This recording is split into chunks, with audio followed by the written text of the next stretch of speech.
YouTube, hello, welcome to the tavern. My name is Gerald, I am your tavern master. Welcome on in, pull up a chair, grab a drink, and let's enjoy today's episode of Honkai Star Rail, episode 35, Taking Up a Legacy. For context, this episode was initially recorded May 19th, 2024, and in it, we continue the story of the Penacony Trailblaze mission in the 2.2 patch update, picking up from where we left off last time, as our party divides into two separate groups to go try and figure out the Stellaron crisis, Welt going with Robin and Sunday, while Firefly, Himiko, Stella, and March 7th head off to their own paths, while Boot Hill and Don Hung are hanging out and looking for Acheron. But yeah, not much else to say past that. I re-recorded the footage for the cutscenes as I usually do, because the initial episodes were recorded or were done at 30 FPS, and I re-recorded the cutscenes at 60 FPS. And I also recorded a little more. Also, wanted to give a warning. At one point while I was streaming this story, my power went out for like 40 minutes. So, I marked where it was in the episode, so you'll know it when it happens. But I don't have much else to say past that. The story is ramping up as it seems we're nearing the finale of this Trailblaze mission. I hope you all enjoy. If you do enjoy today's episode, like, comment, and subscribe. Ring the bell so you're notified when new episodes come out. And if you want to catch my streams live, you can follow me on Twitch through the link down below in the description. Beyond that, I hope you all enjoy, and I will see you all at the end. See you later. Welcome. It is I, Drail, your tavern master. I am, as you can see, of dragonkin blood. But pull up a seat, get a drink. Let's watch the show. As you all can see, we are going to be playing some more Honkai Star Rail today. I don't know why I'm stuck in walking mode, but we're going to be picking up where we left off in Penacony. So basically, we're just going to get right back into the story. Let's mess with our team comp just a little bit. You and then you. Confirm. There we go. That's the crew. That's the crew we like to see.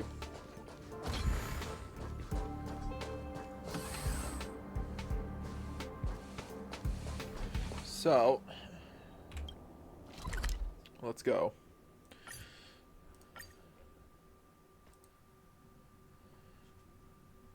Everyone, let's gather over here. We still need to make some preparations.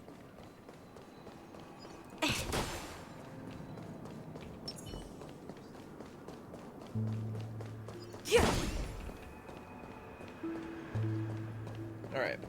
Well, let's talk. I may have been quick to step up to the plate, but confronting the Dream Master could be a very dangerous affair. Huh? Even you're saying that, Mr. Yang? How powerful is that Dream Master? He's the leader of the families of Penacony, and he has the entire power of the Harmony behind him, not to mention the Stellaron in his possession. We must proceed with great caution. Maybe you can just stay behind this time, Mr. Yang? Stay behind. No, that won't do. Even if we count Robin as an ally, something felt off about Mr. Sunday just now. Although, I can't quite put my finger on it. I have to make sure he won't turn against us when things start to get dicey. You're still carrying the keepsake the IPC envoy gave you, right? May I borrow it for a moment? Oh, the coin? Okay. Huh. I knew it. What is it? I don't think this will bring us any luck. As I suspected, this chip Aventurine gave to you is actually a miniature transmitter. Oh. If I'm right, he intends to use it to track your location or contact you when needed. As it so happens, this may actually be of some use in the current situation. Aventurine? Is he still alive? And what does he have to do with our mission to confront the Dream Master? Remember what I said earlier? Working with the IPC is a way to keep the family in check. If negotiations go south and the family show their true colors by going after the Stellaron, I'll use this transmitter to send a message to the IPC. It'll be just the opportunity the IPC ambassador was hoping for. The only question mark in all of this is Aventurine's current status. But the IPC is always listening, especially senior strategic investment department heads like him. Getting the message across shouldn't be a problem. Good luck to you, Welt. Well, you take care too. If anything goes wrong, don't worry about me. Just make sure to seal the Stellaron. Spoken like a true hero. Well, hey, man. Even if the Dream Master is innocent, the family's corruption runs deep. I won't make the same mistake Mikhail did. Let's wish him the best of luck. Don't you have something else to tell us, Gallagher? Why would you say so? Before we departed, the conductor asked us to inquire about the 3 nameless in Penacony. We've already collected intel about Rosalina and Tiernan, so the only one left is legwork. If I'm not mistaken, we've already met him somewhere, haven't we? It's not enough to say meet, but the answer is pretty obvious. After all, I've hinted at it in quite an evident way. I've been watching over you ever since I received the reply from the Astral Express. And I've seen the great effort you all put into linking different realms together across the cosmos. And now, after getting this far all in one piece, you have truly proven yourselves. Miss Himiko, were you the one who repaired the Express and got it sailing through the cosmos again? Is Gallagher legwork? Yes. And you two, young Nameless, you have very interesting life stories and extraordinary skills. I don't remember when my life started, so...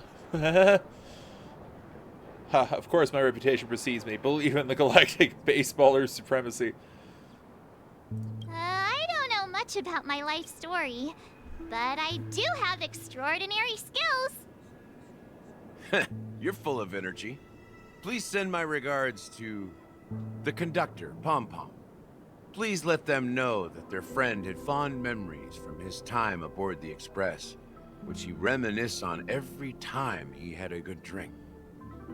As for the last Nameless, he embarked, disembarked, and embarked again, traveling in a great circle, ending up back where he started. On his deathbed, he told me to find the Astral Express and deliver an invitation to the future Nameless. He left behind a special gift, a true legacy. Something that belongs only to the successors of the Trailblaze. Oh, it's Mikhail. Come with me. Now is the time to reveal it. So Mikhail was legwork and the last of the 3 Trailblazers.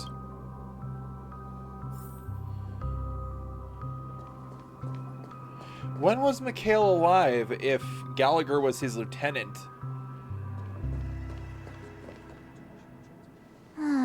Back here again. Sometimes I feel like you're still alive, old friend. Like you've still got so much to say and do. I've kept my promise. Brought the future Trailblazers you've waited so long for. I don't know why you were so obsessed with that train. But I remember your last words. Don't let us down, old man.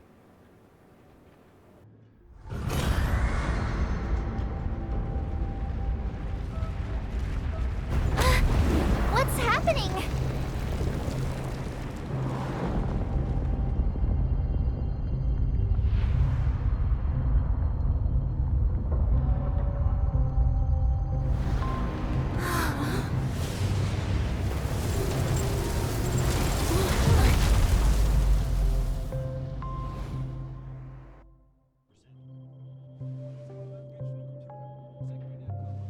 Go ahead.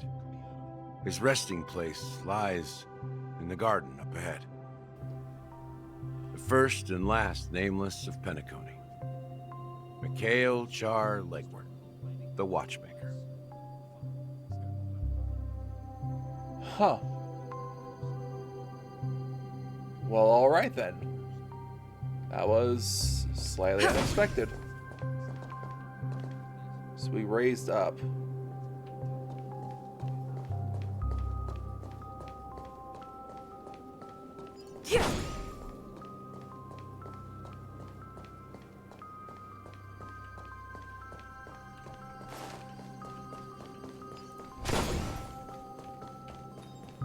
Meet the Watchmaker, huh? Okay.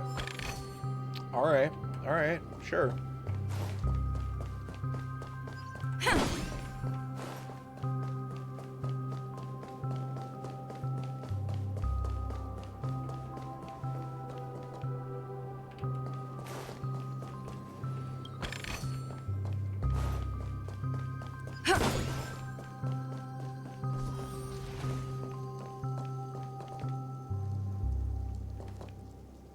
There's no way he's still alive.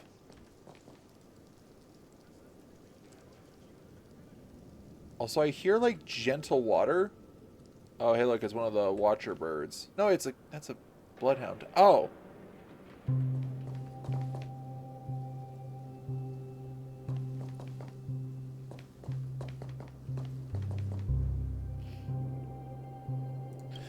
Beneath the sea surface of the memory zone, in a garden closest to the full moon in the water, an elderly man rests on a recliner, enveloped in utter silence.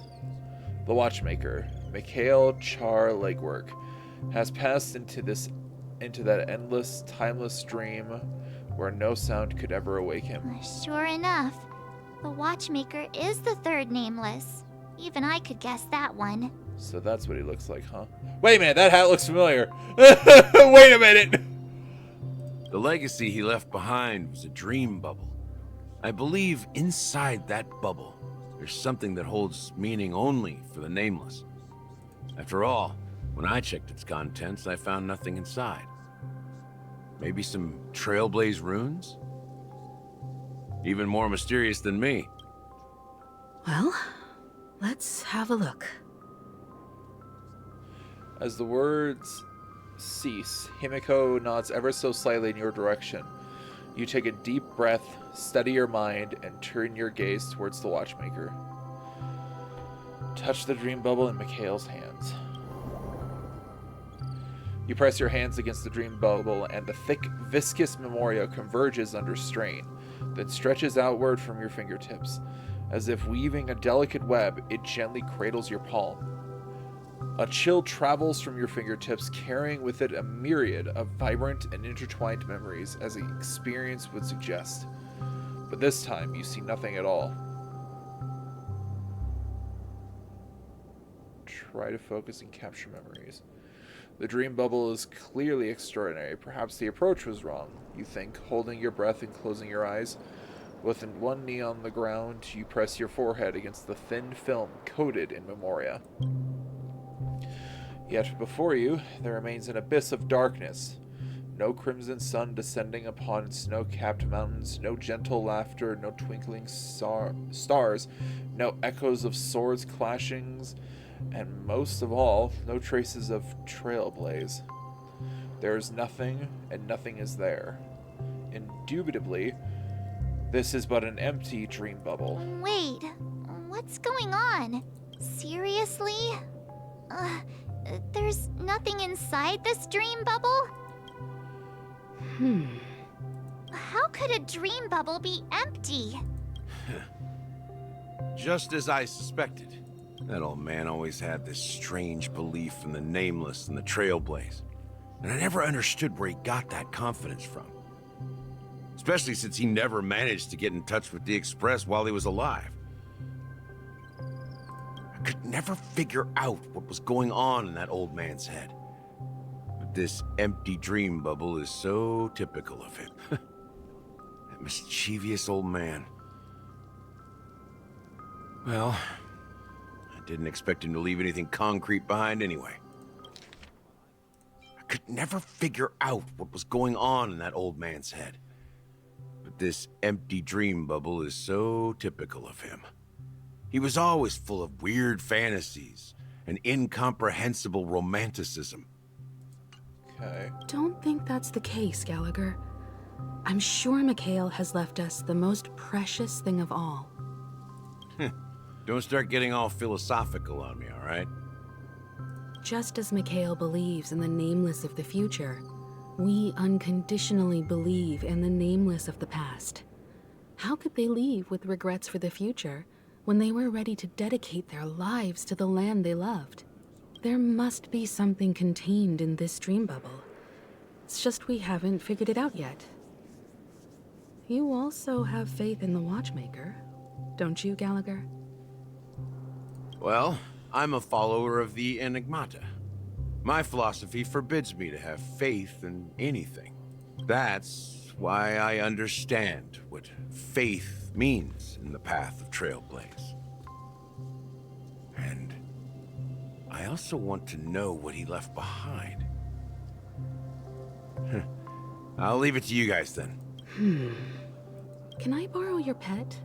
I need to make a trip back to Golden Hour and check something at the Dreamscape sales store. It's for Mikhail, and for the future of Penacony. Oh.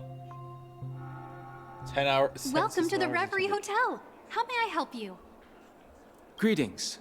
We're the Nameless from the Astral Express, and we'd like to check in. The Astral Express? But I thought... Yes, my companion's already checked in. My name is Dan Hung, and I believe my personal information is recorded in your system. I see, but your companion said you wouldn't be coming due to a change of plans. Now the plans have changed again. And you are... Me? I'm Pom Pom. A new nameless who's also with the Astral Express. Pom Pom.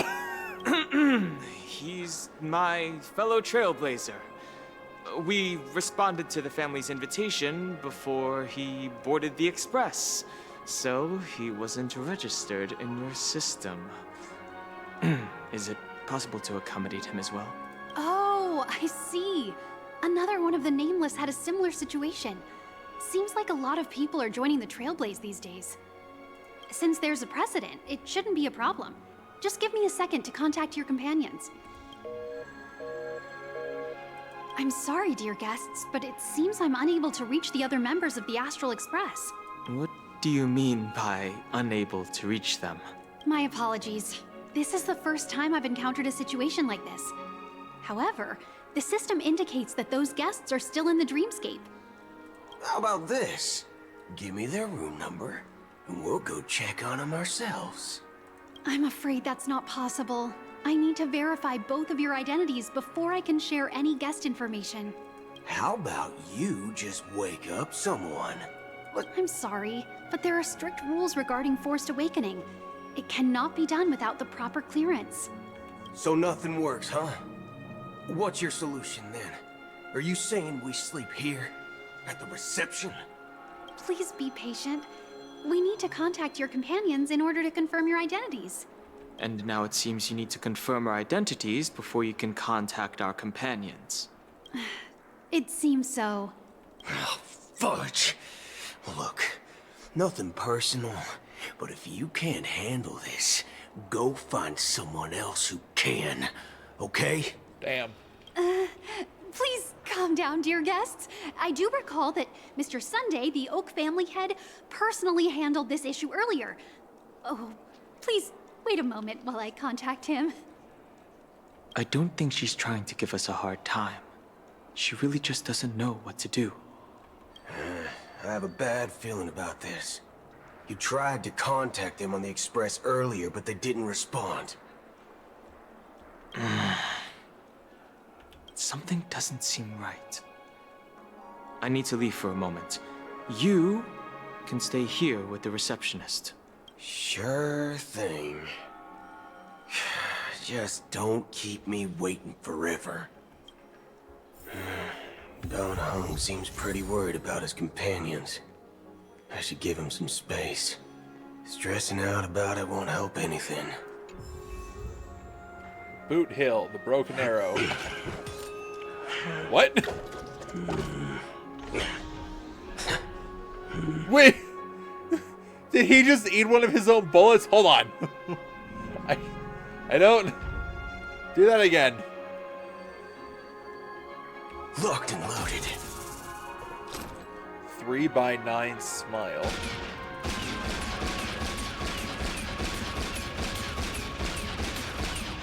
There's a crazy man just firing off into space. Come on, Boat Hill, do it again. Do it again, I dares you.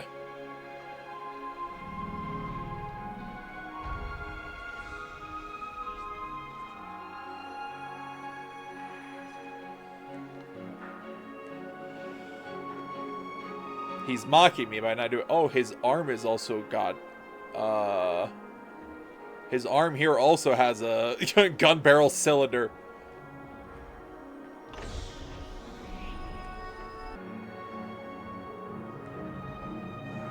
Maybe if I walk, he'll work it. What the heck? What is that? What is that plug there at the base of your spine? I like how Boot Hill literally just looks like a cyborg sheriff.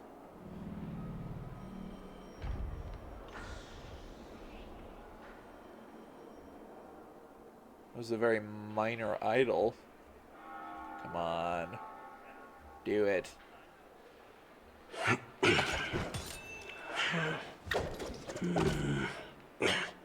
He's literally just eating a bullet.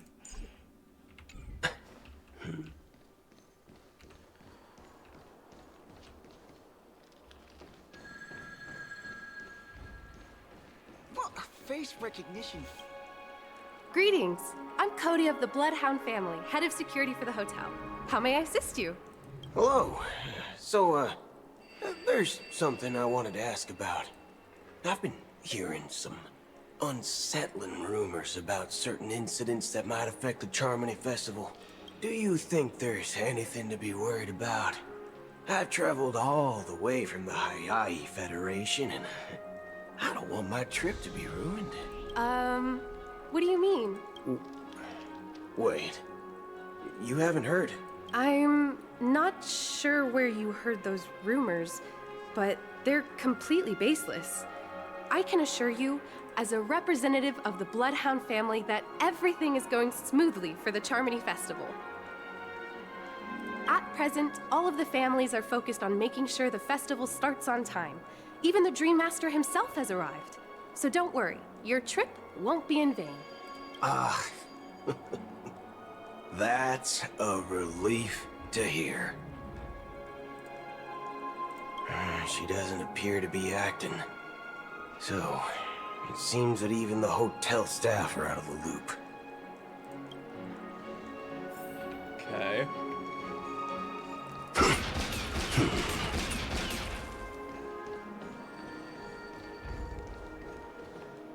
A strange Pepeshi, huh?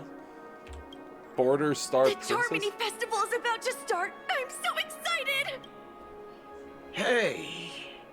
You guys here for the Charmony Festival too? Well, I didn't come all the way here specially for the festival. Honestly, I don't really even know what it's about. But I heard it's a lot of fun! Well, back in my homeworld, Anaria, we have festivals like that all the time. My dad threw me a birthday party one time that was just as extravagant as the Charmony Festival. I doubt that, but alright.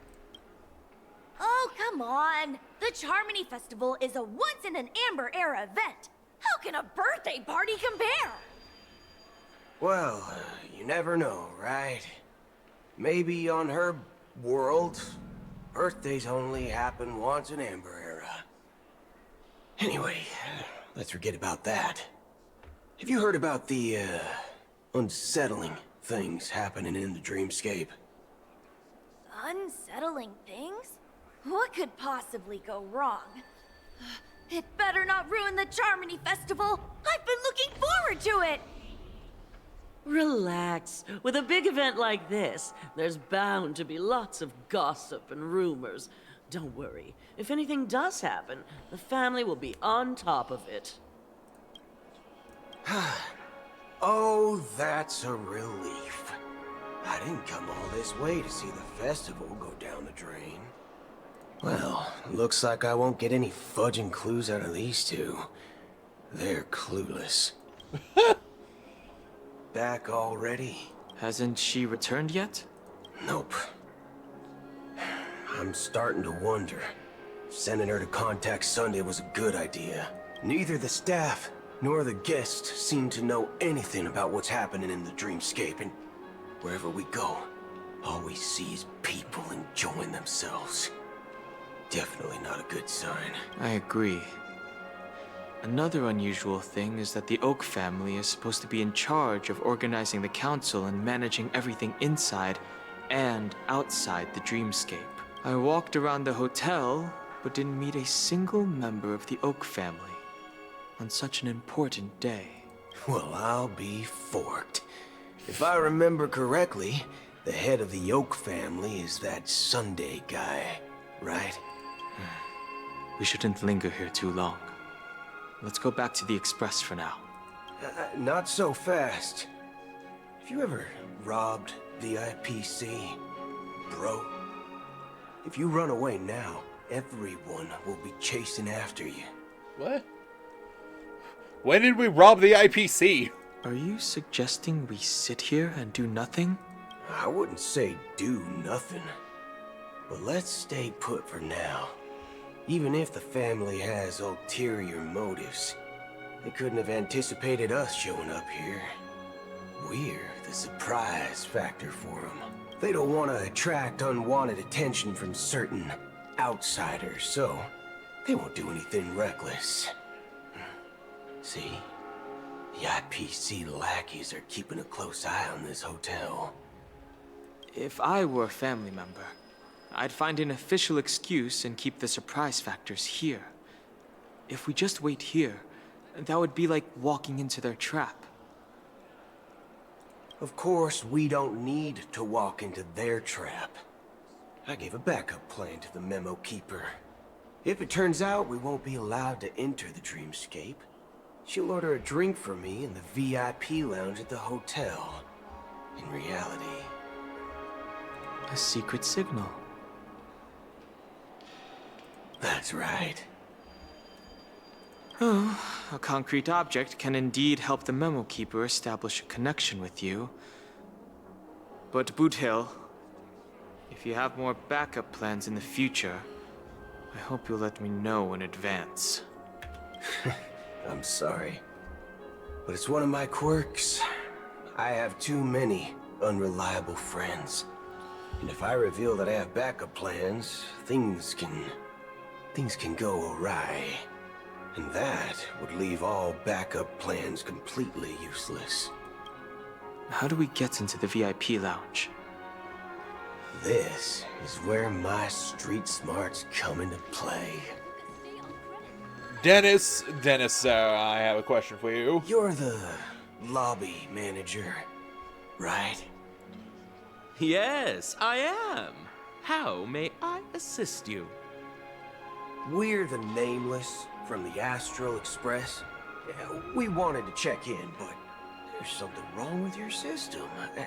The lady at the front desk said she would contact the manager, but now she's nowhere to be found. Now, we've been waiting here forever, without any food or water. What the fork, man? Is this how the family treats its guests? Is this your idea of street smarts? Starting an altercation? It's called standing up for your rights. I apologize for the inconvenience. Please wait while we try to contact Mr. Sunday. I'll arrange 2 premium seats in the VIP lounge so you can rest there while you wait. See? Just like that. Just Don't call yourself nameless next time. Wow, this bar's something else. Certainly worthy of the planet of festivities. One peach soul glad, shaken, not stirred. Damn. Good evening, gentlemen. Hey, I have an order for a bottle of Donna's White Oak. Can you help us find it? Donna's White Oak. I think there might be a misunderstanding. We don't serve that here. Oh, no way. Are you sure you're not mistaken? If someone had reserved such a beverage, I would definitely remember it. It sells for hundreds of thousands of credits per bottle, after all. I couldn't afford to cover for such an item if it were broken or lost. That's strange. Well, could it be that the memo keeper couldn't afford it? Then what should we do now? No need to rush. Let's grab some drinks first. Maybe I arrived too early and she hasn't come yet. Now, let's see what kind of juice malts you all have here. Well, give me a glass of Heenum Valley, 40 years. I'll have it neat. No ice. Well, that's the most expensive one on the list.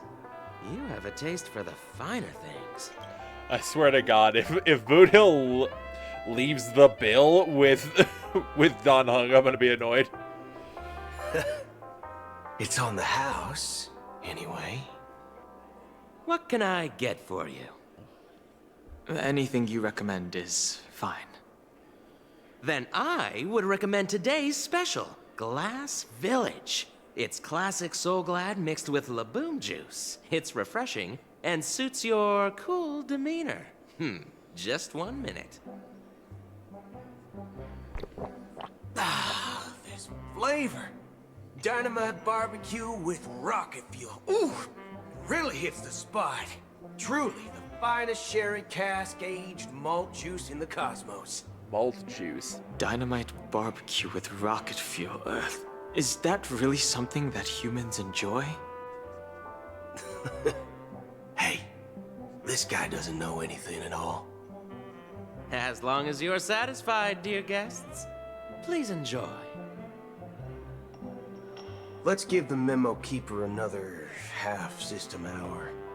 If she doesn't show up, we'll need to come up with a new plan. In the meantime, let's take stock of the situation. What do you think? The situation is unclear. Something must have happened on the planet of festivities, but the public is unaware of it. Someone in a position of power within the family must be covering it up. It's unusual for the followers of the Harmony to invite other factions, let alone the IPC and the Masked Fools. If what you said about the Emanator of the Nihility is true, the situation in Penacony is a little complicated, to say the least. Actually, there's something else I'm concerned about. Regarding Acheron. As you know, the faction that follows the path of the hunt are some of the most dangerous folks in the cosmos to mess with. I mean, who in their right mind would impersonate the Xianzhou Alliance or the Galaxy Rangers? It's like asking for a death wish. Isn't there a saying among the Xianzhou people that the Rainbow Sect lets their Lux arrow do all the beating? Talking. Do all the talking. Well, you know what I mean. Even though the Galaxy Rangers have been out of sight for years, we've been keeping an eye on this region. Even the dumbest criminals know better than to mess with the Annihilation Gang, much less the Rangers. But that Acheron lady, she doesn't seem like a lunatic at all. On the contrary, she's highly logical and organized. She knows exactly when to hold back and when to strike without mercy. And you believe that someone like her would have an ulterior motive for impersonating a Galaxy Ranger? I'm not entirely sure, but I do have my suspicions. Maybe she knows a Galaxy Ranger, or perhaps she's trying to lure us out for some reason, which I can't figure out. Anyway, what worries me more are the anomalies within the family. They've summoned followers from various paths for the festival. No matter how generous such a gesture is, this move seems highly unusual. Unless the invitations weren't sent by them. If that's the case, it's even more intriguing that the family insists on organizing the Charmony Festival, despite the chaos. Maybe it's Shipei the Harmony pulling the strings. You find it beyond human understanding because it wasn't arranged by humans at all. People do stupid things out of irrational impulses. They abandon their principles when self-interest is involved. They believe in things they know they shouldn't, and fudge, they even break their own rules. But Eons don't. They stick to their determined path and never turn back, even if they reach a dead end. You think Shipei's will is behind all this? So he thinks that the will of the Harmony itself is behind it? I mean, maybe, because it was talked about last time how, like, what the Dream Master was doing here on Penacony was going in direct antithesis of the Harmony, so maybe that's what. That could be a possibility. It may not necessarily be Shipei. There's definitely some higher entity involved. I know it may sound pessimistic, but if human free will were reliable, why would we even need Galaxy Rangers?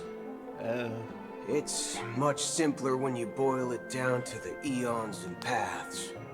Like how Lon always follows the path of the hunt, or how the Express stays true to the Trailblaze despite Akavilli's disappearance. But in my opinion, Akavilli's fall holds significance for the Nameless.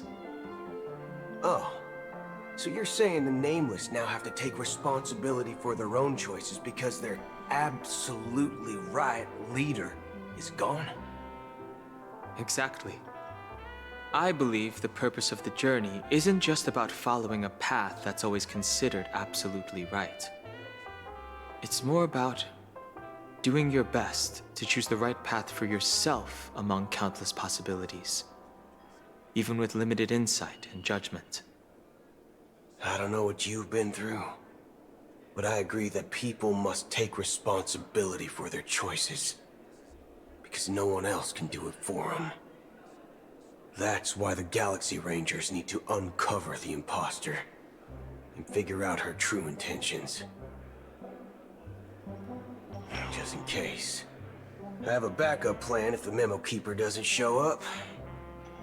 This is my final backup plan. I promise. You sure have a lot of cards up your sleeve. Well, going back to my old career would make things a lot easier. By the way, when you were walking around the hotel, did you happen to see any important-looking guests? What's your plan? It's simple. We just grab some hostages and use them as bargaining chips with the family. Or maybe we can even take their identities. Boot Hill, my god, what? That's such a jump. No need for that. We'll return to the Express now. Wait, are you getting scared? Draw your weapon. Let's make a big scene. What? Are you leaving, esteemed guests? Would you like to cancel that Asdana's White Oak you just ordered? Huh? Huh? Asdana's White Oak? But didn't you just say... Ha ha. Looks like you are a bit intoxicated, esteemed guests. You ordered a bottle of Asdana's White Oak just a moment ago. Looks like your Memo Keeper friend has finally arrived. Oh, right. Sorry, my memory's not the best. You know, too many modifications and all. Anyway, let me check. Well, fork me. It says Donna's White Oak, all right. And there's a note. I'll be waiting for you on the Astral Express. No mistake. That's her message to you. She knew the hotel wasn't safe, so she suggested we find another place. Well, looks like we took a detour, but now it's back to the Astral Express. So, what are we waiting for? Let's go. Pom-Pom in the Express. The fuck is happening? You're back? 2 guests just boarded saying they were looking for Boot Hill, so I told them to wait in the parlor car. Oh, just in time. Is one of them Acheron? 2 guests? Yeah, or 2. Look, we welcome all passengers on the Astral Express, but sneaking in like that, you have no regard for etiquette. My apologies, conductor. It was an oversight on my part. I assumed you were already acquainted with the garden. Given the chaotic situation in Penacony, the Nameless are the only ones we can truly trust right now. You are the memo keeper. Pleased to meet you, Dan Hung. I've seen you in others' memories. And as for Boot Hill, this is our first face-to-face meeting. I hope you enjoyed that bottle of Astana's White Oak. You sure have a refined taste. Finally, Memo Keeper. Well, let's cut to the chase. Spill everything you know. That's precisely what I intend to do. But before that, please allow me to introduce myself. My name is Black Swan, and I serve the Garden of Recollection as a memo keeper. As for Acheron's story... Literally, as soon as Pom-Pom said 2 guests, I was like, Acheron's one of them. I'm sure she knows it better than I do. Hey girl, what's up? Greetings. I'm Acheron. What? You Garden of Recollection shirtbag! You betrayed me! I apologize, but she did that at my request. Due to certain reasons, I have been exiled by the family.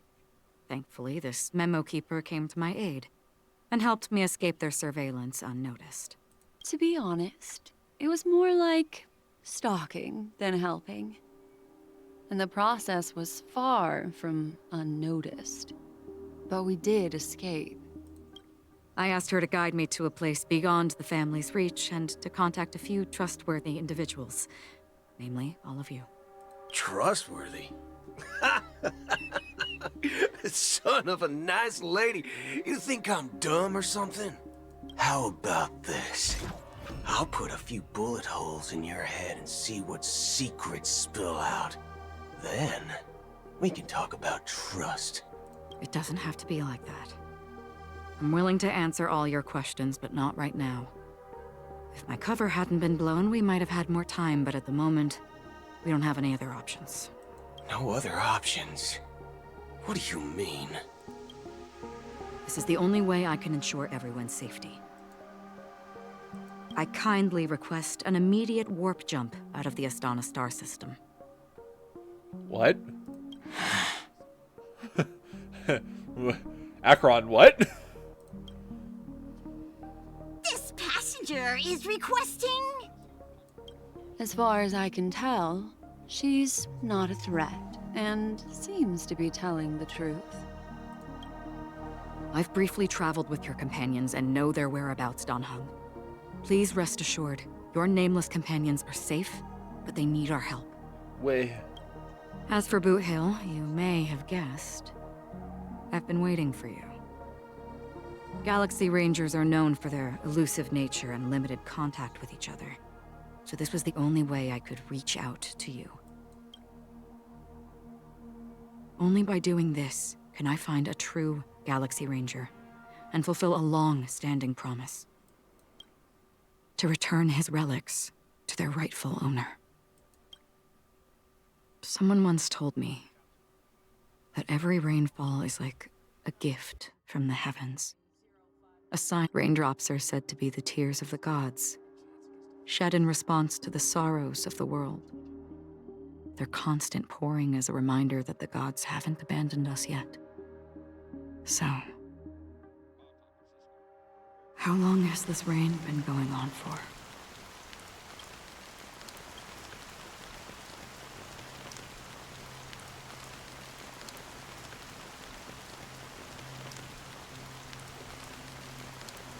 God, what an image. Hands reaching out of a tumultuous sea towards a black void that oozes from the sky. I used to believe, just like you, that it would eventually stop. Years and decades passed. And in the end, such hope faded away before the rain did. Looks like the god you mentioned doesn't exist after all. As he spoke, the old man's gaze remained fixed on the distance. Amidst the fine drizzle of black rain, countless shadowy hands emerged from the sea, shrouded in an ethereal mist, reaching out towards the sky one by one. Well,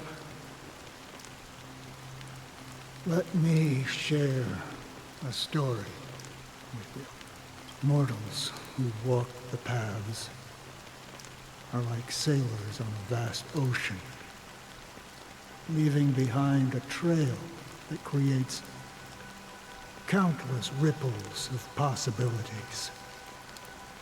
These ripples last longer than the fleeting lifetimes of humans, and for some, their presence leaves such a strong mark that it's reflected in the waves.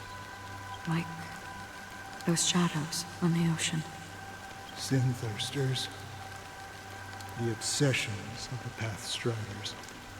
They emerge from the depths of IX, seeing themselves as masters of their own destiny, unknowingly repeated the actions of their past lives. They emerge from the nihility and head toward it, leading purposeless. Alright, we back. Hey, sorry about that, guys. That was a very shitty sort of circumstance where the power went out for 40 minutes.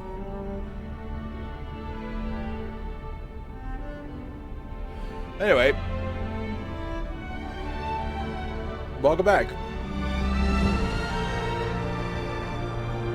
Let's just get right back into the stream.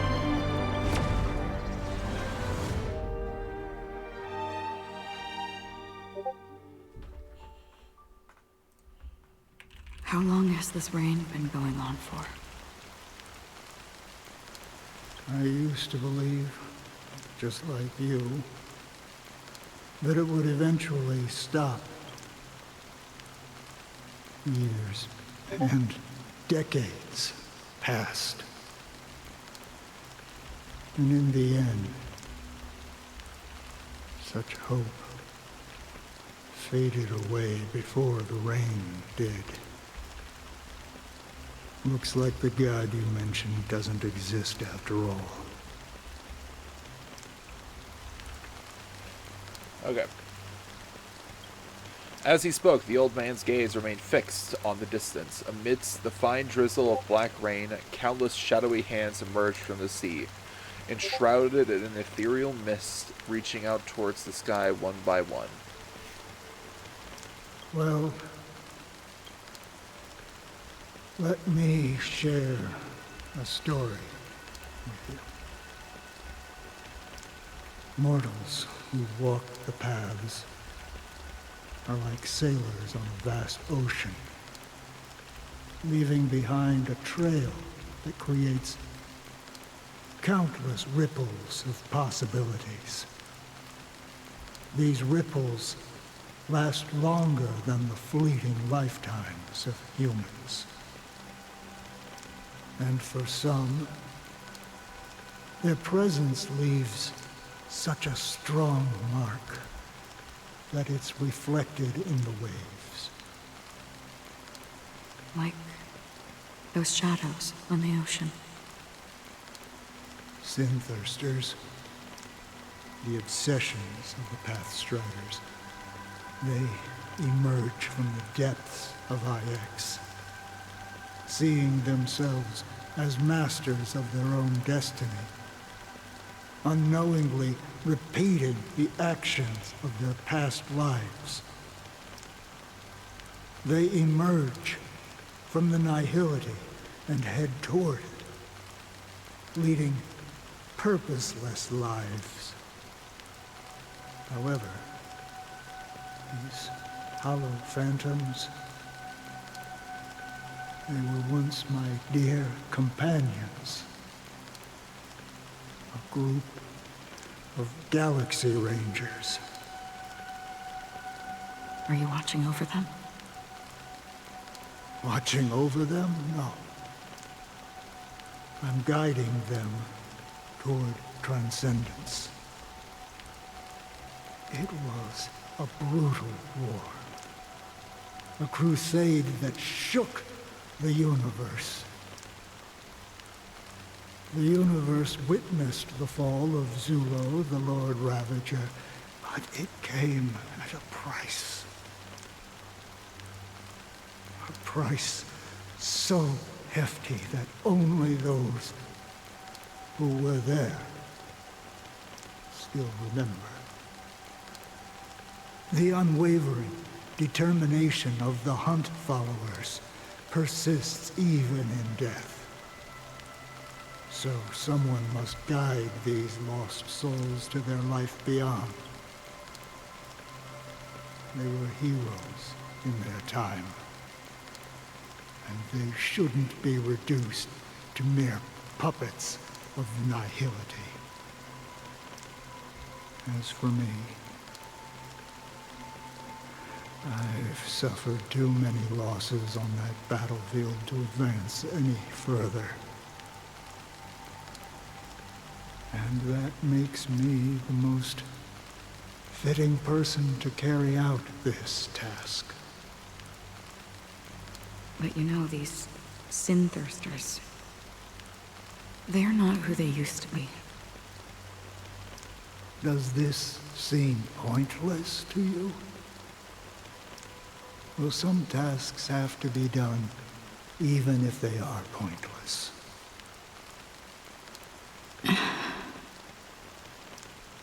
I can help you. For what? For the meaning of the nihility. That's what I've been seeking. I see. After all, this realm is off limits to ordinary souls, right? Thank you, stranger. I wish that you find what you seek. Before we part ways, I have one more question. It is true that their actions and even their entire lives may seem pointless from our perspective. But if, and it's just an if this is what the departed ones expected, should we try to change it? It was weird that that last line didn't have the echoey bit on it. Anyway. A good question. And a profound one. I don't know the answer. What I do know is that one day I too will pass away. And when I bid farewell to this world, someone will stand at my grave and place a bouquet of flowers on it. Okay. Oh. Robin and Sunday decide to convince Gopherwood, the Dream Master, and their former benefactor. Hopefully all goes well. 9 system hours until the Charmony Festival. When I appeared as a child, my speech, mindset, and soul reflected immaturity and innocence. As I grew into adulthood, I left behind my childlike side.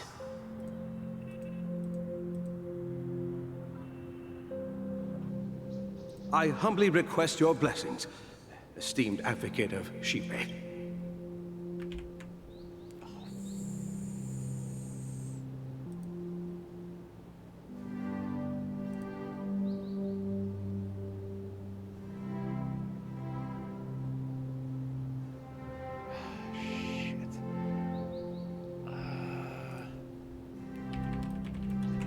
One second, folks.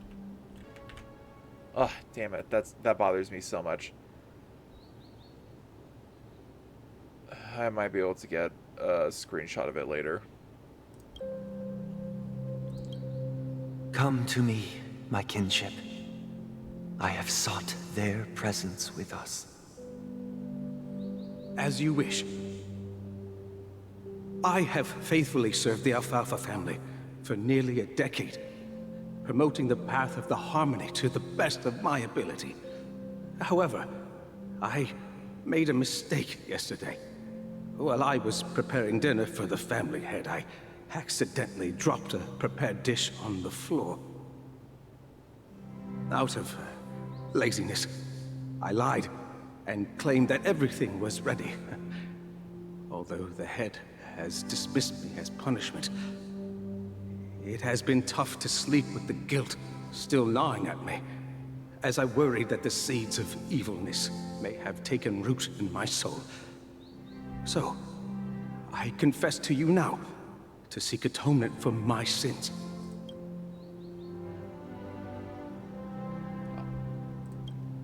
Do you sincerely repent and vow to change your ways? Yes. Have you examined your soul and confessed all your sins? Oh, yes. Are you willing to accept the process of atonement? Yes. Very well. Show your dedication and goodwill to the family, and you shall be reinstated among them. Now, please, leave in peace. Oh, praise Shipe. And thank you, esteemed advocate. Next, please step forward. I wholeheartedly confess to you.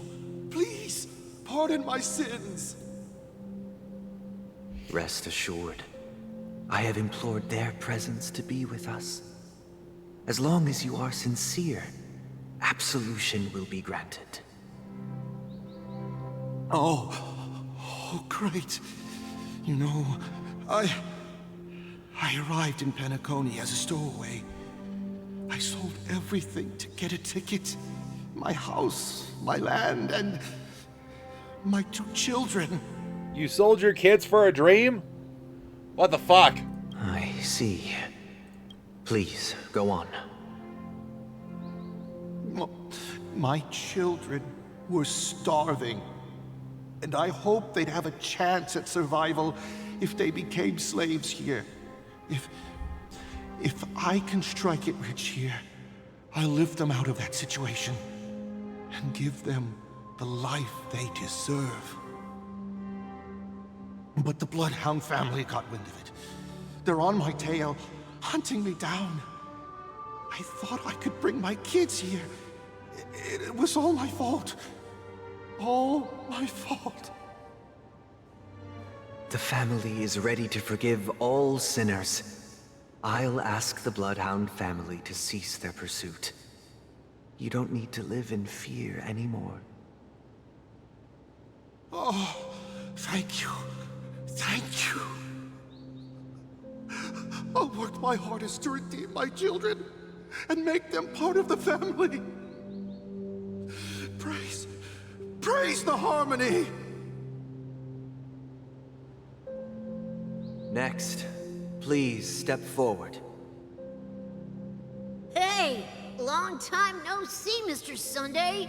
The most esteemed individual in Penacony, and the next leader of the Oak family, right? I have sought their presence with us. Let us proceed. Sure, let's just get this over with.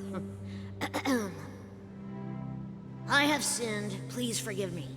I wasted half a pizza at breakfast, and a bottle of Soul Glad. That's it. Nothing more. Can we wrap this up? I've got a robo-ball game to catch, you know? Do you seek to atone for your sins through good deeds? My sins? Well, starting to sound like a saint, huh? Well, let me tell you something. Neither the family nor you have the right to judge me. You think nobody knows what your precious family has done? About the watchmaker? Huh? Don't kid yourself, Featherbrain. Those dream chasers might be fooled by your act, but don't fool yourself.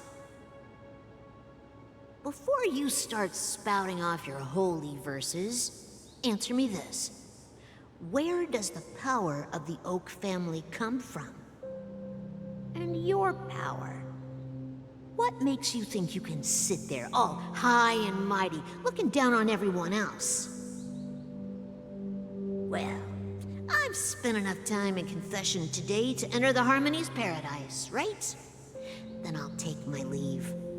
Good luck with your election, and, don't make me regret my investments in you.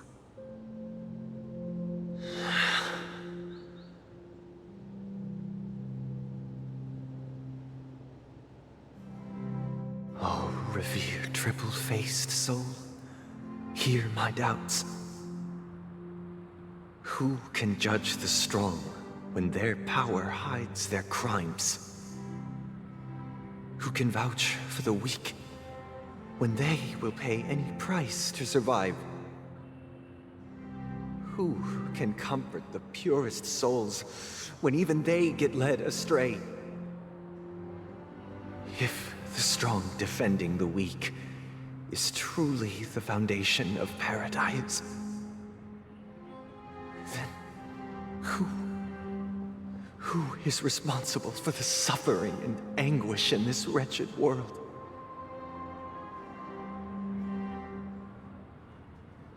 Brother? Brother? Brother, are you all right? I'm fine. I've been working long hours, and I just made a trip to Dreamflux Reef and back. So, I'm a bit out of sorts. But it'll all be over before we know it. You've been working non-stop on the Charmony Festival, Mr. Sunday, and no one could have predicted this incident. Even if the Stellaron does pose a grave threat, I still feel sorry for all the trouble we've caused you. No need to worry about troubling anyone. The Charmony Festival was meant to spread joy and harmony across the cosmos. But now that we know the truth, I'm afraid we'll have to cancel it. It has always been our wish to make everyone happy, so... we'll do our best to explain everything to the Dream Master. I'm sure he'll understand. Doubtful, but we'll see. Even if the negotiation does not go smoothly, I'll refuse to go on stage. Without the Chordmaster, the Harmonious Choir would not arrive, and the Charmony Festival would be just a grand performance, and nothing more. I'm relieved to see your determination. You know, since arriving in Penacony, we haven't had any contact with this Dream Master himself. I'd heard of the heads of the 5 major lineages, but the Dream Master is a mystery to me. The Dream Master rarely grants an audience, even for us. But, given the urgency of the situation, he's agreed to meet us in person. Perhaps you'll be the first guest to meet the Dream Master in years, Mr. Yang. Let's hope we can reach a consensus that satisfies everyone. Indeed. Let us hope so. It's about time. We'll have to get ready for the meeting. I apologize for any inconvenience caused by the urgency. Don't worry. I'll be waiting here. Dear, it's Mr. Sunday!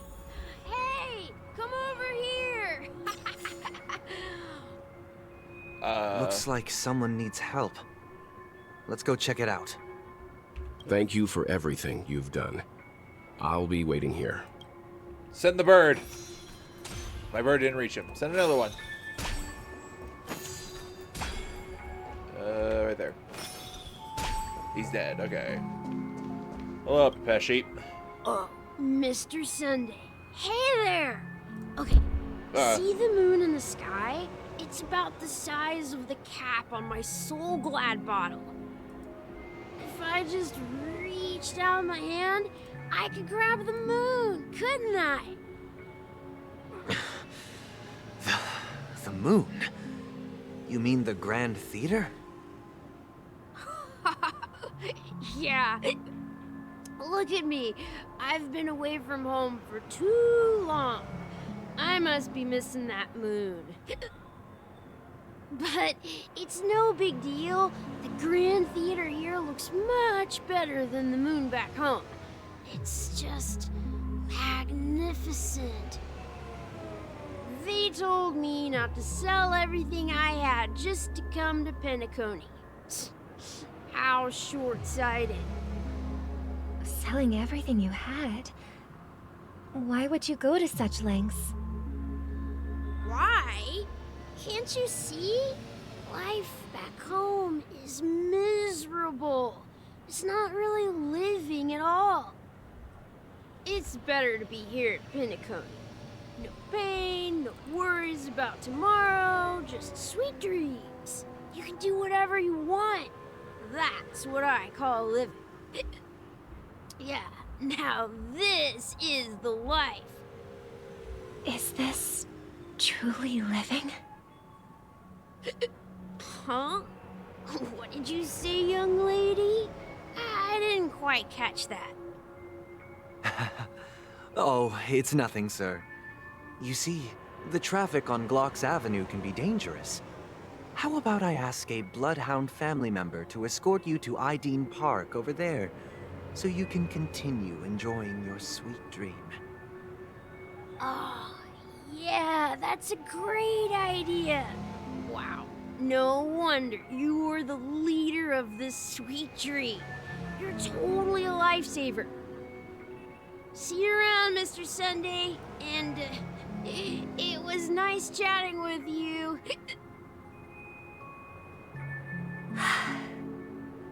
What's up, sister? This is the land of the dreams. But why do they live like this? The man we ran into, he doesn't seem happy at all. Even though sweet dreams are nice, they're just illusions. But for him, they're the only way to survive, even if it means giving up on reality. That's not really living at all. I suppose you have a point. But, in my opinion, that's how most people live their lives. Why do you say that? You think that man is not actually living, but that's not quite accurate. Even without Penacony, people create their own illusions called self-value. What? People believe they have a predetermined value to fulfill. Gaining value means gaining power, and those deemed worthless are seen as the weak. However, value doesn't come out of thin air, and there's a limit to it. To accumulate value, people have to take from others. So, the weak get exploited and oppressed. Are you suggesting that this is not how things should be? Exactly. But, ironically, people don't think there's anything wrong with it, because they uphold the illusory notion of self-value, and even the weak believe in it. The survival of the fittest. That's where all the tragedies in the world come from. People come to the sweet dream in Penacony to escape from that reality and find solace. No tragedies exist here, only happiness, although in its nascent form. Isn't that the same paradise we yearn for in our dreams? Perhaps that man is just an exception. Let's not jump to conclusions. We should experience the dreamscape ourselves, just as I did at Dreamflux Reef. Yes, seeing is believing. I'll accompany you. The Dream Master hasn't shown up yet, so we have some time for a stroll.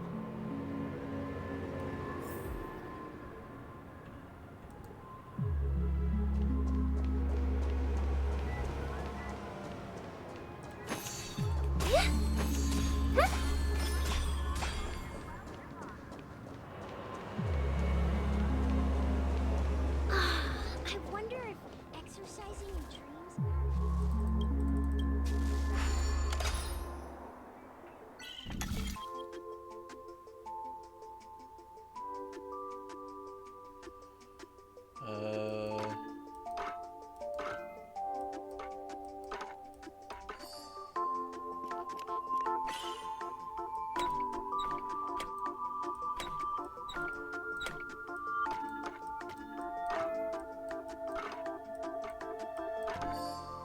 There we go.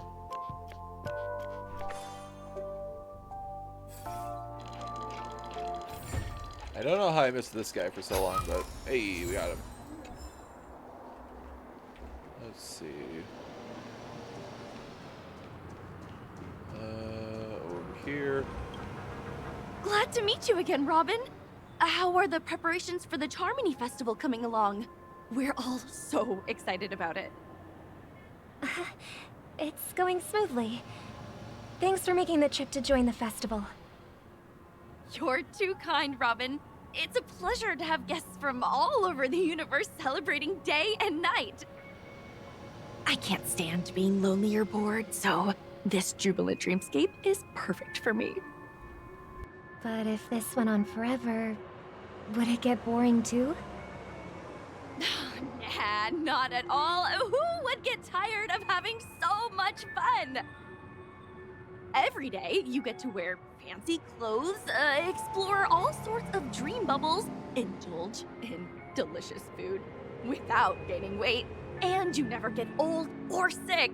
As long as you can afford a room, this place is the ultimate paradise. But you know that only a few things can be brought back from the dreamscape to reality, right? That's exactly why I don't plan on bringing anything back. Just enjoying the dream itself is good enough for me. I mean, I'm not one of those long-living species. I only have around 60 or 70 years in this lifetime, and there's so much to worry about. Being happy here is pure bliss. Only in this sweet dream can I truly feel like I'm in control of my life and fate. Who would want to go back to reality after experiencing this bliss? I see. I genuinely wish you all the happiness in the world. And I wish you a fantastic performance, Robin! I'm off to the Blue Hour for the ball. See you later.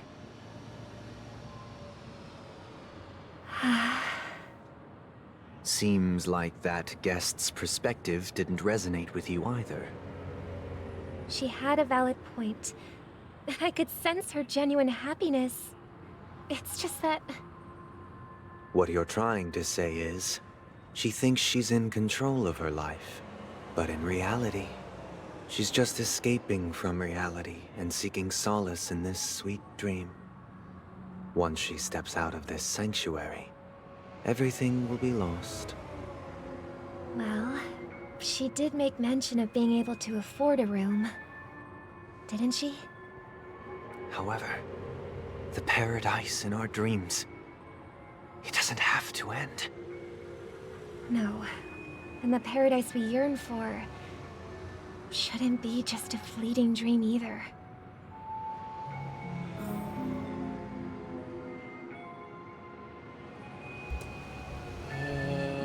Let's see. Continue to learn more about the dream.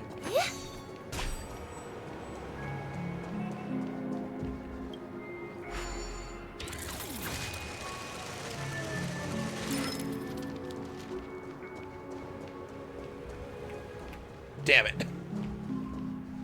What? The scenery in this dreamscape is truly breathtaking, isn't it? Oh, Robin. Can't believe I'm meeting you in person here. What an honor. You're right. Even though time stands still in this dreamscape, it always feels fresh. I find something new every time. A philosophical mind. I hope I'm not intruding. Oh, not at all. No. With little time left, I yearn for meaningful conversations, especially with someone as esteemed as you. Do you mind if we chat? It's my pleasure. No need to be formal. Just speak your mind.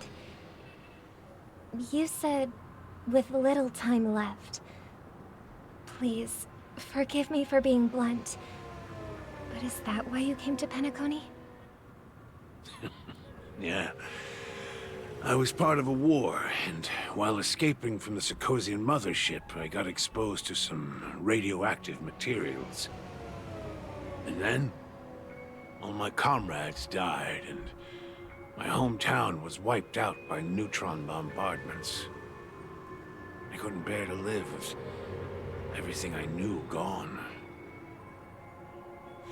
That's when I heard about a possible solution here, so I came. How heart-wrenching. I hope the family has been able to help you. They have, and I'm truly grateful for that. They provided me with a comfortable room, the most advanced life support devices in the cosmos, and a stellar team of caregivers. My physical body is now in the dream pool, sustained by life support. The me you see here is whole, rational, and no different from any other person. But I can't say the same for the me in the hotel room. My true appearance. Well, I hope you never have to witness it, Robin.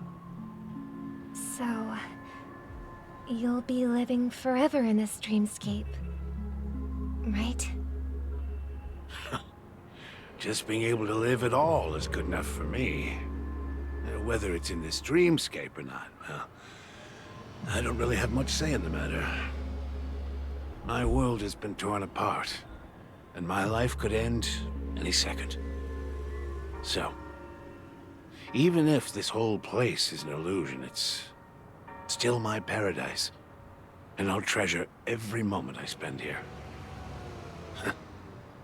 How I envy those everlasting things. That old man's story. It's so tragic. Fortunately, this sweet dream gives him joyful memories to hold on to for the rest of his life. That's precisely why this sweet dream in Penacony exists. However, even this sweet dream has its limitations. While it provides solace to the disillusioned, it can't completely eliminate pain in reality. There will be a way out. Penacony is already on the right track. What do you mean, a way out?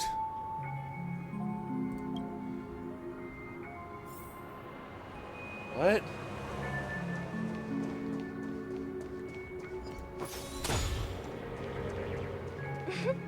Look what we have here.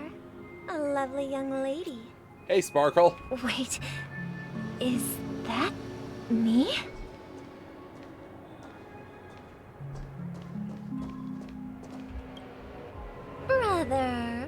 a surprise to see you again. Show yourself. Your trick won't work on us. I've heard that a skilled masked fool received an invitation too. That must be you, right?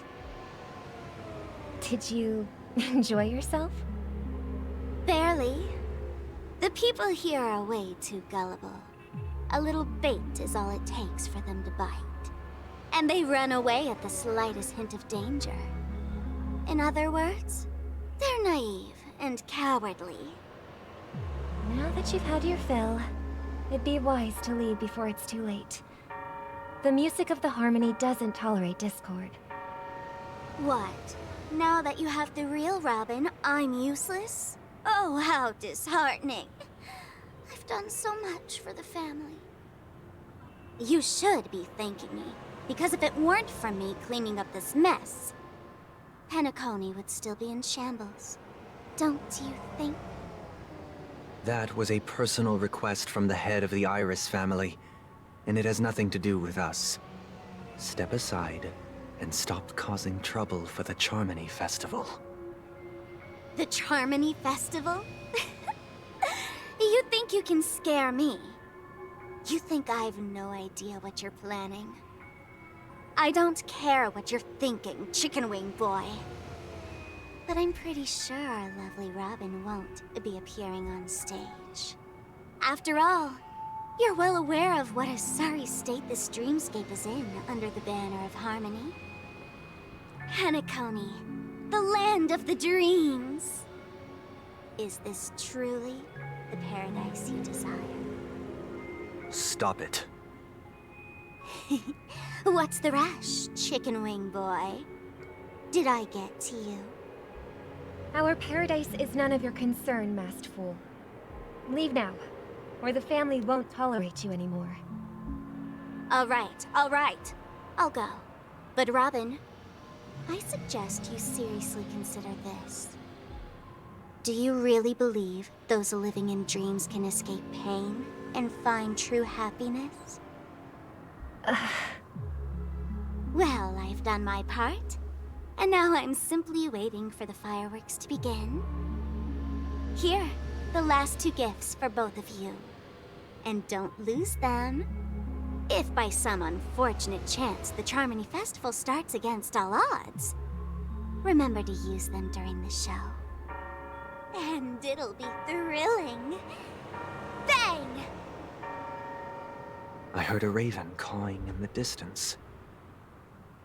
It seems the Dream Master will arrive soon.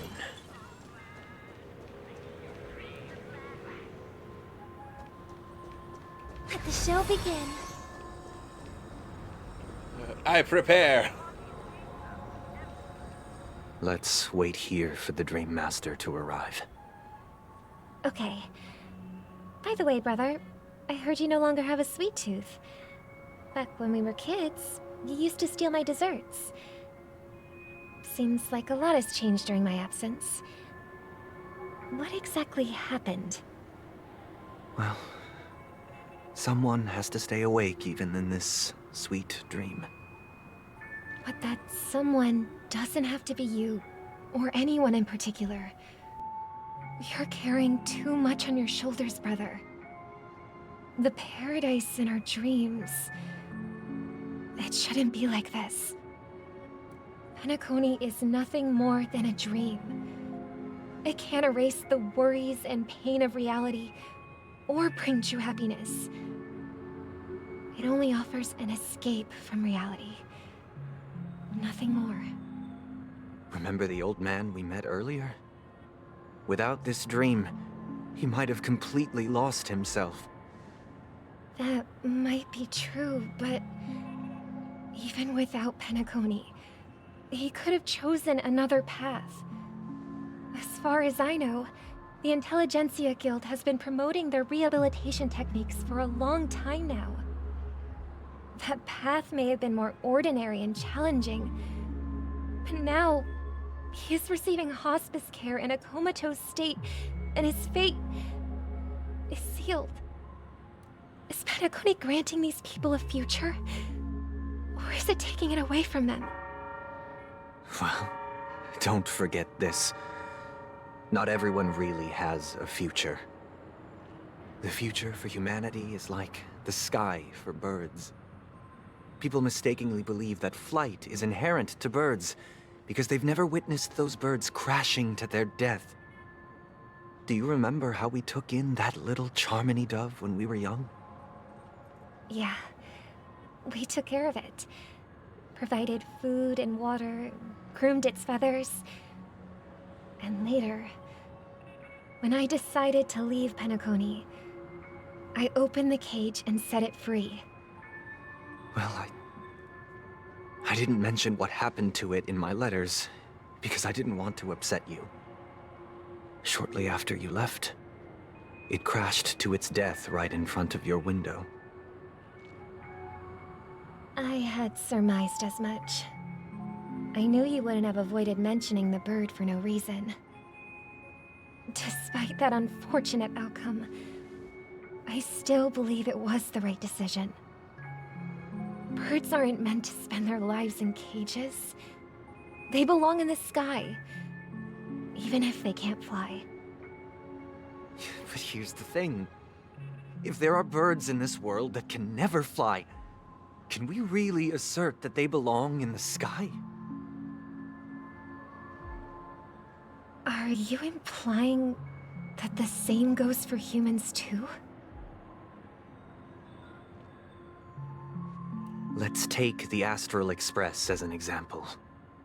The Nameless made tremendous efforts to bridge worlds, gaining fame across the universe.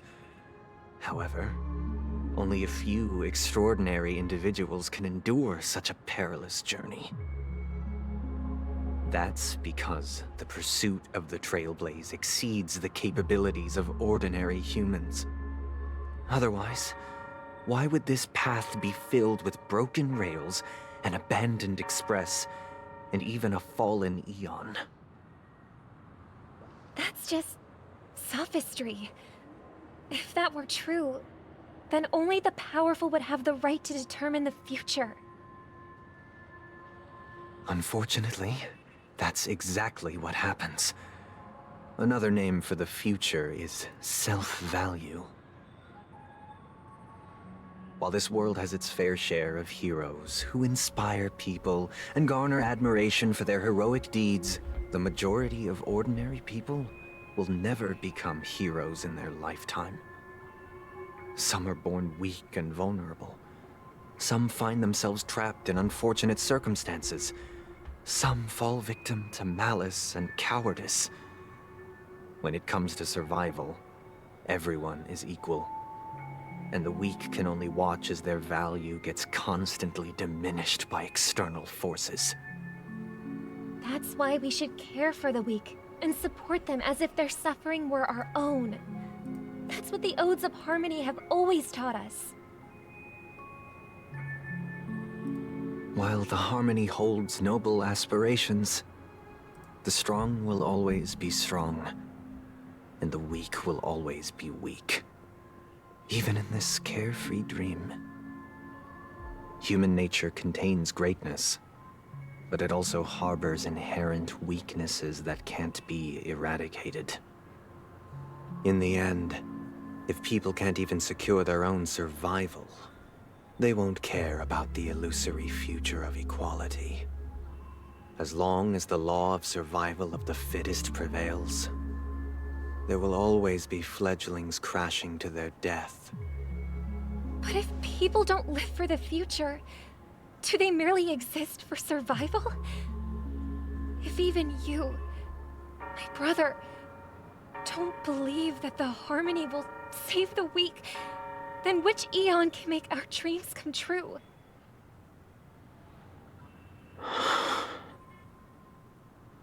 People often forget that when the first bird took flight, the entire world envisioned a future where no more fledglings would ever crash to their death.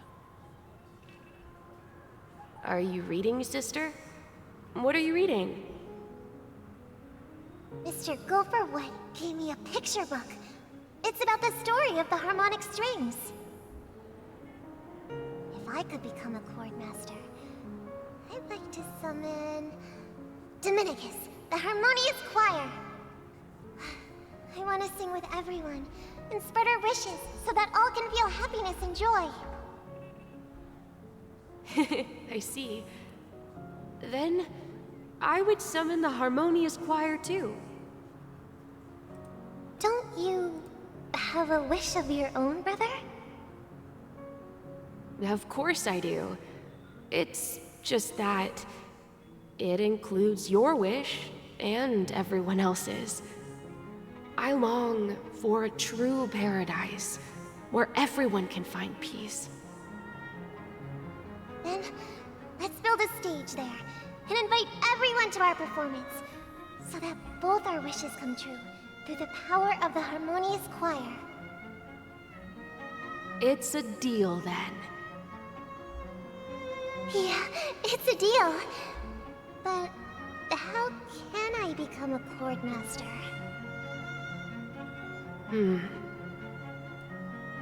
Maybe you'll have to become a star first.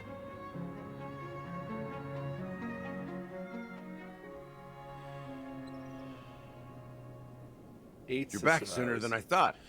Any results? Yes. And now, it's up to us to forge ahead. Since he's already carried out his last wish, my final mission is complete. But pardon me if I sound curt. It's good to have determination. The path Mikhail left for you is not an easy one to tread.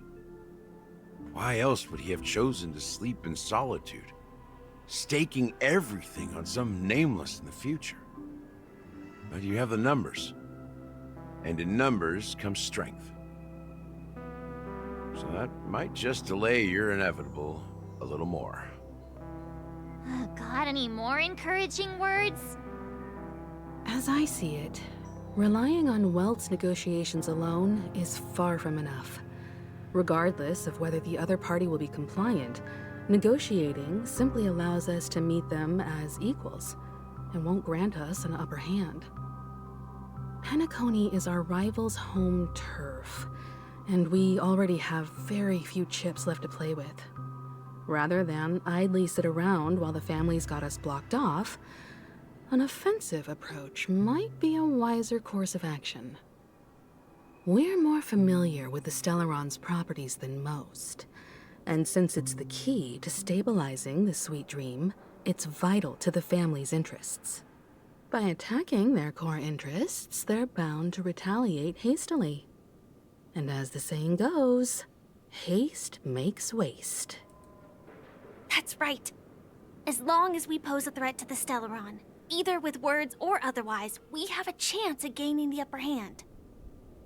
But the problem is, on the eve of the Charmony Festival opening, how exactly are we going to get close to the theater? Family security will be airtight, and if we brute force it, even if we succeed, it's too risky. So, no one's gonna say anything? Then I'll raise my hand. I know the answer to this question.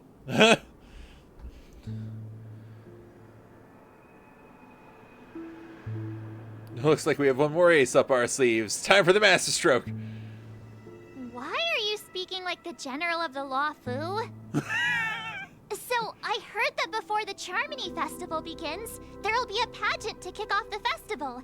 It's called the Soul Glad TM Festivity Auditions, or something, and it's going to be held in the moment of Scorch Sand. As long as we clinch the top spot, we'll be able to attain the title of Festive Superstar, and be able to personally bask in the graces of Miss Robin. Not that that's important. What's crucial is that we can enter the Grand Theater before the audience arrives. So, how do we go about participating in these festivity auditions? I've already procured special invite tickets from Miss Robin's fan club. To tell you the truth, I had been preparing to join the auditions all along, but now it looks like even if I scrape through, I probably still won't have the chance to shake Miss Robin's hand. So they're still running this thing, huh? It was originally just a publicity stunt, set up by Mikhail to drum up attention. But it looks like it might be worth a shot. We'll follow Marge's plan. Mr. Gallagher, will you be joining us? No. I'm afraid I won't have the time. As a virtual character, I've already completed my final mission. Whether Penacony can awaken from this dream is all down to you. Should we ever cross paths again? I'd love for you to visit the Express. All right. I'll have to add to that databank of yours you've got on the Express. And Miss Firefly, we thank you for all your support. We're faced with a formidable enemy. As long as the Astral Express and Stellaron Hunter's objectives are aligned, we're willing to cooperate with you. We've already come this far together. I'd like to join you for the rest of your journey on Penacony. I'm pleased that we can finally fight shoulder to shoulder. I couldn't ask for a better ending. This is also the spirit of the Trailblaze. Now, everyone, let's prepare to move out.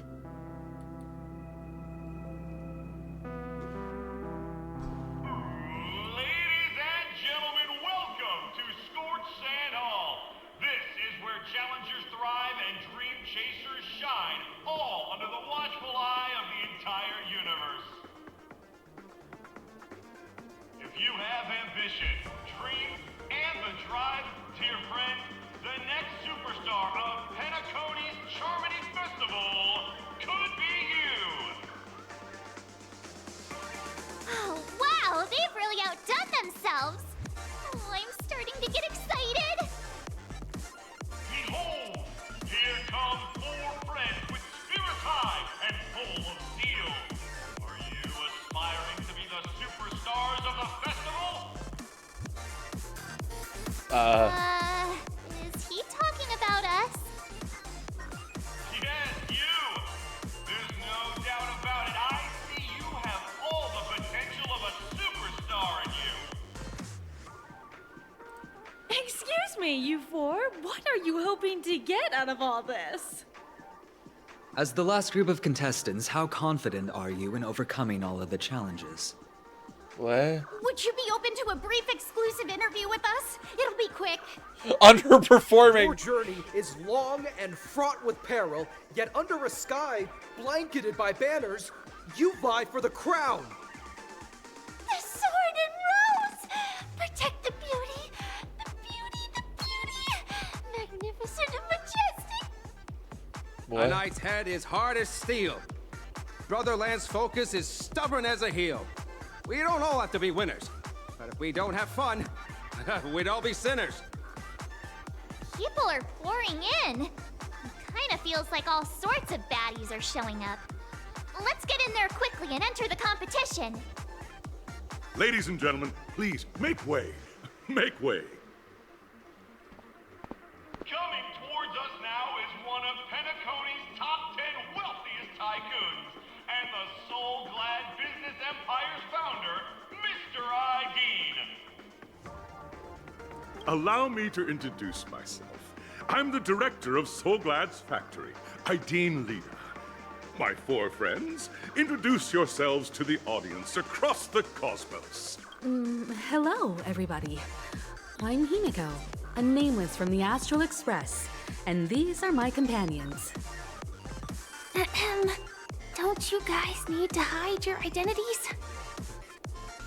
Can't hide it anyways. Penacony is plastered with our posters.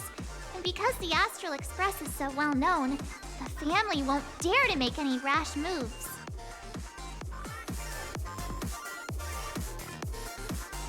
And she say cheese.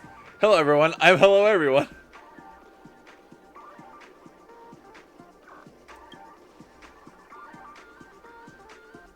Hello, everyone. I'm March 7th. I'm an ordinary girl who loves adventures. Hello, everyone. I'm Firefly. I am also an ordinary girl who enjoys adventures. So it's a bunch of nameless guests. This final face-off is bound to be spectacular.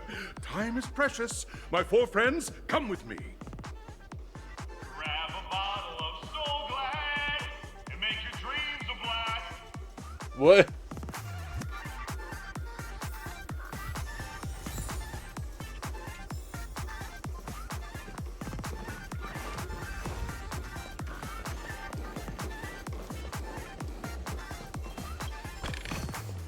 Looks good.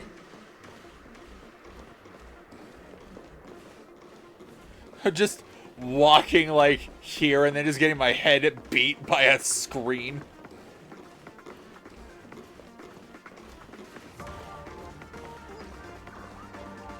Yeah.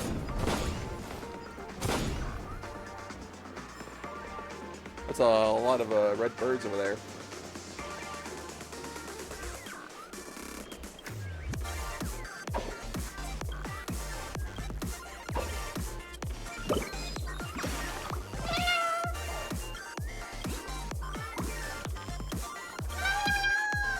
Don't look at me. Well, time to leave this room. This place is buzzing. That's right. This venue is a miniature representation of that time known as the... Greetings, bird.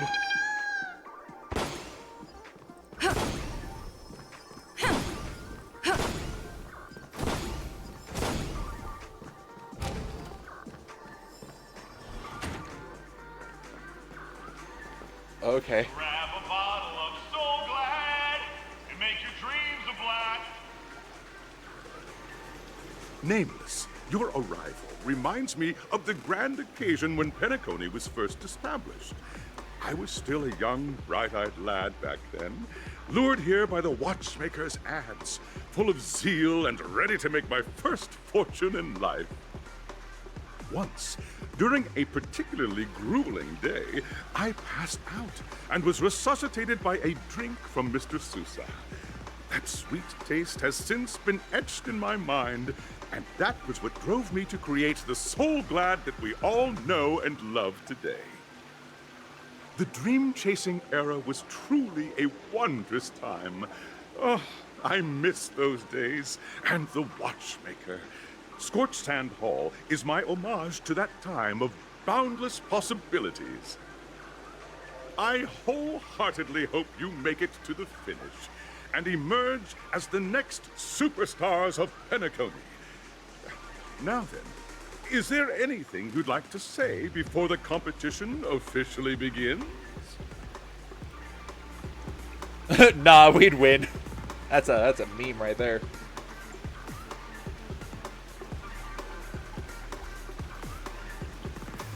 Sure.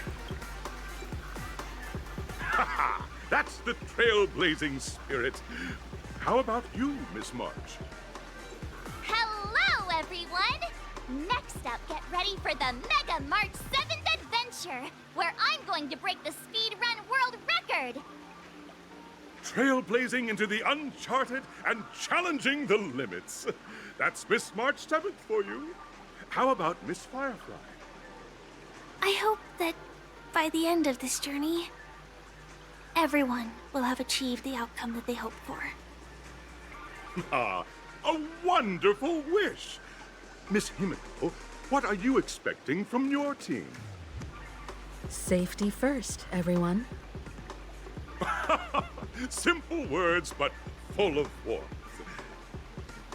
Waiting for you are 3 stages, each connected to that era. The first 2 stages offer 2 distinct paths to choose from, with unique challenges on each route. And in the last stage, you will face off against a champion who has defended the title to this very day. A beloved contender whose noble virtues are unrivaled. Those are the rules.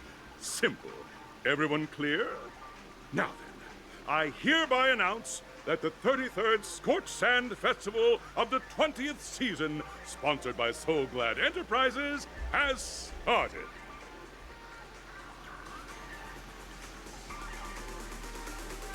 Everyone, as the Charmony Festival is drawing closer, we must reach the end as quickly as possible. Factoring in efficiency and safety, splitting up into 2 groups is the best choice. March and I haven't known Miss Firefly for too long and aren't overly familiar with her. It'd probably be better if the 2 of you paired up. Sure. Fine by me. Let's do it. All right. I don't have a problem with that.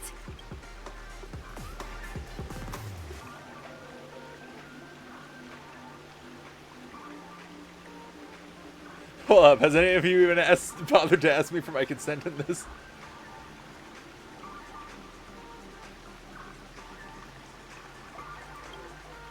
We'll split into the assigned groups then. Let's not waste time.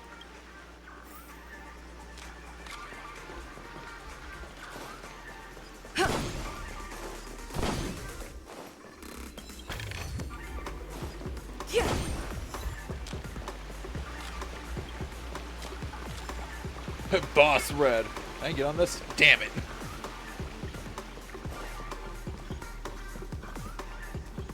Welcome to the first stage of Soul Glad Enterprises' 33rd Scorched Sand Festival of the 20th season, Dream Play Fantasia.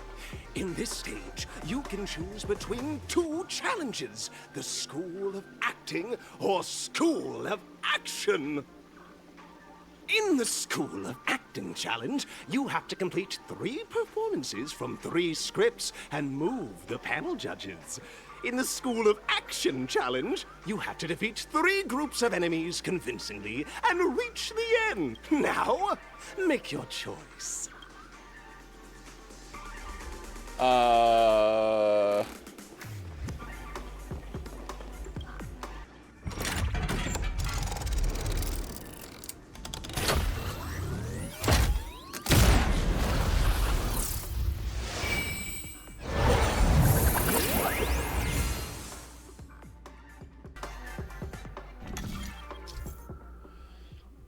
Click the button on the track and select the challenge arenas to select the challenge arena to go to.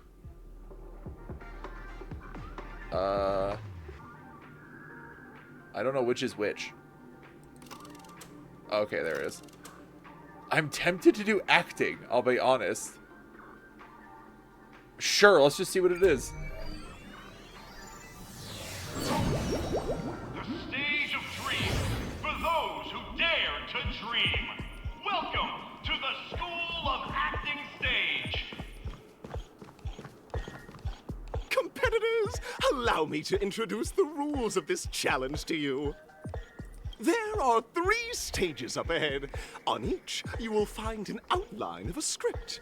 These 3 scripts were written by the legendary filmmaker, The Watchmaker, and depict various stories from Penacony's era of pioneering. Your task is to bring those moments to life, find the right words, and act convincingly to make the judges feel the script's intended emotions. Oh, I wish you a successful performance. Also, a bit of trivia. The record score for this stage is held by a participant with fiery red hair. His exceptional performance brought even the strictest judge to tears. It's like he wasn't even acting at all. We are running out of time, so let's get this over with quickly.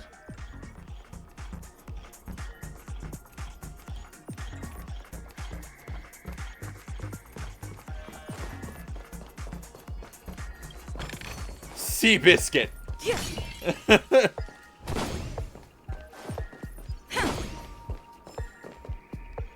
Just take a look at this pair! Such star quality! Since you've come as a pair, I'll prep a 2-person scene for you. You 2, are you ready? Ready. Envision that you both, driven by the spirit of exploration, are arriving at the land of dreams that is Penacony for the first time.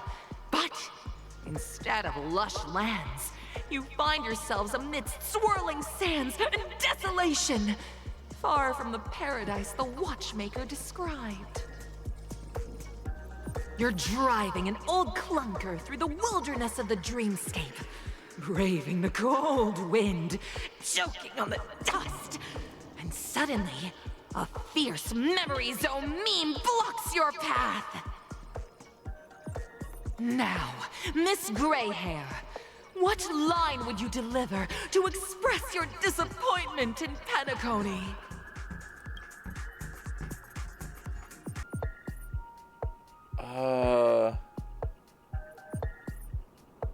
Great, I love living on the wild side. No, that's not right. You're trying to express Very good. Now, though you're disappointed, your screen partner is conversely very enthusiastic. Now, young lady, you will say... This is great! I love living on the wild side! Very good, very intense. And then we cut to the story's next scene. You find a job mending the rails, but the days are long and your endurance can't keep up, and you finally collapse in the endless expanse of desert. Suddenly, sweet rain falls from the sky, wetting your lips and rousing your spirits. Now, Miss Greyhair, what line will best express your surprise at this moment?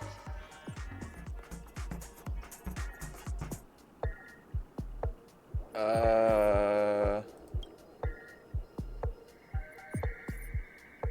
already at the next scene. You need to convey... But at this moment, your partner yet gazes into the sky, both her eyes closed. The raindrops fall, blurring her vision, and she tragically says... Perhaps we were never meant to succeed. Right? Fantastic! Both of you have an incredibly solid foundation in dialogue delivery. However, lines aren't everything in a performance. Please continue this story on the second stage. Up next, you'll be challenged with a body language test. I hope these tests won't take too long.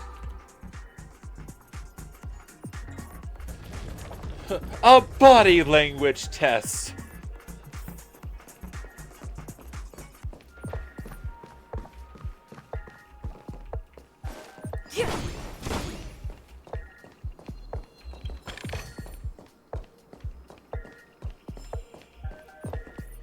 Here, you two are required to skillfully utilize body language to portray the story context I've laid out for you. Picking up from where we left off, a heavy downpour saves you both stranded in the desert. This rain quenches the anger in your heart. You look to your companion, now completely devoid of fighting spirit, wanting to comfort her. Oh no.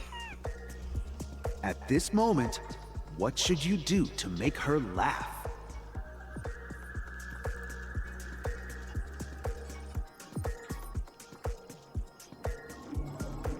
Pat her head. You seriously think that would make someone laugh? I mean, tell a dad joke. The test now is about body language. To roll up out in the sand.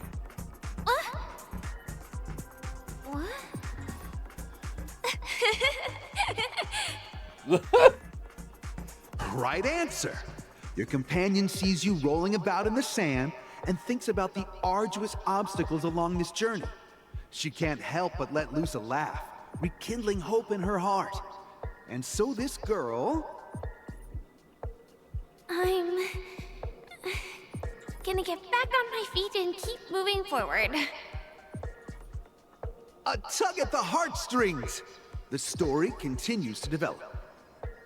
The heavy rain leads you both to sense a business opportunity. So you start venturing into the umbrella industry.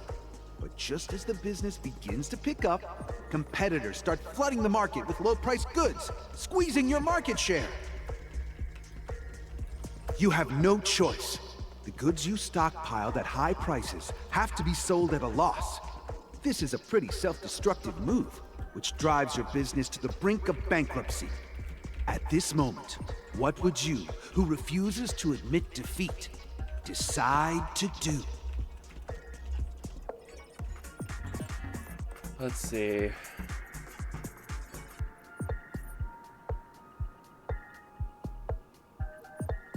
Stand up and smack the table. You slam the table and rise up. They think you'll back down. Impossible! Dream chasers can't be knocked down, but never knocked out. Fantastic! But it's a pity your friend does not agree. Seeing that you're up to your eyeballs in debt, she sees nothing but despair in her future. And then... I leave Penacony in utter disappointment. Is that okay? Oh. Of course! Absolutely! I was this close to tears!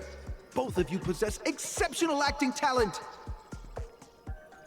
However, the true test is yet to come.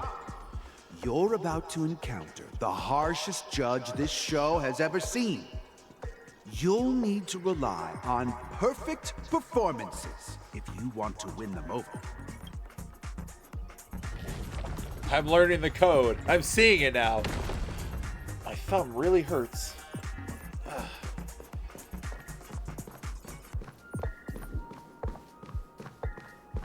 What the hell are those? Dream Troll troop members, huh? Burner. Welcome to the final stage.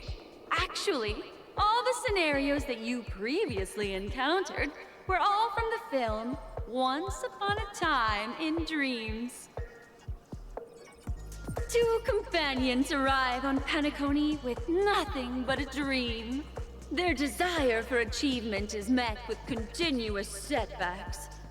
Ultimately, one continues on, despite spiraling into debt, while the other concedes defeat and leaves. Many years later, their paths cross once more in the thriving Penacony. Yet, they refuse to acknowledge each other because... I fell into... Wait, what? Gotta reread that, hold on.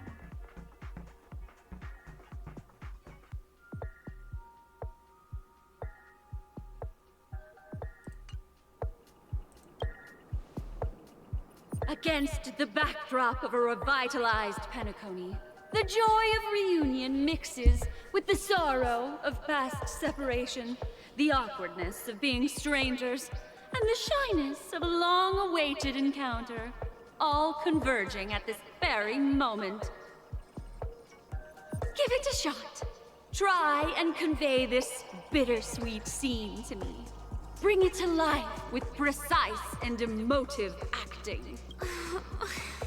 This is never going to end. I know! Why don't you try that clockwork thing you used before? Wait. Why don't you cheat?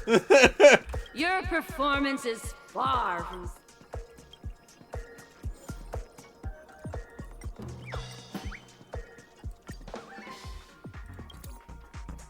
God! I never imagined that such a sad scene could be portrayed by you two in such a joyful and heartwarming way. Two people sharing a long-cherished friendship, as if time and status meant nothing to them. Huh? But we haven't even done anything! Is his imagination running wild again? Her. Brilliant! Your portrayal outdoes the original. It's simply Simply beautiful.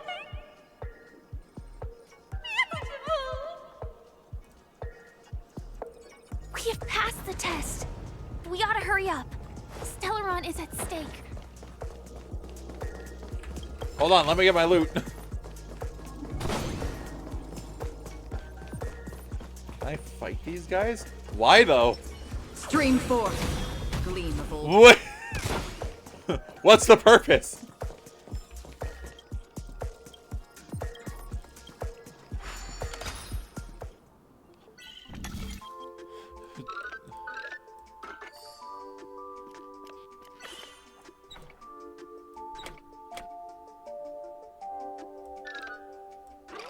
What? What?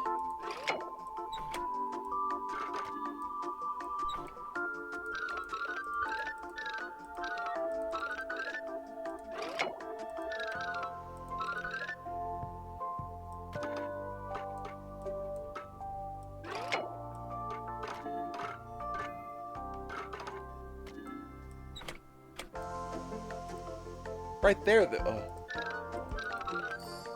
What?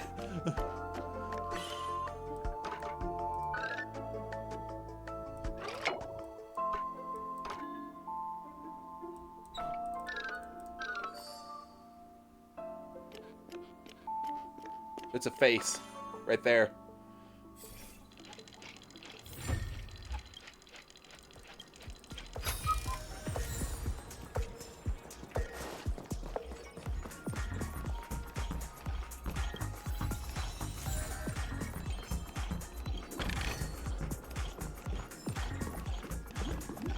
Congrats to both of you for clearing the stage, but look at the time! You finished much faster than that red-haired contestant did. That red-haired contestant. Who is that exactly? You'll find out eventually, but only if you clear the next test first. Welcome to the second. You have the option to choose gunfire and undergo Brother Hanu's trial, or time, where you'll face Clocky's trial. And now, make your choice. Red hair.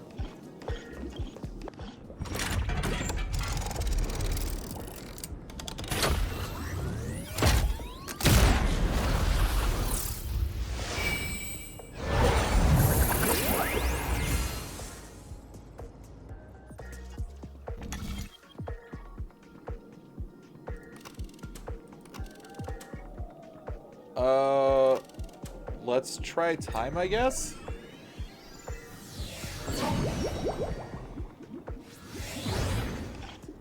Dear friends, welcome to the wonderful world created by the Watchmaker. Awaiting you up ahead is the titular character from the beloved Clocky animation, Clocky! It's said that the Watchmaker dreamed up the idea of Clocky when he was just a boy. Back then, he was merely an apprentice in a clock shop. And one night, he dreamt that all the broken clocks started sprouting arms and legs. Like a skilled pilot, he steered them towards the right path. As a classic figure who grew up with many, Clocky truly shaped a generation, solidifying the Watchmaker's pivotal role in popular culture. Contestants, may you have a wonderful time with Clocky. The trial of time. I hope it won't waste too much of our time. Firefly, god damn it, we're still doing this shit. Also. Stream forth, the gleam of old blades. Thanks, Acheron. Am I just a failed experiment? Am I'm just an experiment. Hello, I'd like to play Dreamscape Ticker. Play? So you guys are just like the other See? I'm just tick-tock. It's time for me to make an appearance. How come you're here too? Clocky? I can also see him. Is this character part of the show? In Dreamville, Clocky is everywhere and can do anything. Like, right now. I could solve this problem with your big ticker pal. I can't believe it's actually Clocky! Why would you come and visit a failure of a clock like me for no reason? You see, we're all clocks. We're family. I want to help you be happy. Tell your pal Clocky what's troubling you.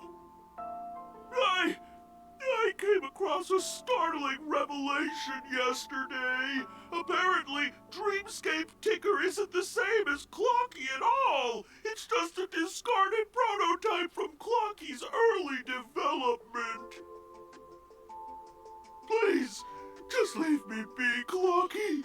I just don't know how to face you, because I'm just a failure. Oh dear. Seeing it like this is utterly heart-wrenching. But fear not. We're here to help it rediscover the missing parts of its inner self and guide it out of despair.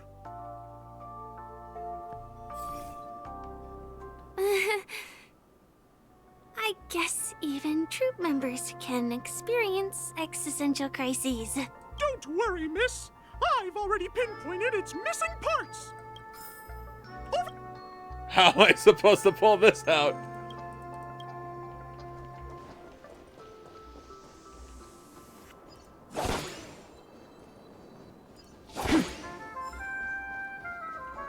Stream forth the gleam of old blades.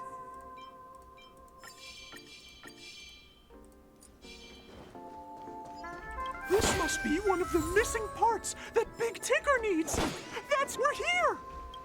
There's a missing part on the opposite side. But how do we get over there? There's also a dream side left here by a Dreamweaver.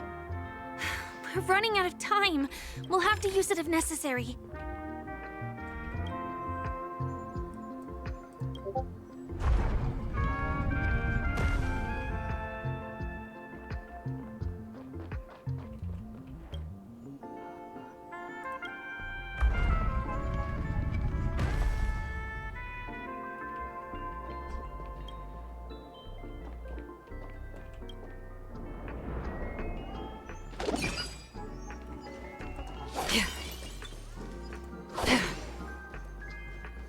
Huh. Help!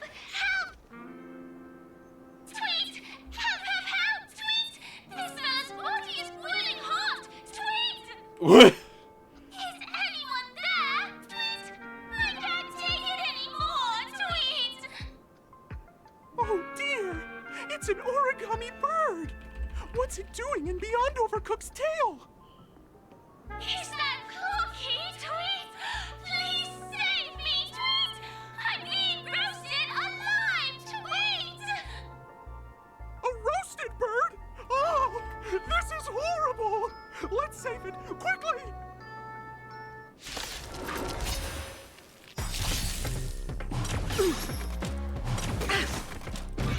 I mustn't fall. Okay. Lend me your strength. Lance, forward! Destined for oblivion. The giant gumball machine.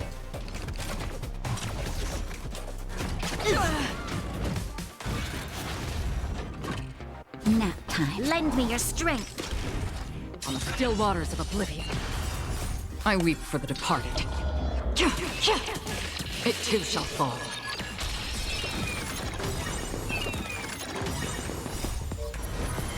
To guard and defend. Crush them. Lance, forward!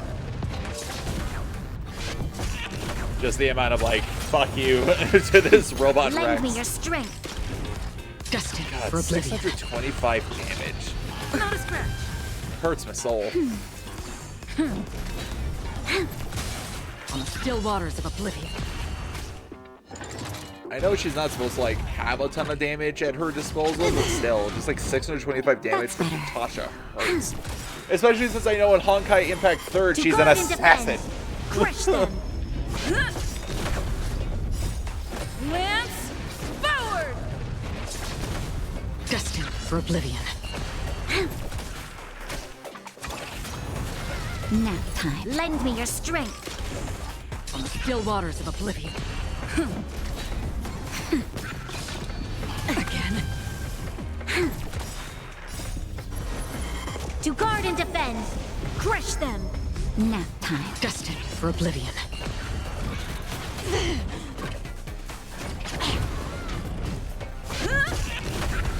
Lend me your strength. On the still waters of oblivion. I weep for the departed. It too shall fall.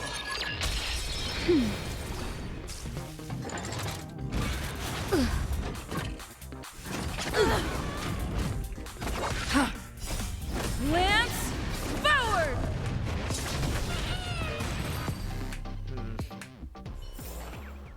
Another blood debt repaid. Thank you, guys. Tweet. I feel I'm about 70% cooked. Tweet.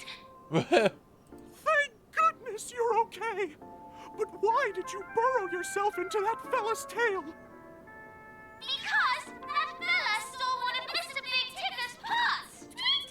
I wanted to help retrieve it, but I accidentally got myself stuck in the oven. Tweet. Go ahead and get it, but be careful. It's hot. Tweet. An inner self fragment belonging to the Sweet Dreams troupe? This is just too surreal. Why is it surreal? What am I missing?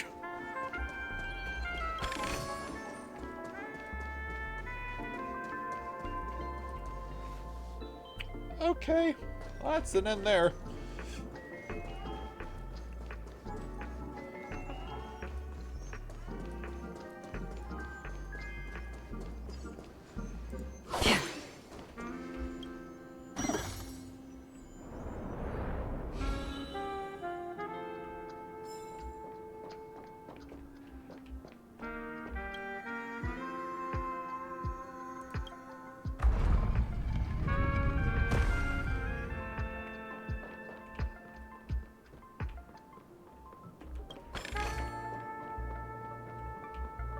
Okay. Nope.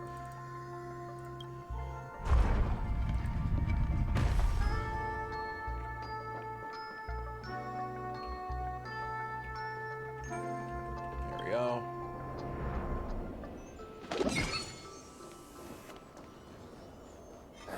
Stream forth the gleam of old blades.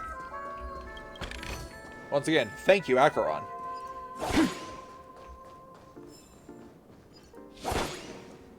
We've gathered all the missing parts. Let's hurry back. We don't want to keep Big Ticker waiting. Well,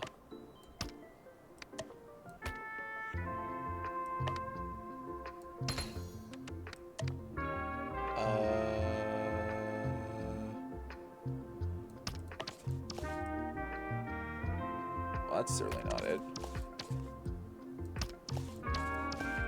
Wait, what?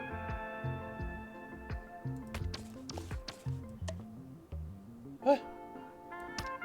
No. Oh. Okay, that was a lot easier than I was making it. You up here. You right here. There we go.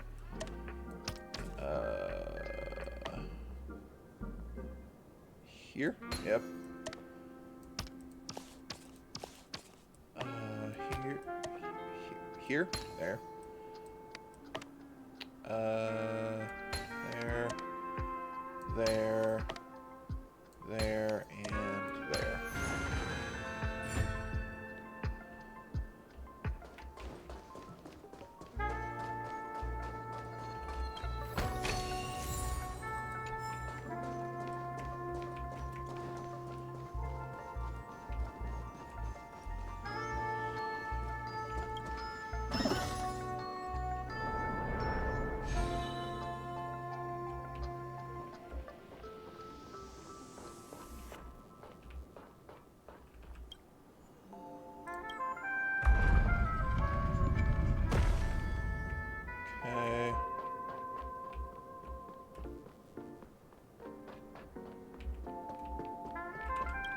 go. Oh, hey, chest. Alright.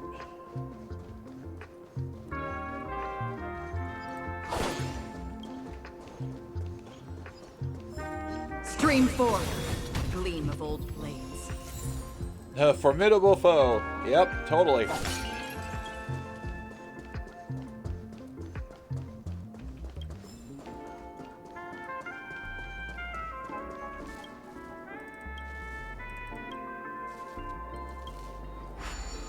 There we go.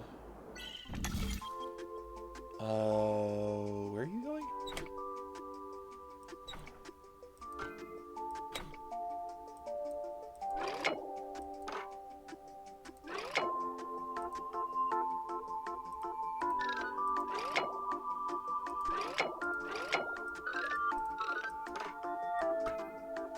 What on earth?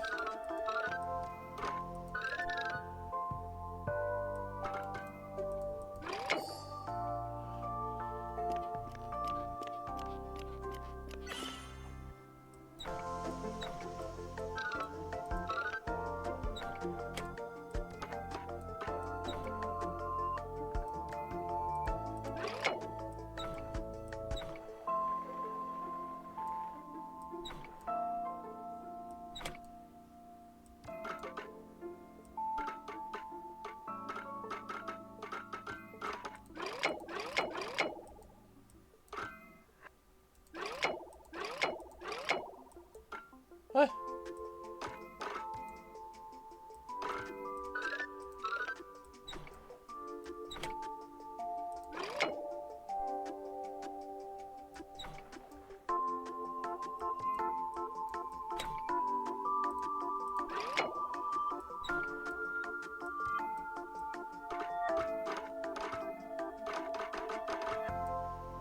I don't know why I'm stopped here.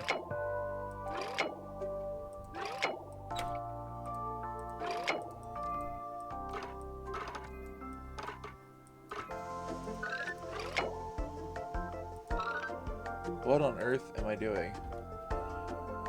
This has to be something like so simple and I'm just an idiot.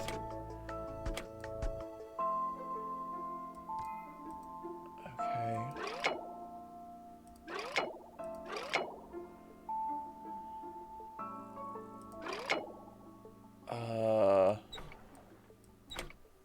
Why?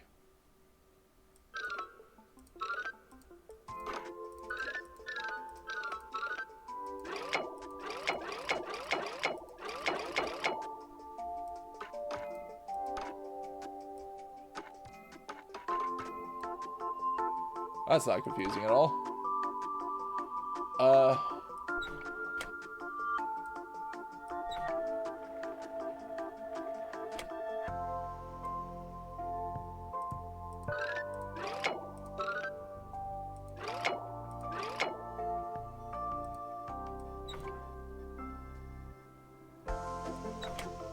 Okay, it's gotta be this.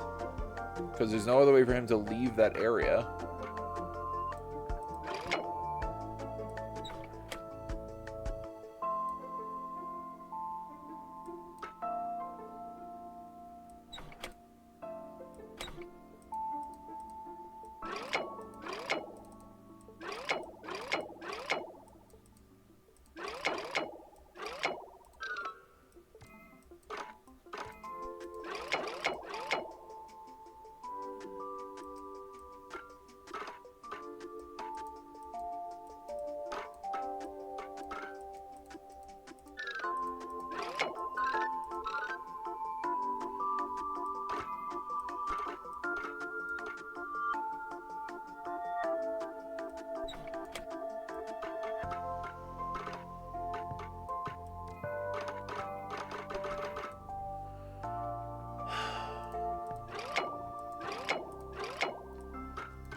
here. I don't have anything to connect there, though.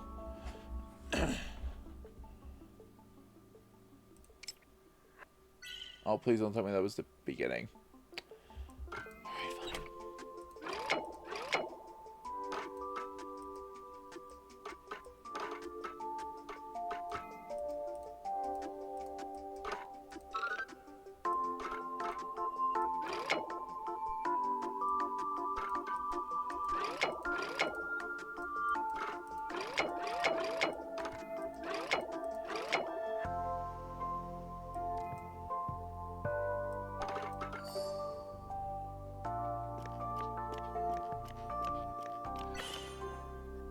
Okay.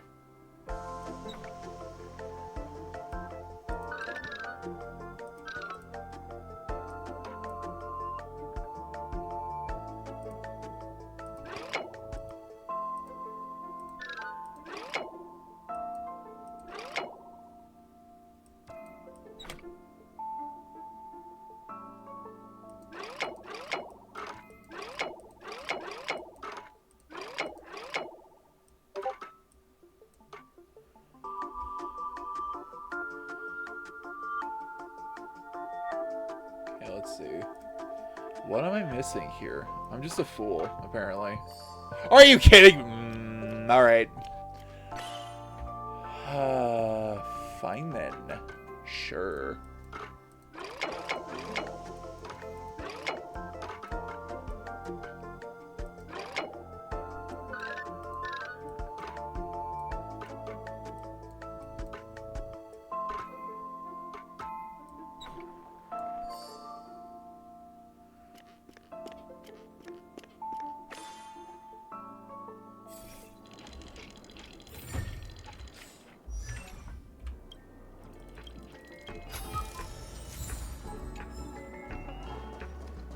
I still don't understand what the purpose of these eerie building blocks are.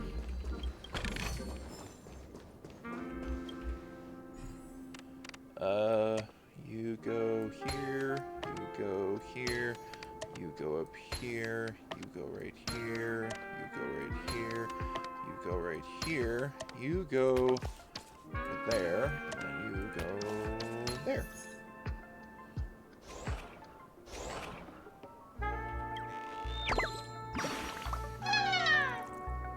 Height averse bird. Sure.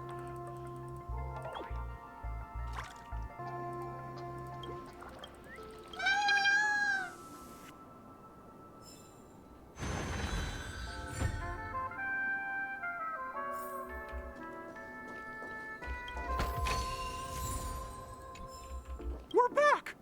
As long as you have these, you'll be able to find closure. Tick-tock! Wow! This sudden surge of joy! It's working! Tick-tock! Next, we just need to enter its emoscape, help connect its pathways, and we're done!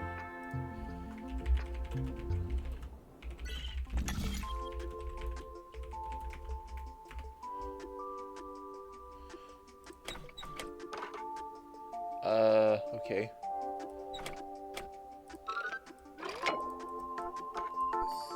All right.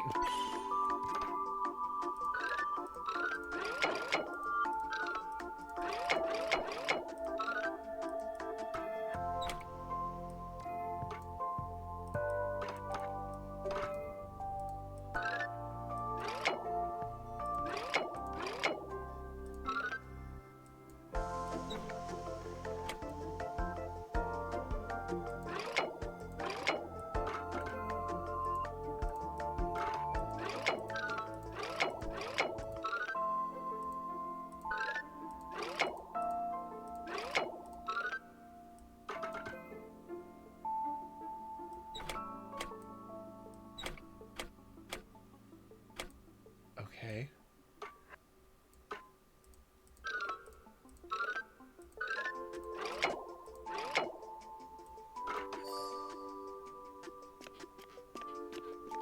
Here?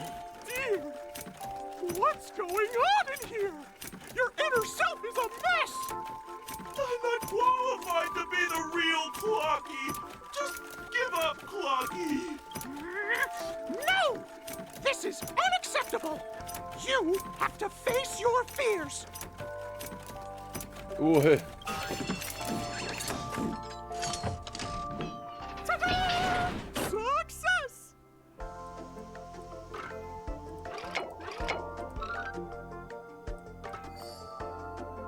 Well, thankfully that one was a lot easier. Oh, thank you, Clocky. If not for you, I'd never be able to connect with people like this. You helped me find myself again. No problem at all. As the guardian of Dreamville, it's what I'm here for. Tick-tock! Oh, my friends, you still have other important things to do, right? Go forth, my friends. When the moment comes, all the Dream Tickers and I will cheer for you. It's all done. Victory's in sight. Let's head to the final stage.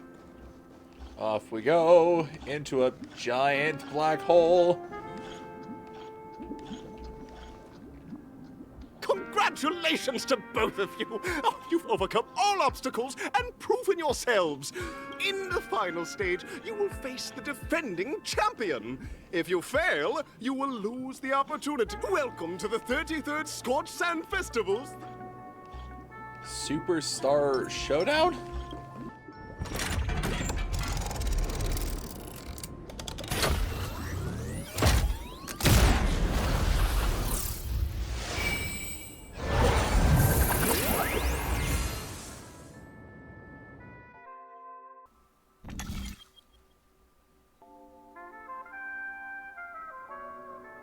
I mean, sure, Arena 1.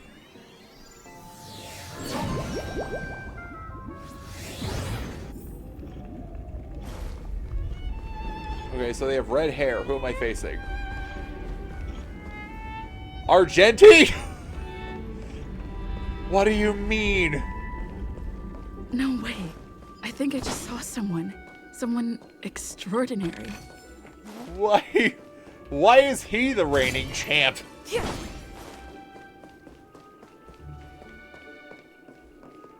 Please wait, my beautiful ladies.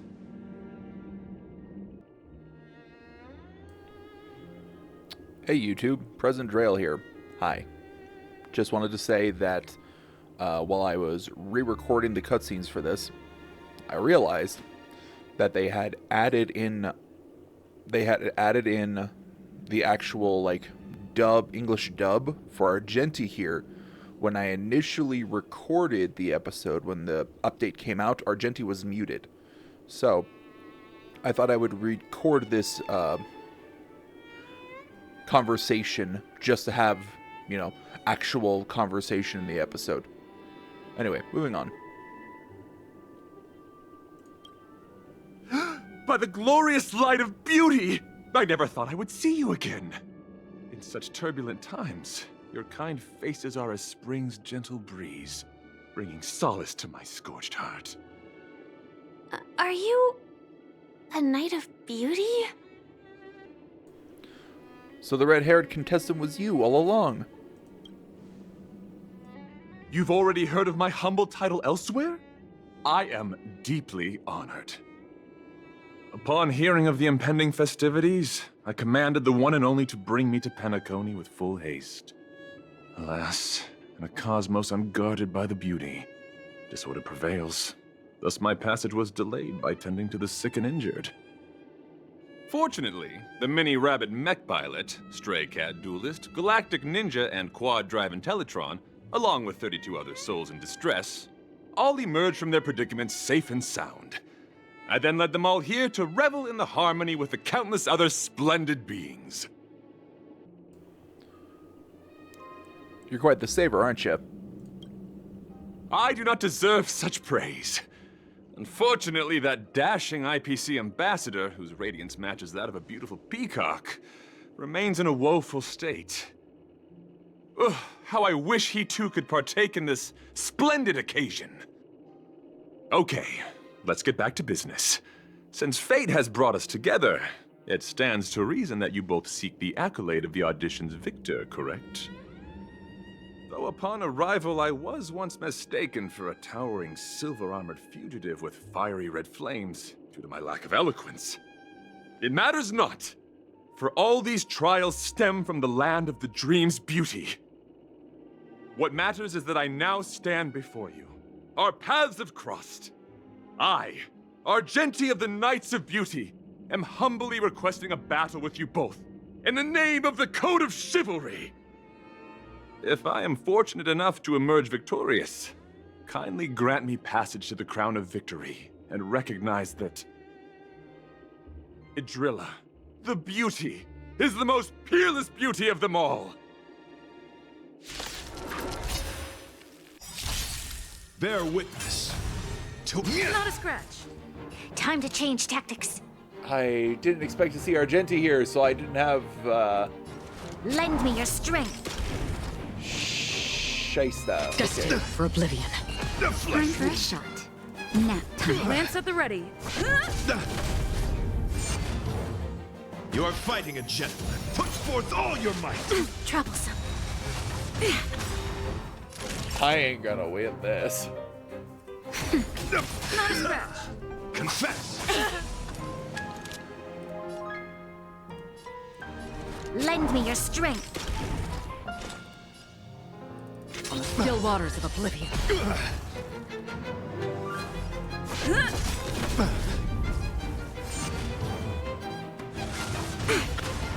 Behold, this symbol of pure... Naughty I child. hate it. Nap time. You'll pay for this. Lend me your strength. Another journey begins. Destined for oblivion. The flesh wound. We've entered the storm.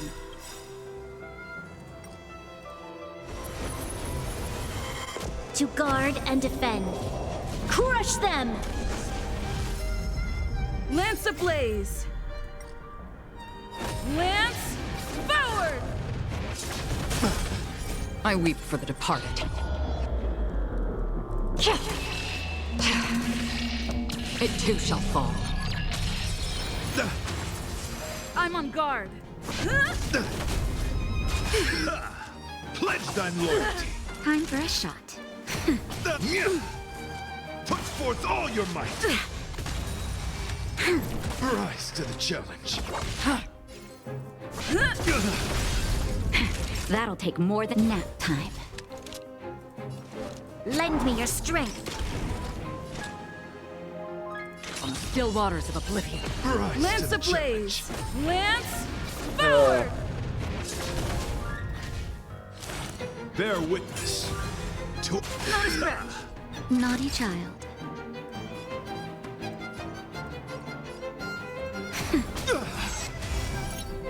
Not a damage boost. Put forth all your might. Justin, just a little something. Think nothing of it. Nice teamwork.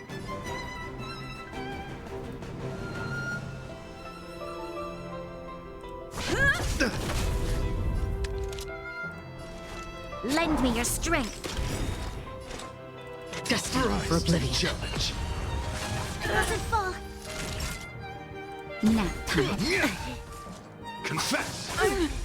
Okay. I'm on guard.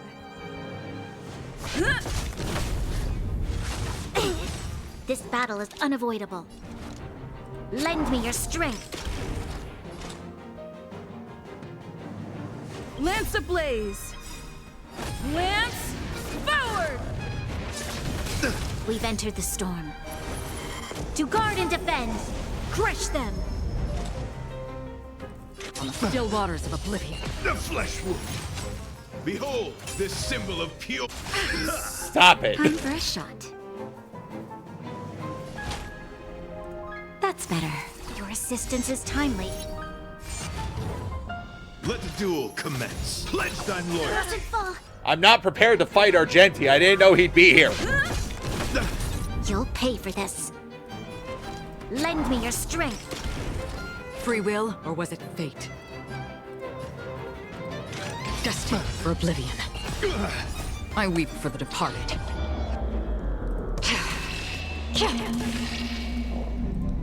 It too shall fall.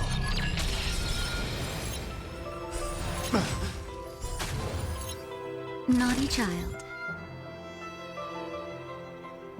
Not a scratch. Put forth all your might. Lance at the ready. There's always a weakness.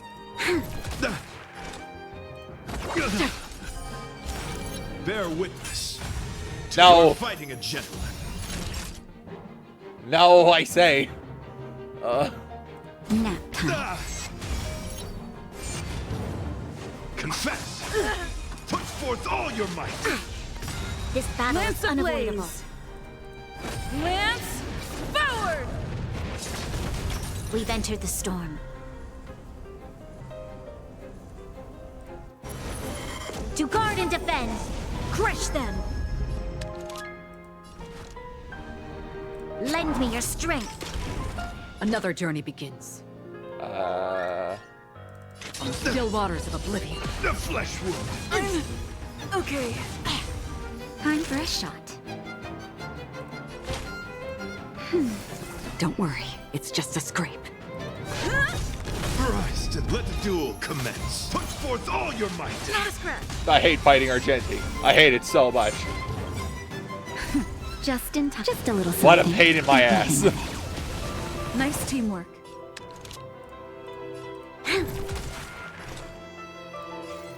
Destined for oblivion. Behold, this symbol of pure. You are No. fighting a gentleman. Naughty child. Rise to the challenge. Troublesome. Lend me your strength. We've entered the storm. To guard and defend. Crush them. Free will, or was it fate? On the still waters of oblivion. Confess. Put forth all your might. Lance ablaze. Oh my god. Lance forward. That's better. Your assistance is time.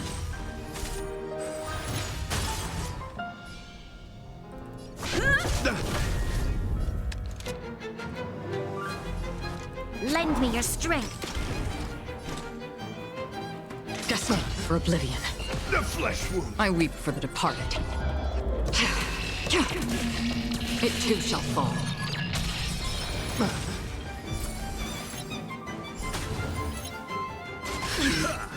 Put forth all your might. Not a scratch. Nap time. Bear witness. To let the duel I commence. hate you so very much. This battle is unavoidable.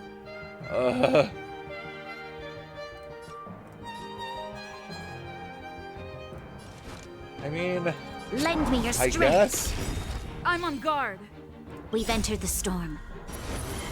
To guard and defend. Crush them. That's half the work. On the still waters of oblivion. Lance ablaze. Lance forward. Rise to the challenge. Why are you like this? Pledge thine loyalty. Put forth all your might. Troublesome. Just in time. Just a little something. Think nothing of it. Don't worry, it's just a scrape. I'm okay. Lend me your strength. Free will, or was it fate? Destined for oblivion.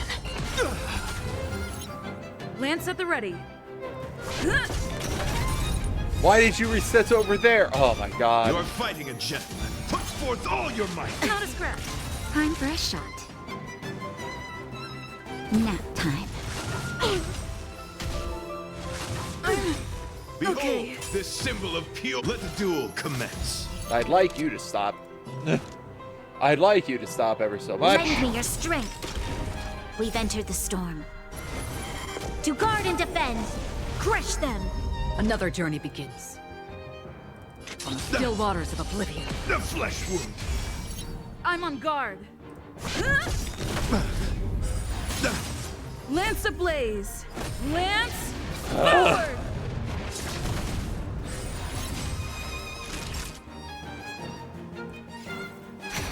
Confess! Put forth all your might! Oh my god. Just a little something. Think nothing of it. Your assistance is timely. Nap time. Free will, or was it fate? Destined for oblivion. Challenge. Lame. Put forth all your might! Lance at the ready. Fuck you and your extra action bullshit. Lend me your strength. Another jerk. I didn't mean to do that. I didn't mean to do that at all. Bear nabbit. No. You're fighting a gentleman. I'm on guard. Please.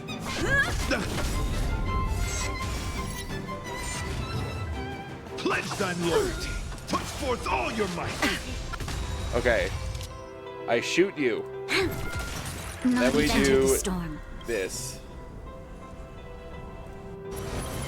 To guard and defend. Crush them. Lance ablaze. Lance forward! Nap time. Free will, or what's on the still waters of oblivion. I weep for the departed. Please. Kill him. Kill him now. It too shall fall.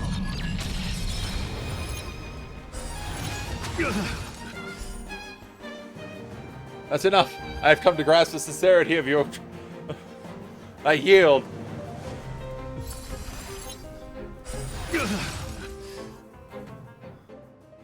Beautiful! Truly a captivating contest.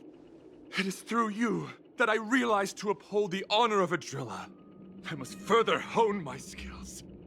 What a beautiful lesson indeed! Go forth, my dear friend, beautiful miss. The audition's crown is yours to claim. I shall remain here, gazing from afar as you bask in the limelight, joining the audience in offering you the most heartfelt cheers and applause. We don't have much time. May fate allow us to meet again, Knight of Beauty. It kind In of that case, let's make our way to the end. It sucks that Argenti wasn't Penacony's voiced. really thronging with talent.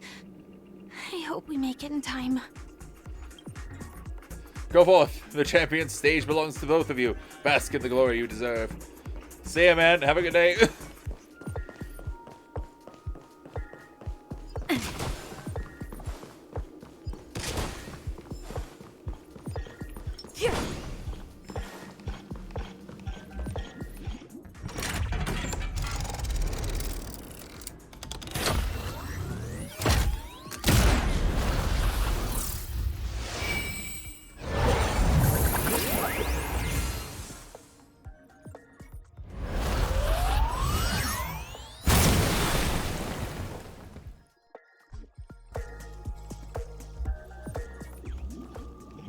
Okay, I'll be honest. I hear a bird. Congratulations to the Galactic Baseballer and Firefly on becoming this Scorched Sand Festival's champions! We look forward to their amazing entrance in the Charmony Festival! For some reason, you're afraid that they will surround you because wildly telling you congratulations. No! I know that reference!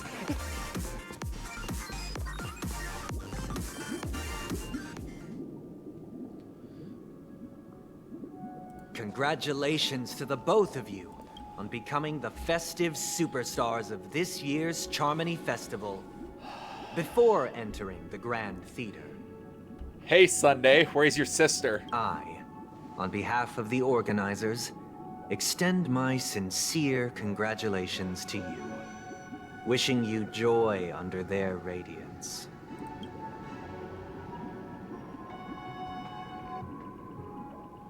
What are you doing here?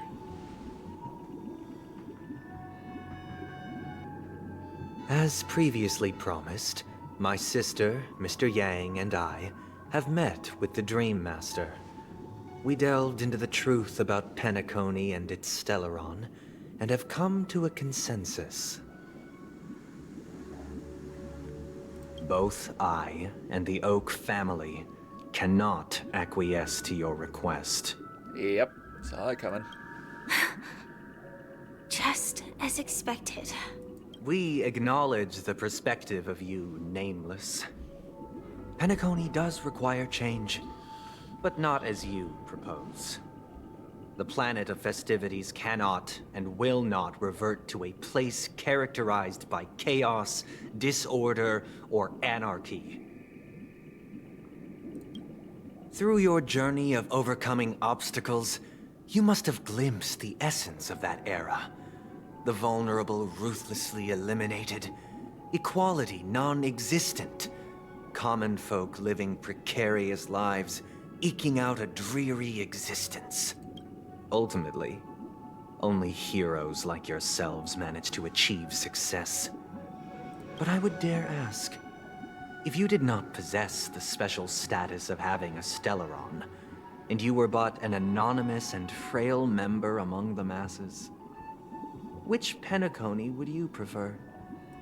A dystopia for the survival of the fittest, or a sweet dream paradise for all? I don't know, why are you asking me?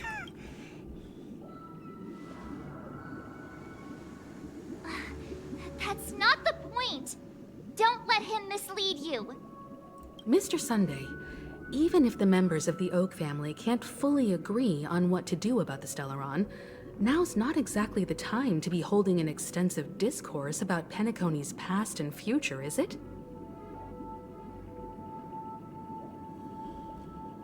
The Stellaron issue concerns the life and death of everyone on Penacony. If anyone has a better suggestion, the crew is more than willing to listen. Also, it'd be best to tell us the ins and outs of that meeting. This way, we'll at least know what Welt and Ms. Robin are dealing with, and the reason why they failed to make our appointment. Ah, Navigator. That is precisely my intention. With all present, let's begin by discussing the details of that meeting. Let's talk about our tribulations and choices, our ideals and beliefs, and our final course of action. The only path to take. Now we're on Welt or Robin. A while ago.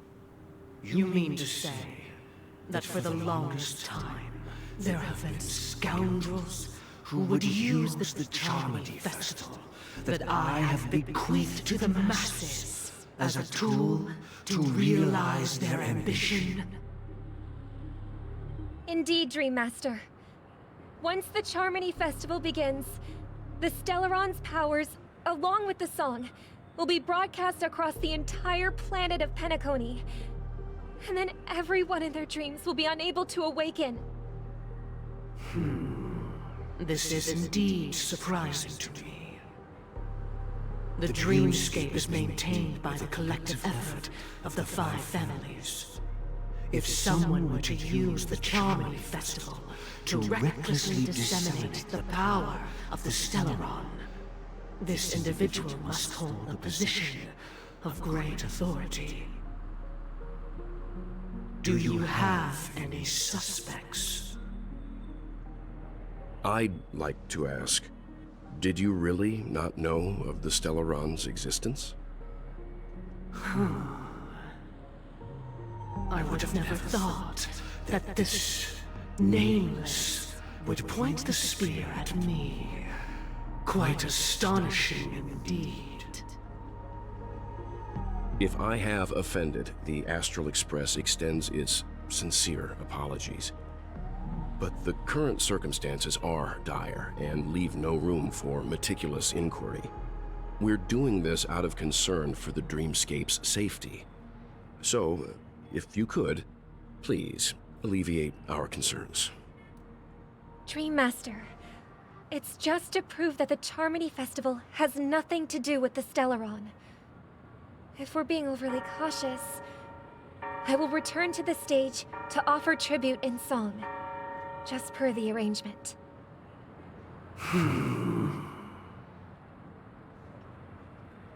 Sunday, Robin. I've watched you two grow up and know your dispositions like the back of my hand. Both of you, right now, can surely be lauded as their most devout advocates. I already know your resolve. The magnitude of this matter is enormous and cannot be taken lightly. Since Mr. Yang has asked with such earnestness, I will personally respond in kind. If there is a need, the entire Oak family will be mobilized to heed your call. Someday, might I ask you to beseech them to cast their light unto me, and question me in their stead, so that no lies may be concealed? I will do as you command. Robin, could I entrust you to be present as a witness, to document the truth, and to proclaim my innocence, so that all slander may be utterly dispelled? I will do as you command. May thy will be carried out on earth, just as it is in the heavens. Oh, triple-faced soul, please sear his tongue and palms with a hot iron, so that he will not be able to fabricate lies and make false vows. Let us begin. There is nothing else to prepare. Understood. Question. Have you devoted your life to your god, never worshipping other gods? Naturally. Do you love your god as you do yourself, always heeding their admonishments? Naturally. Have you strayed from the path expected by your god, betraying their name? Never. Have you ever been inordinate with your asks of your god, coveting more than the foundation of the creation itself? Never. Then, a final question. Do you swear to fulfill all vows, past, present, and future? With the Eon as my witness, if I do not deliver on my words, or if I renege on my vows, may I be cursed in accordance with divine law. They have seen your faith, and have endorsed your faith. With this, it can be evidenced... Just a moment. What is it, Mr. Yang? I have another question I hope to have answered. To my understanding, the family's harmony and prosperity have never relied on so-called divine laws. The god you both mentioned, are they truly Xipe? Mr. Yang should know that those belonging to the family toil together as if they were kin, embracing solidarity and unity under their light. All duplicity is laid bare before the harmony. Such a delicate and complex symphony. Which other god could perfectly harmonize this, if not for the great one, Xipe? Perfectly harmonize. Therein lies the problem. It isn't an outsider lurking in the shadows who changed the harmony, but a dissonance that has surreptitiously emerged from within this very symphony itself. In the distant past, there existed an Eon. With one flick of the wrist, they crafted the laws of the cosmos. Their followers formed the Beyond the Sky Choir, spreading solemn and reverent hymns throughout the universe. He's not talking about the Order, is he? Ooh. Later, they fell. The route traversed by this eon clashed with the harmony, ultimately being absorbed and fused into it. The chorus that once reverberated across worlds fell silent, and when it echoed anew, it was transformed into the hymn of harmony. So the Order... Because the Order fell to the harmony, they fused. Or the Order was subsumed. Though an eon may perish, paths with no masters still linger. In the all-forgiving harmony, echoes of bygone dissonance may subtly arise. Mr. Yang. Being overly astute can be a detriment. Especially when you find yourself alone and without allies. So this is how it is. For the sake of our grand cause, Sunday, please afford these two an opportunity to rest. What? Oh, betrayal.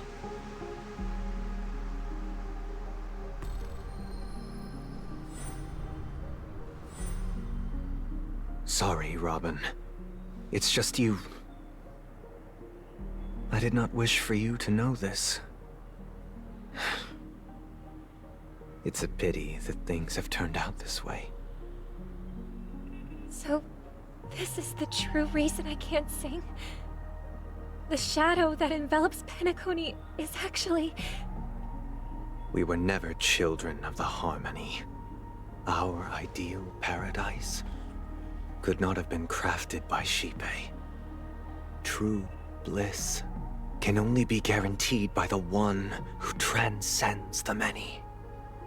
Within the foundation of law, humanity establishes civilization, and through harmony, we obtain order. Yep. The path of order. Unbelievable. To think that there would be remnants of the Order on Penacony. What have you done with Mr. Yang and Miss Robin? Don't worry. I just gave them some time alone to ponder their fates. You should know that these actions make you an enemy of the Astral Express. Should we need to stand against the Nameless, it would only be myself and the Oak family involved. But we haven't reached that point yet, have we? Your efforts for the justice of Penacony are evident to everyone, and have been widely observed.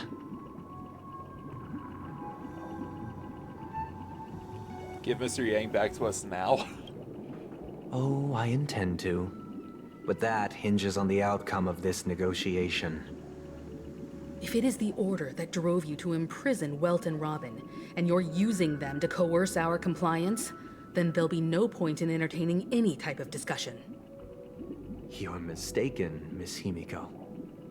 They are in very safe hands, and just as the family has always proclaimed, no one can be harmed in the dreamscape, least of all in the beautiful new world belonging to the Order. Own order and rule of totalitarian. Ugh. Order through force. Penacony and the entire universe have witnessed far too much innocent bloodshed. The strong wield their blades against the weak, and the victors push the vanquished to the brink of life. Natural selection. The world abides by this principle, establishing the well-being of humanity atop the corpses of the downtrodden. Only we, or rather, I, possess the power to put an end to this farce. Boy's got a hero complex. So you've decided to resurrect a dead Eon? No one's ever done such a thing. If Miss Himiko is interested, let's draw back the veil and speak candidly. I've always firmly believed that people can understand one another through peaceful means. I'm willing to divulge the unembellished truth as to the intentions of the Order's Pathstriders, so that you will make better judgment for the Astral Express, for Penacony, and for this stretch of the universe. Words can hardly do justice to the beauty of that ideal. So, come with me, everyone. Let us retrace our steps and see once again where this road leads. Huh? Where'd he go? Welcome. This isn't any location in Penacony's dreamscape. It's my inner world. The reason the scenery before you remains unchanged is because your consciousness has drawn on similar concepts to fill in the gaps.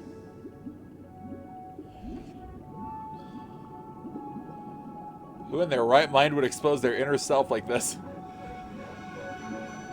That means... Did you do the same to Welt? It's a tuning process. Stronger in effect and more draining on the mind. The gray-haired guest has experienced it before, so she should understand what it entails.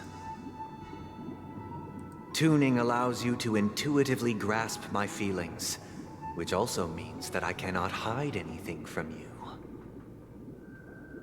Now, everyone, please look at the huge screen. The road we once took begins here. From this point on, you will witness the numerous decisions I've faced. I've selected a portion of these to share with you. I believe after going through similar predicaments, you'll be able to better understand my thoughts. Let's begin. The first decision. A story about a baby bird. This story happened when Robin and I were very young. We were victims of the Stellaron disaster, and the family's Mr. Gopher Wood, who would later become the Dream Master of Penacony, saw that we siblings had no one to turn to and took us in. Later on, Robin and I lived a time with nary a care in the world. One day, after dinner, while my younger sister and I were lounging about in Mr. Gopher Wood's yard, we spotted a fledgling Charmony dove all on its own. That baby bird was tiny. It didn't even have all of its feathers, and it couldn't sing. When we found it, it was already on its last breath, having fallen into a shrub, probably abandoned by its parents. We decided to build a nest for it right there and then. However, thinking back, that winter was unusually cold, with fierce winds at night in the yard, not to mention the many poisonous bugs and wild beasts in the vicinity. It was clear that if we left the fledgling in the yard, it stood no chance of surviving until spring. So, I suggested we take it inside, place it on the shelf by the window, and asked the adults to fashion a cage for it. We decided that when it regained its strength enough to spread its wings, we would release it back into the wild. The tragic part, something that we'd never considered, was that this bird's fate had already been determined long before this moment. Its destiny was determined by our momentary whim. Now, I pass the power of choice to you all. Faced with this situation, what choice would you make? Stick to the original plan, and build a nest with soft net where the Charmony dove fell? Or build a cage for it, and feed it, giving it the utmost care from within the warmth of a home? I eagerly await your answer.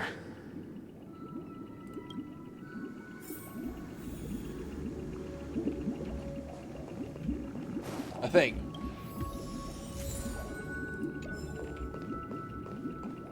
March? That guy just casually throws this kind of question at us? What exactly is his deal? But fine, I'll answer, I guess. If it were me, I guess I'd choose to build a cage for the little Charmony dove. After all, leaving it there, it's bound to get hurt by wild animals or something. And that'd just be too sad.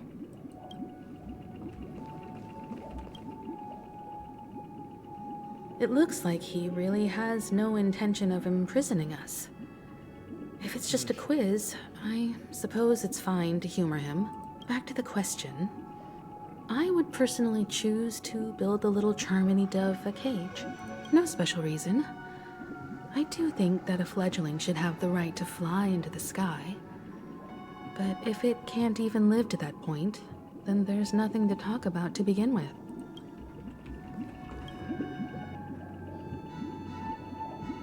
I can't decipher his intentions right now, but based solely on that question, I would probably choose to build that dove a cage. Even if I was gonna release it back into the sky, it'd have to be strong enough to fly first. If I left it where I found it, I fear it'd never get the chance to fly ever again.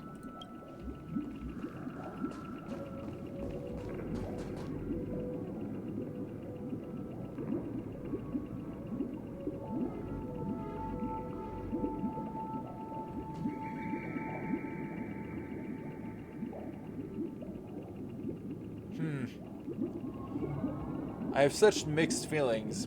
Because any normal person would say, go for the cage, release it when it's strong enough.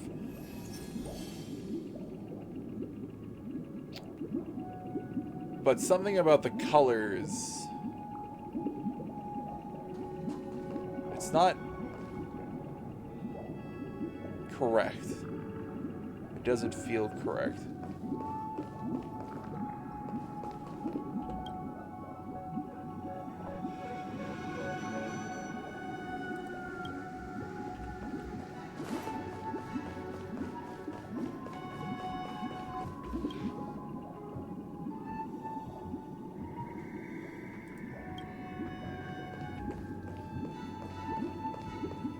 This is one of those moments where I'd be like a save scum and I would save it just to see just to do both options. But I'm gonna do this one. Interesting.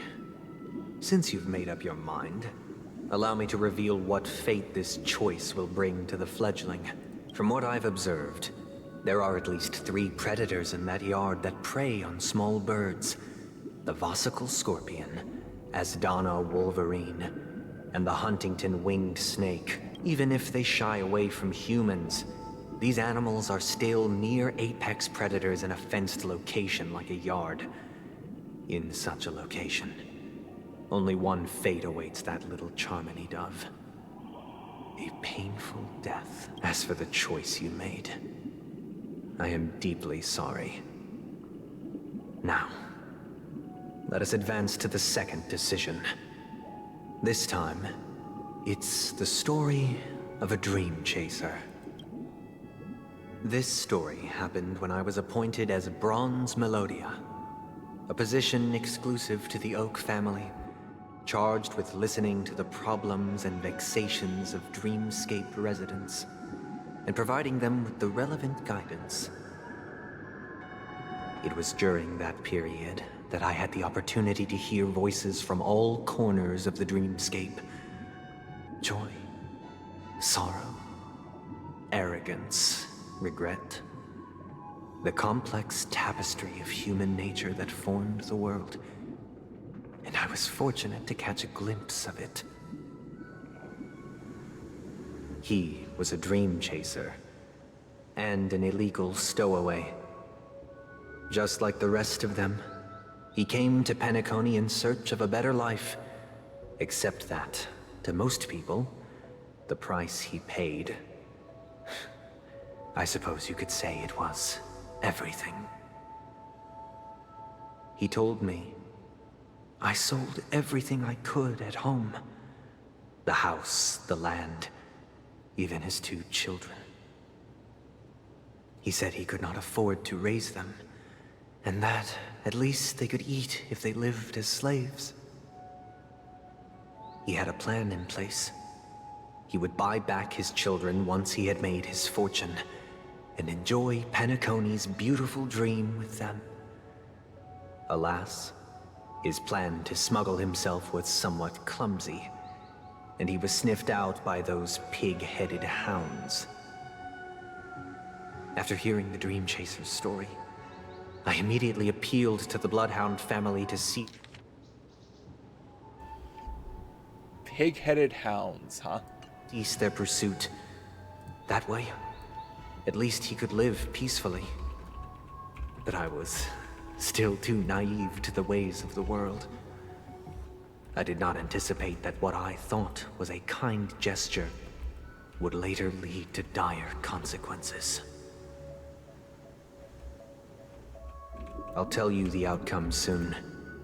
For now, I'd like you all to make a choice. Will you do as I did, and try to convince the Bloodhound family to stop their pursuit, so that the Dream Chaser may live peacefully and realize his wishes? Or will you remain silent, leaving him to languish while the hounds are hot on his heels, until his inevitable judgment arrives? I look forward to everyone's decisions. Who knows? Perhaps they might even alter the outcome of this tragedy.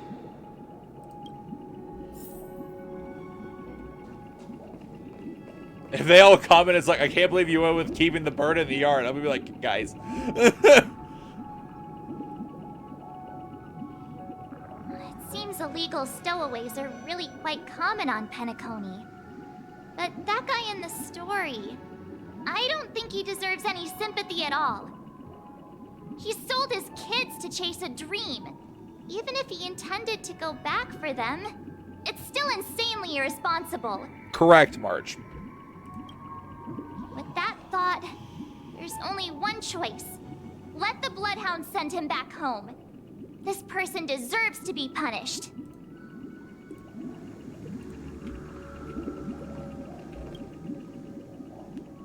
A Dream Chaser story. If I acted out of kindness, I would probably ask the Bloodhounds to stop their pursuit and lend him a hand. But what cruel repercussion would this choice result in? I think Sunday must have been deeply impressed by the limitations of the strong defending the weak through this incident.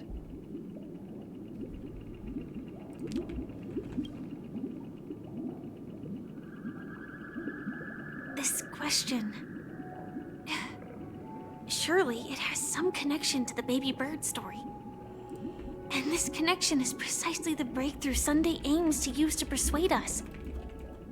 I'd probably choose to ask the Bloodhounds to cease their pursuit.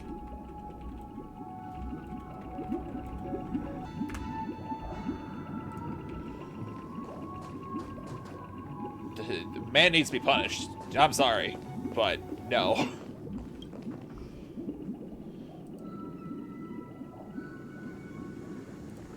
It seems you, like me, are pondering whether a different choice could have led to a better outcome. Sadly, his fate would only be more tragic. Say he never gets caught. He would only die from delirium. Hey, okay. The methods with which illegal stowaways enter dreams are unorthodox. Not flawless like the hotels. Living in the dreamscape would be a mere pipe dream. Should he be apprehended? Could the hounds afford to turn a blind eye? The answer is a definitive no. They couldn't bear the resulting consequences, and thus wouldn't dare extend a helping hand. As to your choice, I once again offer my heartfelt apologies. Next comes the third and final decision. And the story this time is my own. This story happened the day I was appointed the Oak family head. At that time, Mr. Gopherwood was the current Dream Master, and as per his wish, we had a private conversation. How you doing today? Okay? Doing well, I hope. Today, okay? What surprised me was that the Dream Master had only come to deliver a letter to me. He let me read its contents, and it was a letter from my sister. That's good. The letter contained the usual pleasantries, anecdotes from her travels. Nothing out of the ordinary. Just as I started wondering how this letter related to our discussion, the Dream Master began to speak. Do you know who wrote this letter? Hopefully not like a bad kind of busy. My sister, of course. But why would you personally visit me to hand me a letter from my sister containing mere trivialities? To help you grasp the full scope of this issue. Do you know where Robin is at this moment? From what the letter indicates, she must be in Caspelina 8, correct? She's touring there right now. Correct. Has she mentioned anything about a stray bullet?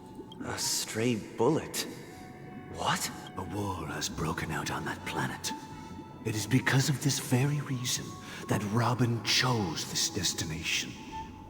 To spread the word of the Harmony. And to save the lives of that planet. She personally made for the front lines. Ah, okay, just odd jobs. That's all right. That's nice at least. She hoped to ease the people's suffering with song, and was willing to brave mortal danger to deliver the IPC's medical supplies. Unfortunately, stray bullets show no such compassion. Is she all right?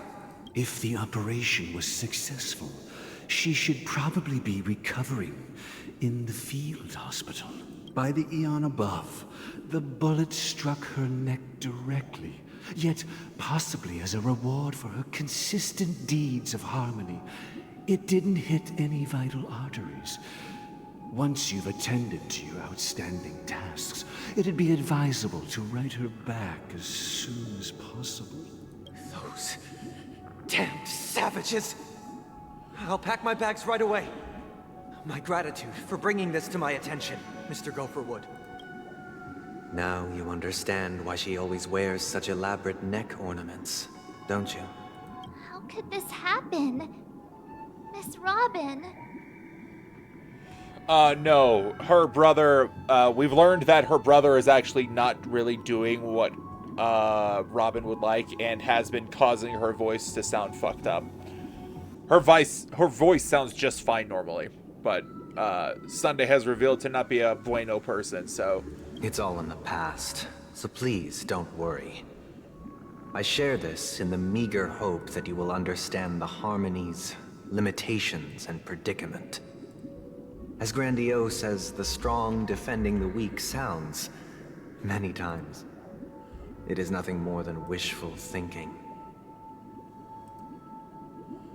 Likewise, I've prepared one last question, one last choice. But rest assured, this choice will not have any grave consequences. Because this is merely a figment of imagination, a nightmare that has haunted me through countless nights. If you ever had the opportunity to make a choice like I did, would you still support Robin's journey on the path of harmony?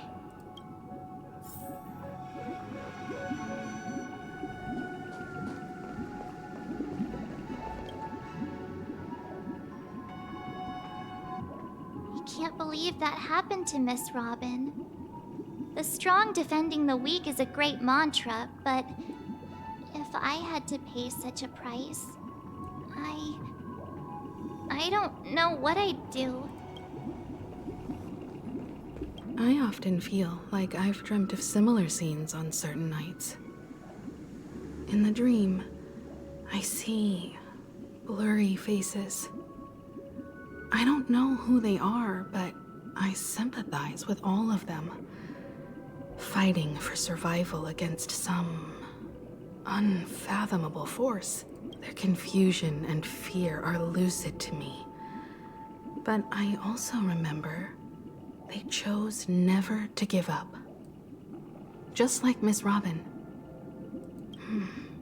If Mr. Sunday's question leaves you puzzled, you should find the answer from your own experiences. With each Trailblaze, dangers and tribulations will surely follow.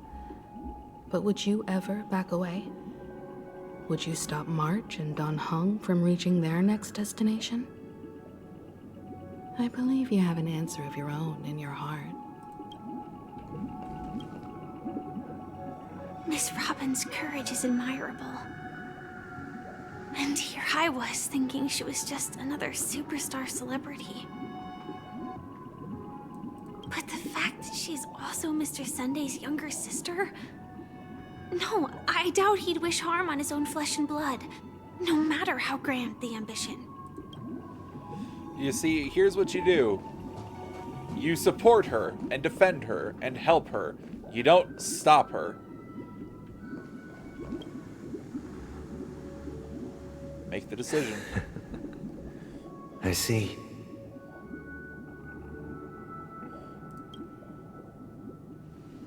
I am now aware of everyone's stances.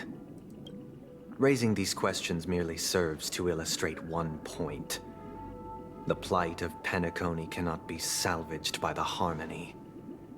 The true foundation for a sweet dream paradise can only be established through the Order, where the strong govern the weak. I know the suffering of being tormented, the turmoil of losing your way, how sorrow, and even despair, set in when matters don't work out. All of this causes me unending pain, because this is not what happiness is at all. It sounds like, yes, you've been the subject of a war, or destruction from a Stellaron crisis, but no. You're asking for a totalitarian rule, and that removes freedom for everyone, and that's not really living at that point. We must teach the weak how to live a happy life. And this life isn't some noble propriety that the upper crust preaches, but in definitive terms, a way of survival that belongs to everyone.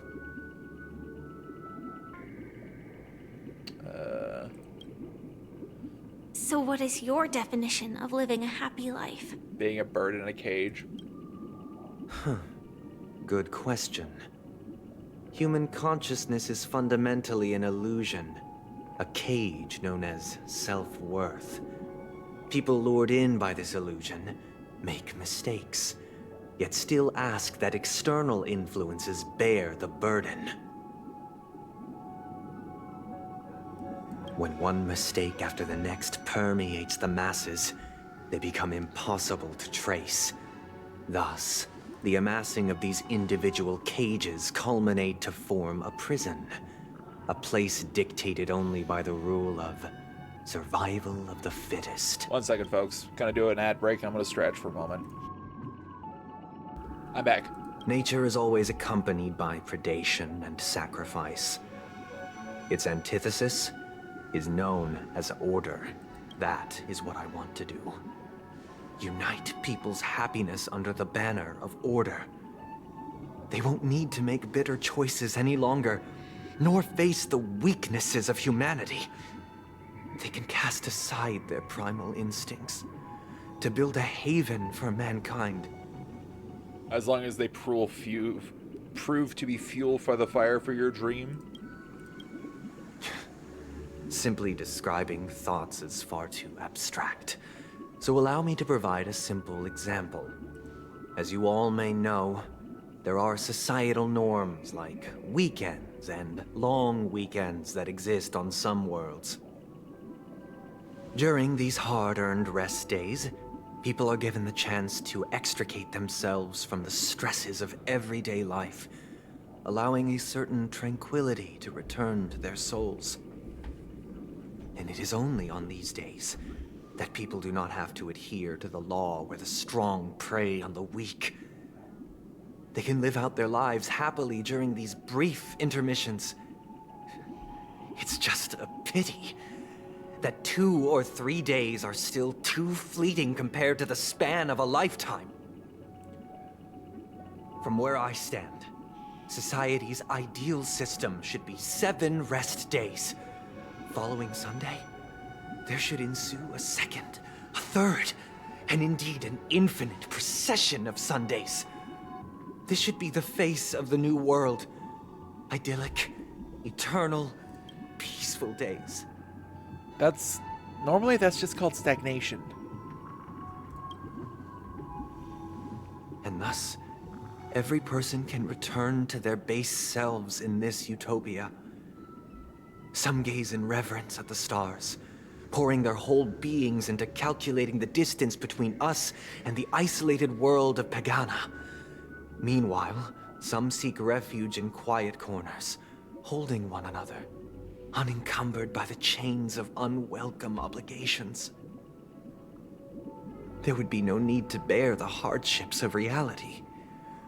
Only in this way can humanity face the inevitable end with the purest of spirit, living a life of dignity. This is what it is to live in bliss. This man is literally like saying, hey, why don't we do the Matrix? But instead of everyone living in a computer simulation, they're living in a magical dream simulation. Miss Firefly, you who are stricken with entropy loss syndrome, you of all would surely understand this.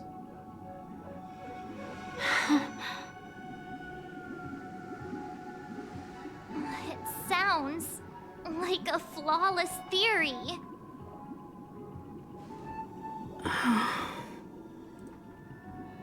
But what is the price to attain all this? The cost is minute, merely a personal and eternal sacrifice. If this paradise is to be maintained for everyone, someone must remain trapped in solitary awakening until the end of the cosmos. Awakening. Which means that this so-called paradise is still a dream. Stepping into this paradise means forsaking reality, correct? It is not forsaking, but transcending. Flesh, blood, sorrow, weakness. If the physical is the root of spiritual suffering, it is only logical that we defeat it. No, because transcendence normally means a form of epiphany or like moving to a better school of thought or having something personal happen that requires you to, or not really requires you, but like shows that you have had great personal growth.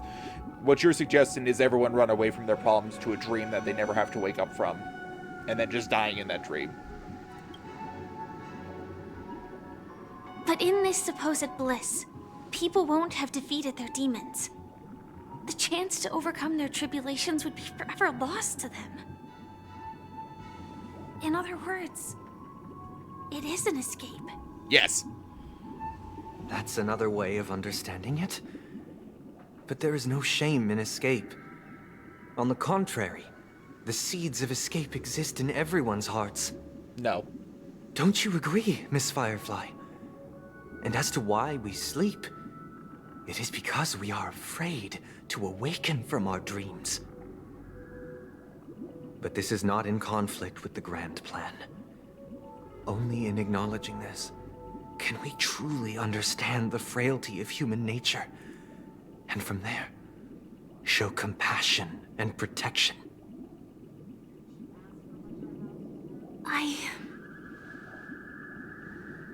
I admit that you are a born leader. Your perspective on humanity brims with pessimism. Yet you express compassion for all, even when your heart pities them. But unlike you, I live for the self. From my perspective, individuals making choices for themselves is their birthright. Firefly is just preaching what I believe.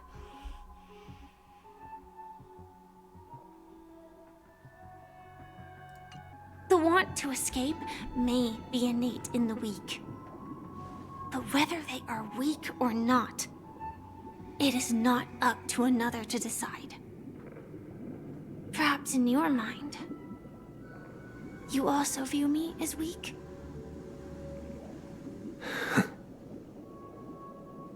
Because I don't think so.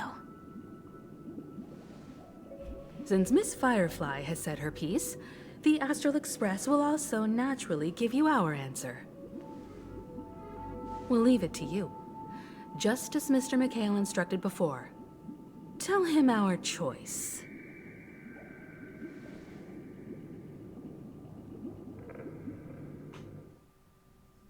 Not long ago. What is this place? Does this place ring any bells, Misha? I don't know, but I feel a sense of déjà vu. What is this place? Oh.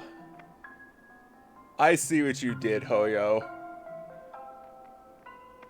Is Misha the dream of Mikhail, or the Clockmaster's, like, wish? It's the realm within a dream bubble. This was left to the Astral Express by a nameless, but weirdly, when we entered it, it was completely empty.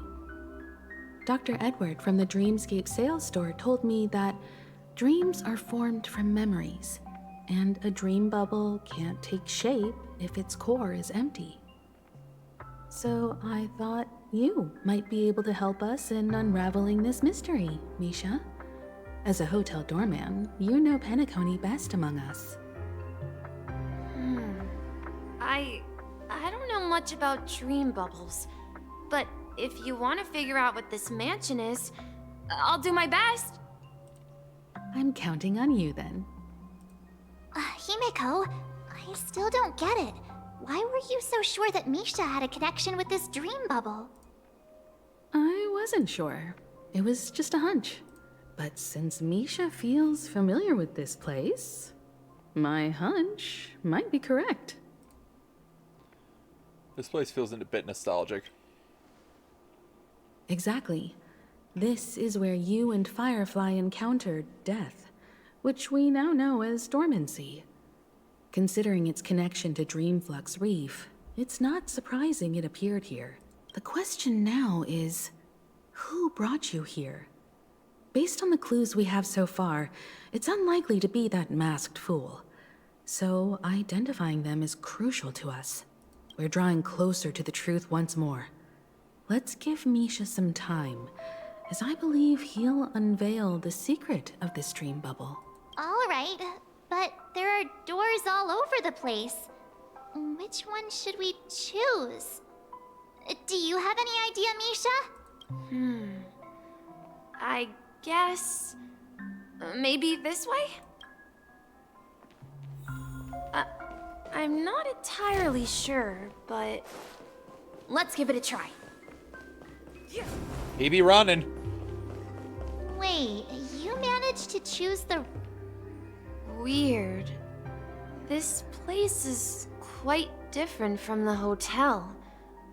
But I feel like I've been here before, and even lived here for a while. If I remember correctly, there should be a fireplace down that hallway.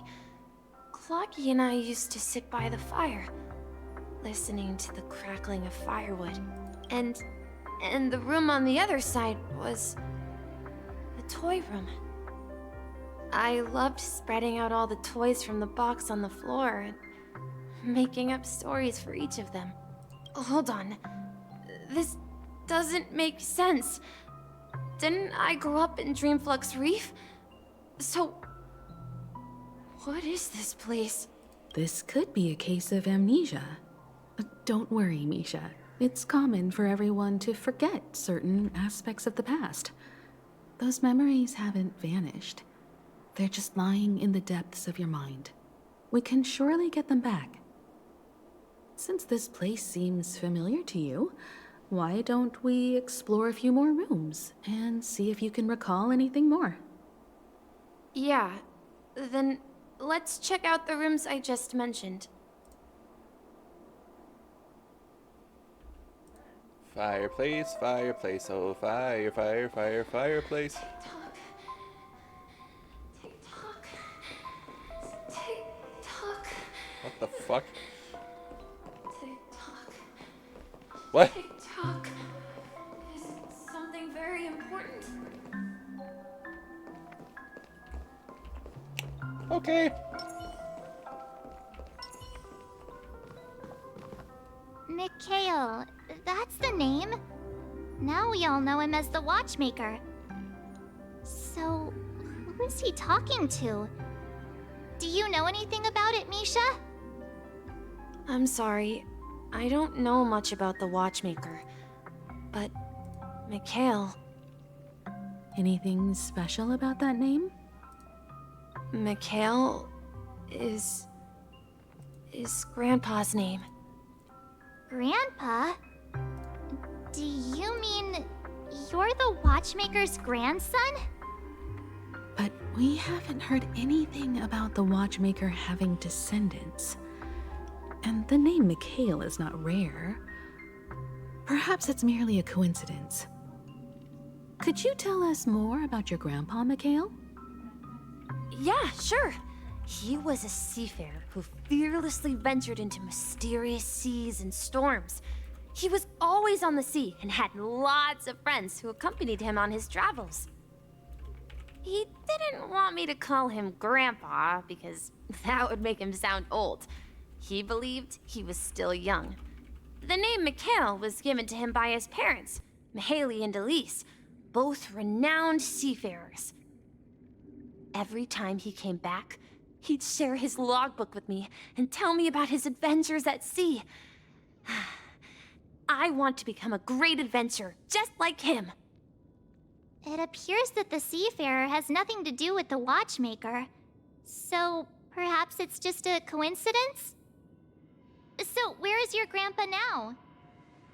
He went off on a new journey, and it's been quite a while since I last saw him. So, where has Clocky gone? Did he leave to protect Dreamville?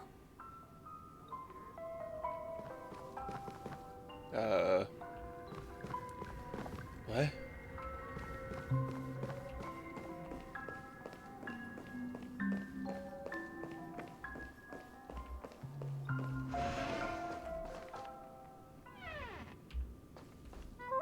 I heard some noises from the room.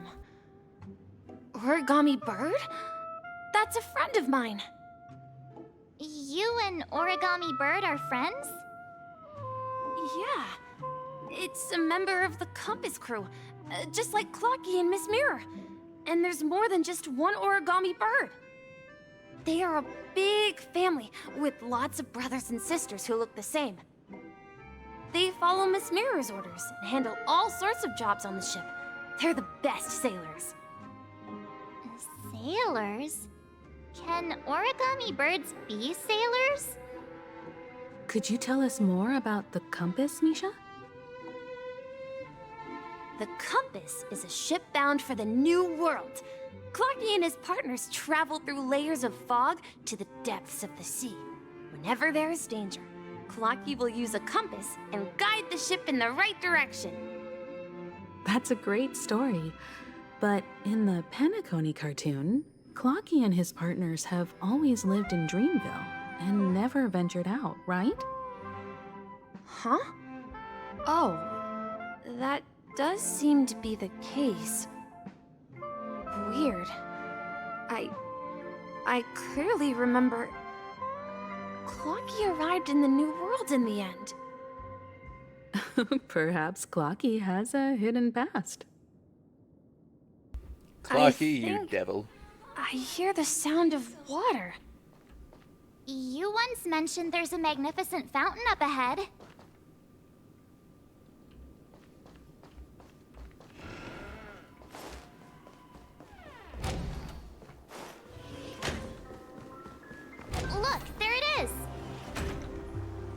fish.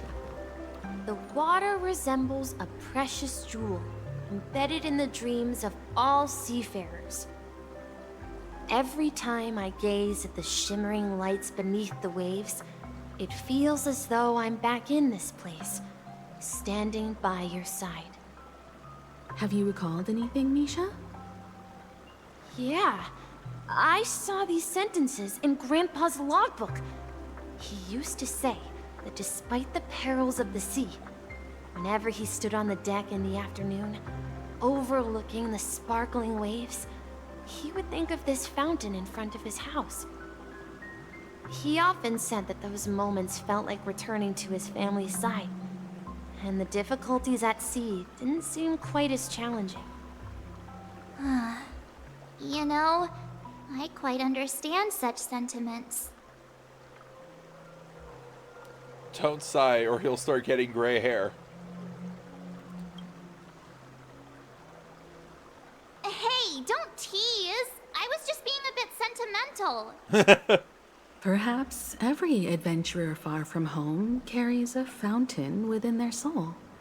Even though the other side of the sea remains shrouded in the unknown, the fountain in front of his house serves as a compass, leading him back to his cherished ones. Yeah, while Grandpa was at home, we would stand by the fountain and place the compass, a toy boat that I made, into the pool. Back then, I would ask him when I could go on adventures like him, and he would always laugh and say I was still too young. It seems this Mikhail is truly a seafarer and has nothing to do with the watchmaker. Yeah. Based on Misha's recollections, the scenes in the dream bubble appear to be his childhood memories. But this raises more questions. According to Misha, he was clearly born on an oceanic planet and led an ordinary life, with no connection to Penacony at all. Could this be some sort of metaphor? Perhaps the sea refers to the memory zone. I'm sorry. I don't know, but my memories keep pouring out uncontrollably, like water flowing from a fountain. Perhaps I'll remember more things if we go further. Wish to share your burden.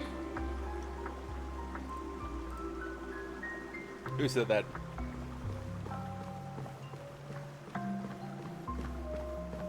We're going to the opposite side, right? No, we should turn left here. Huh? Something feels different about this place.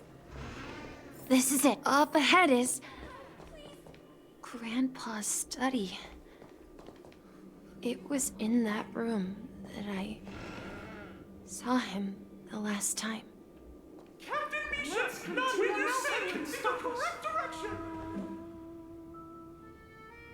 That's too many words at once. Lord, that hurt my brain a little bit. The atmosphere in this room feels totally different. Misha, you finally come! Clocky, you're here! Yeah. This is the room where we first met each other. Are those books on the bookshelf logbooks left behind by that seafarer? Yeah. Whenever he came back, he placed a logbook on the bookshelf in his room. They contain records of his expeditions to every corner of the world. He described our world as a fountain. At some point, the sea started to gradually swallow up the land where people lived. To ensure that everyone had land to settle on, he had to continue exploring the sea and search for the source of the rising seawater. On that day, he called me to his study, telling me that he was embarking on another journey. However, I could sense the gravity in his expression. It was the same look I had seen on my father's face before his final voyage. I asked him if I could go with him, but he said that my adventure lay elsewhere and told me to stay home and patiently await a certain sound at the door. What sound? He told me about a vast ocean in the sky. An ocean of stars.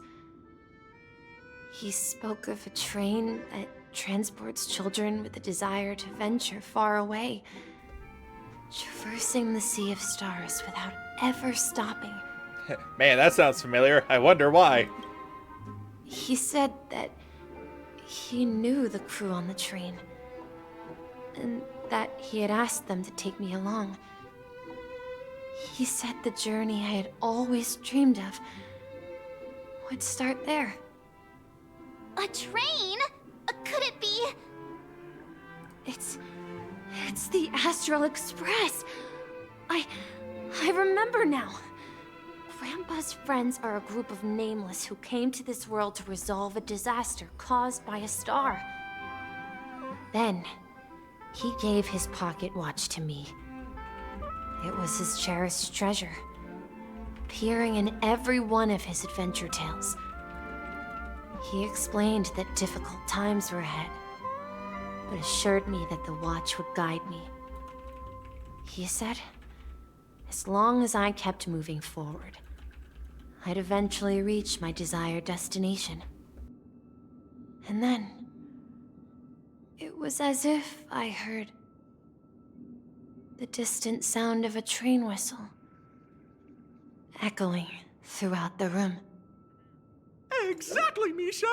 And then we followed that whistle, didn't we? Yeah. I think I can still find the way we took back then.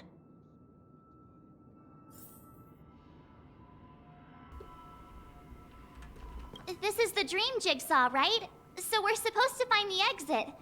But where? Do you remember? You said you obtained a mysterious shard when you stumbled in.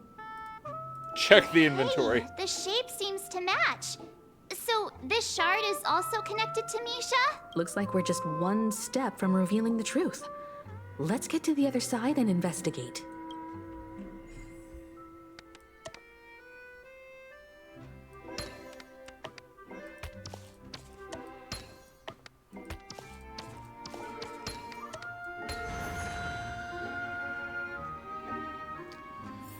But in the end, we arrived at the new world.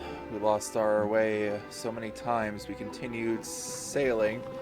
We finally come out of the fog. Across the ocean is our destination. Captain Misha, we are now heading in the correct destination.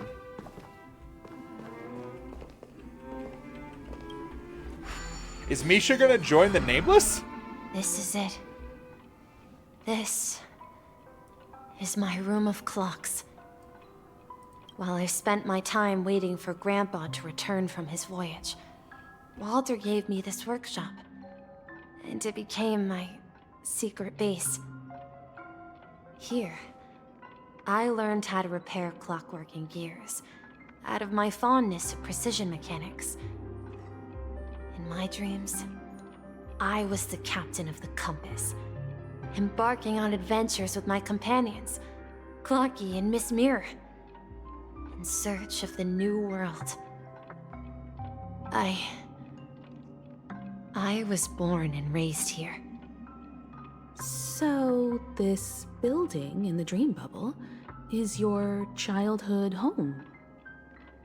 Yes, but not exactly.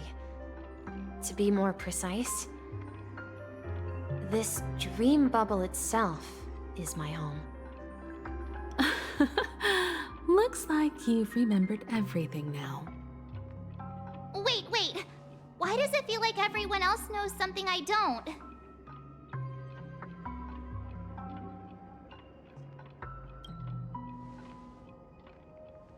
Marge, do you remember when she mentioned a clocky that only she could see? Yeah, the little guy here, right? But we all saw him in Dreamflux Reef, right? And Mr. Yang even greeted him. Looks like everyone on the Astral Express has a childlike spirit. The answer lies in the Astral Express. Her experience shows that neither Firefly nor Acheron can see this Clocky. And when we were in Dreamflux Reef, you may have noticed that for some reason, nobody outside of the crew had ever talked with Clocky.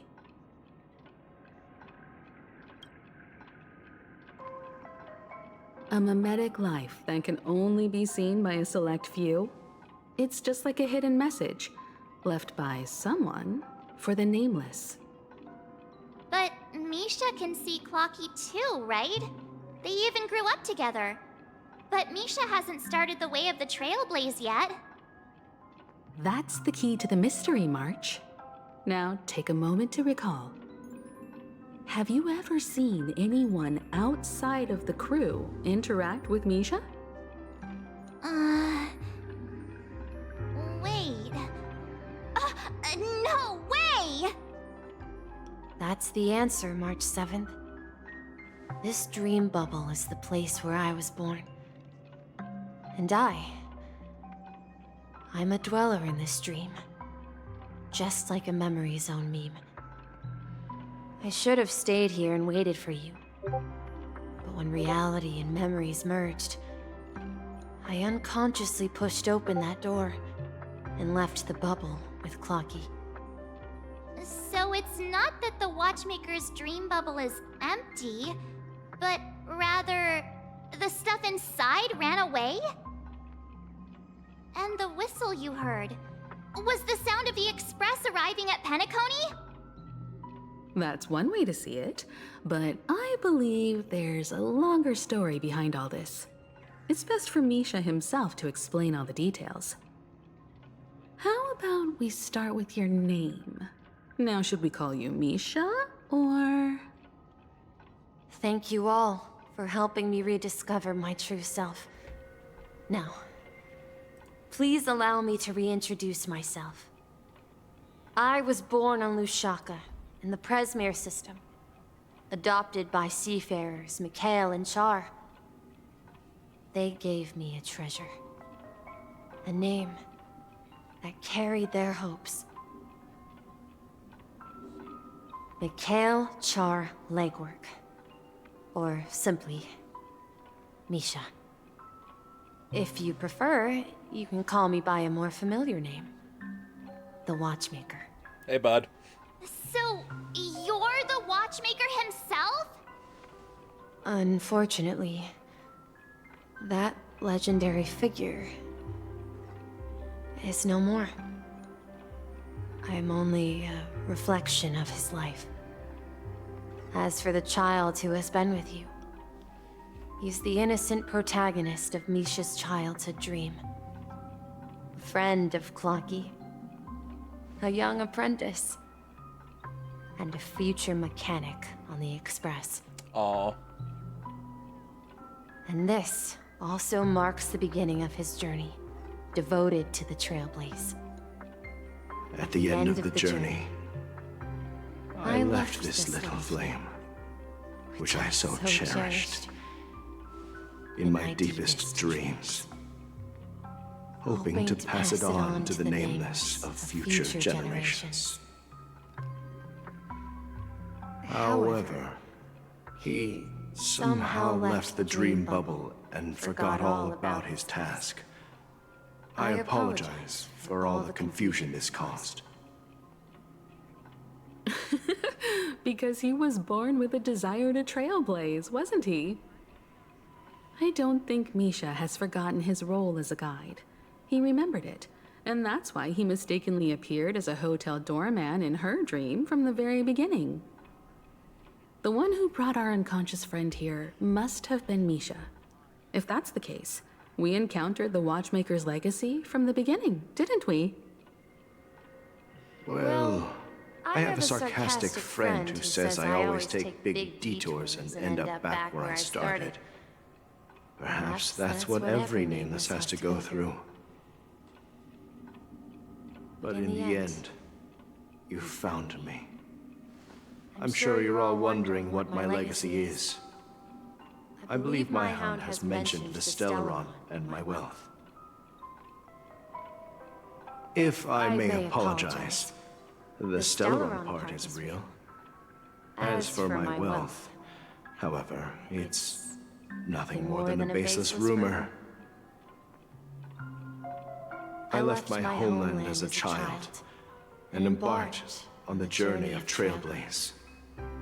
I traveled to various planets until finally reaching Asdana, where my friends and I built the original Penacony and fought for its future ever since. I've been moving forward all my life, doing what I could to overcome the obstacles in my path.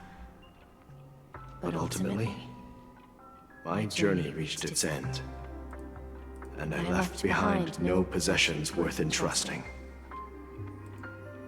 So, if you ask what's left within this worn-out train engine that can be called a legacy, I suppose it's the things that are still burning in the engine's furnace. Now that you're well aware of the current situation of Penacony, I certainly hope that you'll help me get this world back on track. But I'll leave that decision to you, for the path of Trailblaze is never paved by others. All I have for you is a story and 2 gifts. I want to give you my pocket watch. It has accompanied me throughout my long journey, guiding that naive child forward, and has been blessed with the presence of so many great people up to this day. And my hat, too. The one who navigated for me placed it on my head and planted a fanciful thought in my mind. The trailblazing expedition will never end. Now, it's time for you to make your choice.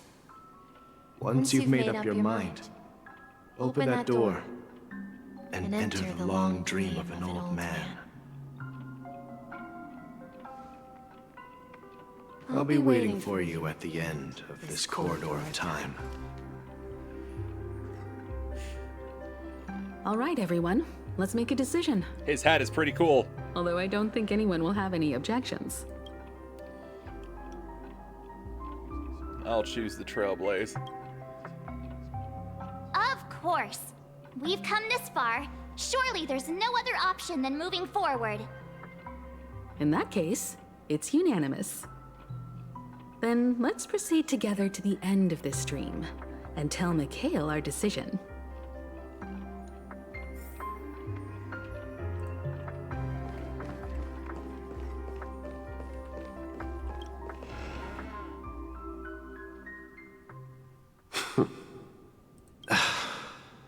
Mikhail, where are you going? Someone has to step up and save Lushaka. So why can't it be me, Misha? Please don't go. And if you must, please take me with you. Don't leave me alone. Even without me, you know how to proceed forward, brave Captain Misha. The compass is waiting for you. Haven't you always wanted to be a better adventurer than me? Now go, board that train and start your journey. Where are you going, Mikhail? I'm going to clean the floor in the parlor car. I've promised the conductor. Wait, first tell me, did you fix this watch? Yeah? I know what it looked like before. Its chain was broken, the back case torn, and the marks on the dial all worn out. How did you manage to fix it? Well, it's hard to explain, but I knew it could be fixed. It's the hands, Mr. Amundsen. Its hands were intact and pointing in the right direction, so I knew there would be a way to fix the rest. I see. You'll work with me from now on.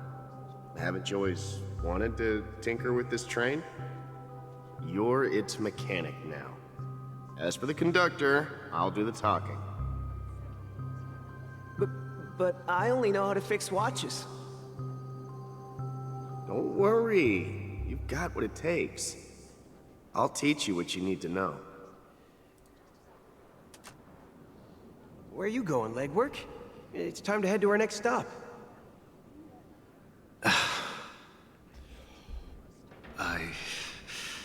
I'm staying in Astana with Rosalina and Tiernan. I see. This place reminds you of home. The people of Astana have only achieved a tiny victory, and still have a long way to go towards true freedom. Hanunu needs us. Don't worry, not all journeys lead to the stars. Even if I leave the Express, our path of Trailblaze will continue. Yeah. I knew you wouldn't stay on the Express forever. Leave in peace, my friend. And, take this with you. This is Mr. Amundsen's hat. But why? When he departed, he said he would leave it to his best student. Well, I suppose the time has come. Farewell, legwork. Take care of Tiernan and Rosalina. And don't forget to write to us.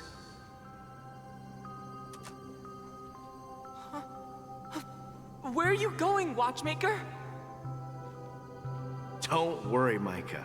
Just going on a little trip. Someone has to be at the forefront of the interstellar frontier, and I'm the only former Nameless in Penacony. So why can't it be me? Micah. Because you're all we have! Have you forgotten about Tiernan?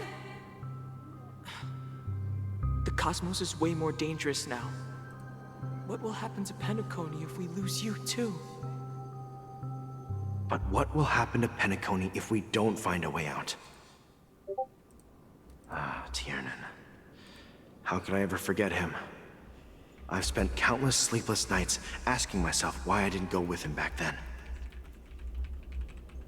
We Nameless won't stop. Don't worry, Micah. It's just a matter of getting back to my old profession. Just wait for me to come back. But if, and it's a big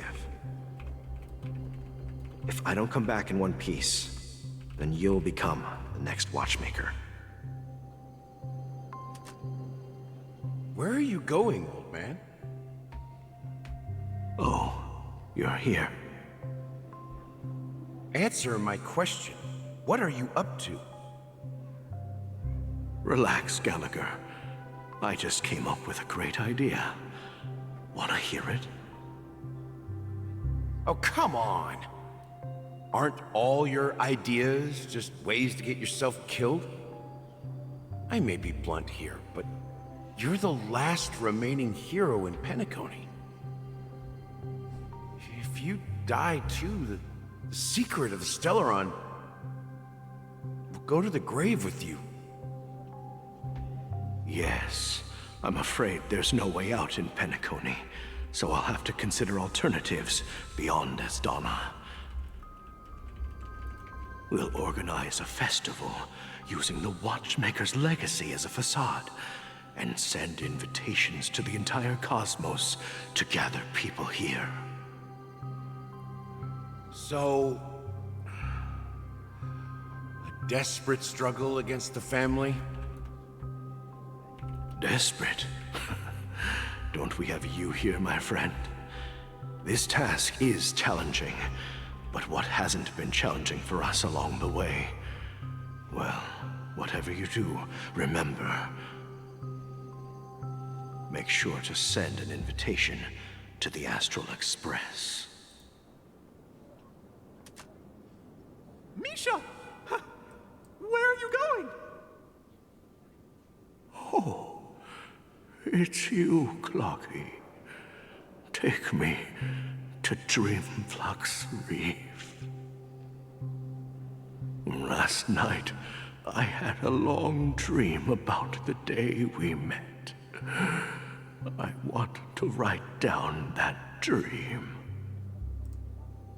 Write it down? Why? Oh, so I won't forget it.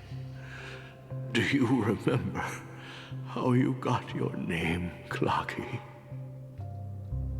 Of course! You told me that when you were a kid, you lived in a room full of clocks. Those wall clocks and pocket watches grew up with you and were your best friends. Yes, but what I didn't mention was there's a funny misunderstanding behind it. I was a kid, and there was always a special pocket watch in my memories. It was with my grandpa, guiding him on his sea voyages and leading the way in his every adventure story. I wanted to have a pocket watch like that too. And that's when you appeared in my dreams. Yeah.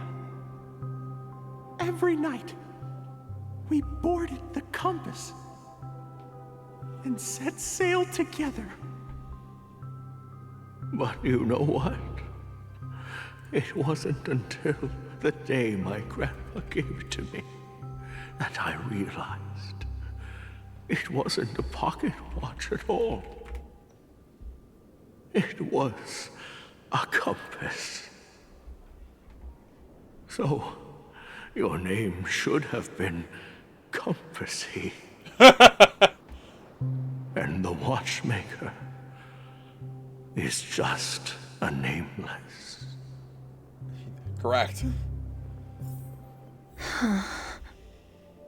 We've arrived at Dreamflux Reef. So, where to next? You know, Clocky, I don't think I'll be going anywhere else. Oh, Misha's like, I'm ready.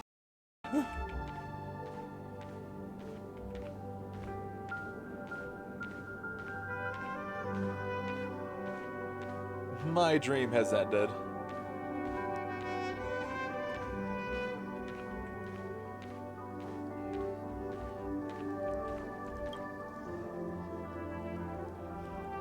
I've traveled far enough. It's time for a little break. Oh. So, we'll set out again. When you're rested?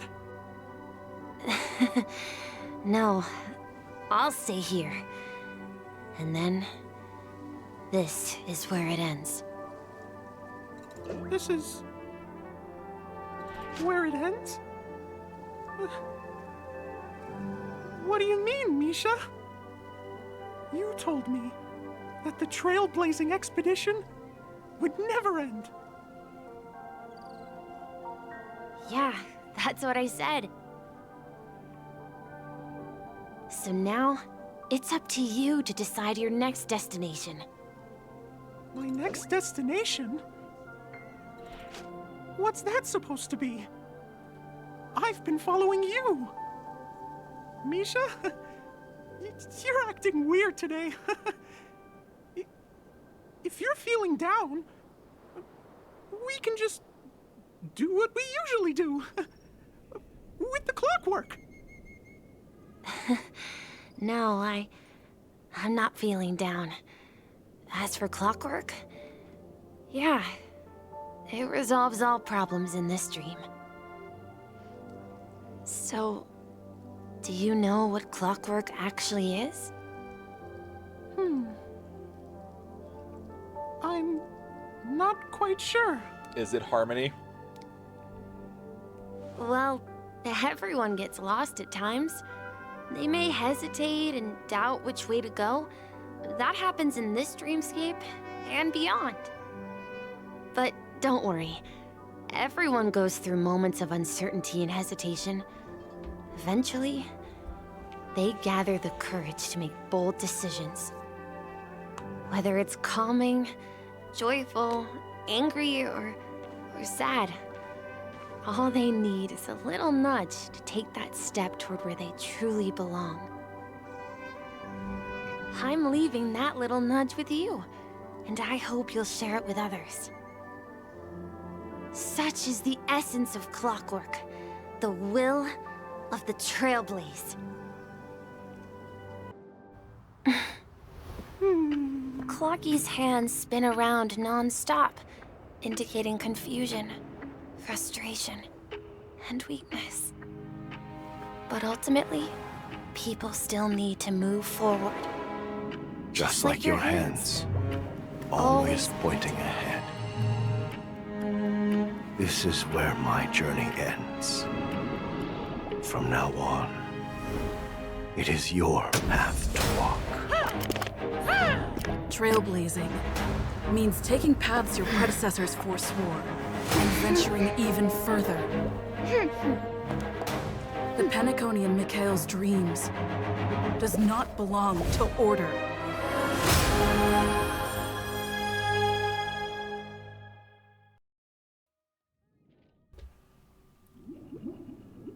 We have been looked at by the Harmony. I can't believe that Eon would cast a glance at Penacony at a time like this.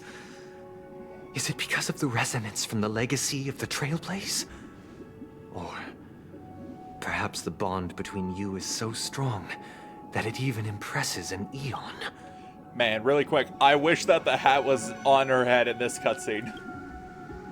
Well, there might be another possibility. Perhaps they want to witness, on behalf of the fallen Eons, who will hold the future of Penacony. If that's the case, on behalf of the Dream Master of Penacony and the 107,336 members of the Oak family, I'm extending a formal invitation to all of you. I'm cordially inviting you all to the Penacony Grand Theater to participate in the upcoming Charmony Festival. And, of course, you won't be in the audience, but on center stage. Since the future of the Stellaron, Penacony, and even the entire cosmos is at stake, let's draw a conclusion there, in all fairness. If you truly believe in Akavili's path, then show me their courage and determination.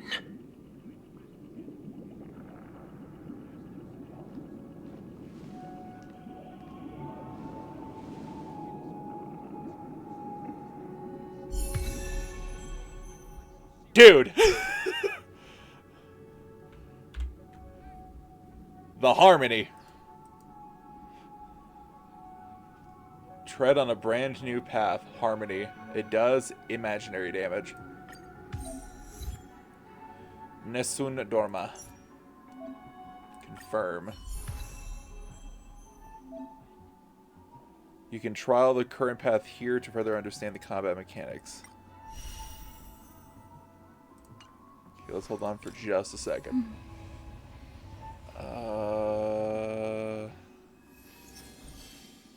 Let's go with...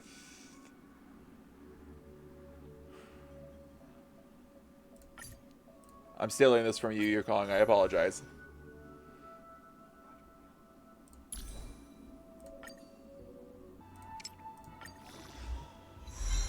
All of the gear that we're putting on right now is the gear that, like, Mikhail wore.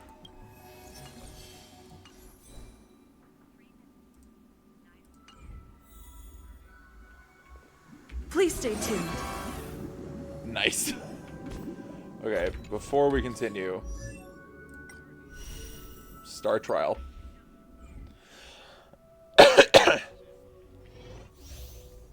Increases the break effect of allies, causes additional break damage when allies attack enemies with weakness broken.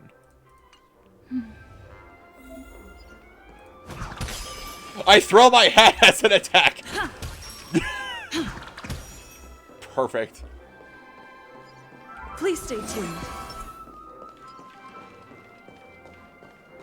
We need a strategy. Excuse me.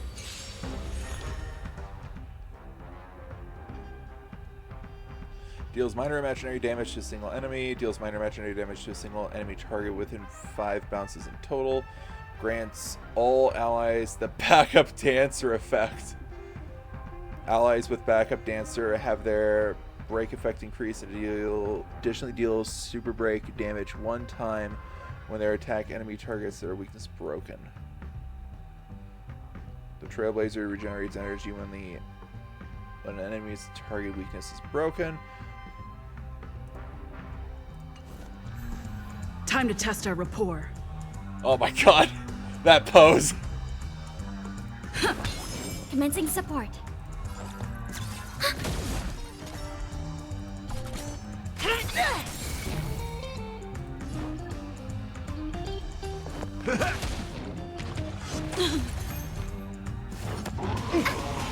Take your positions. Let's improvise. Enemy targets detected. Okay. Do you admit this crime? You've arrived. Not good. Enemy data secured. Net markers activated. Time for good old counterattack. By the order of the 10 lords, execute the Mara Struck!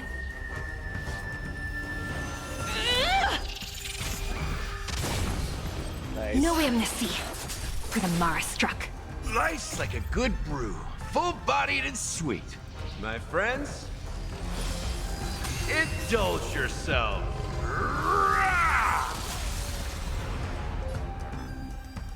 The mood is set just right. Oh my god, what a pose. Let the show begin.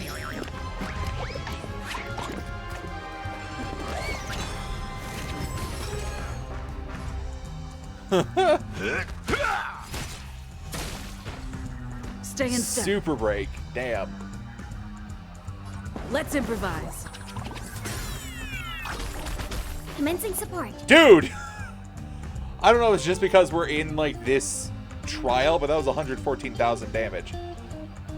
Do you admit this crime?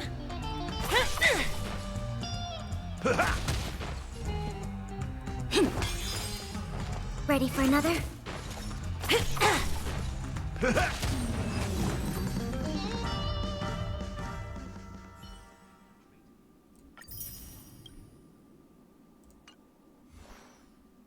Question. Oh, it doesn't. Damn it.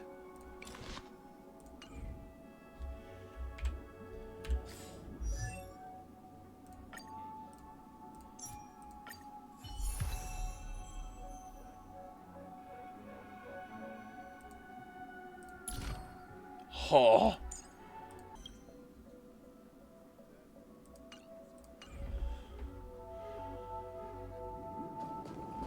Okay, question. Can I leave here? I can. Cool.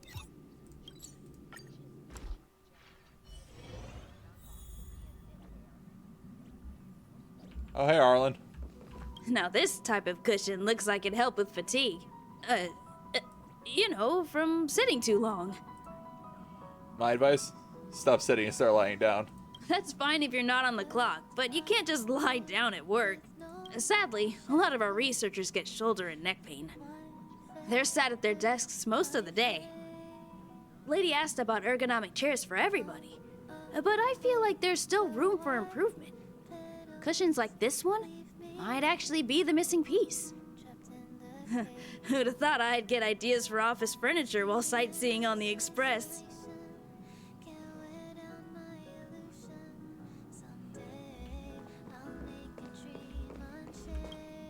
Oh, I've prepared a gift for the crew.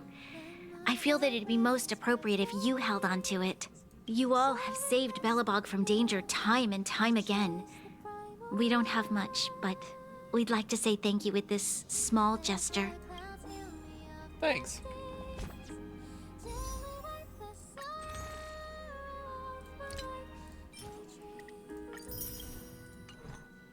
I'm at 95. 95 pulls. I am set. for Firefly, who should be next.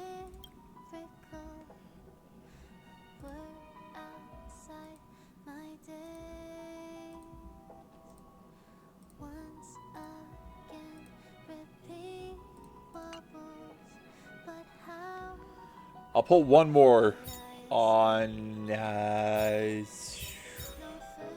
sure. I was about to flip out if this was a 5-star. I was going to kill someone.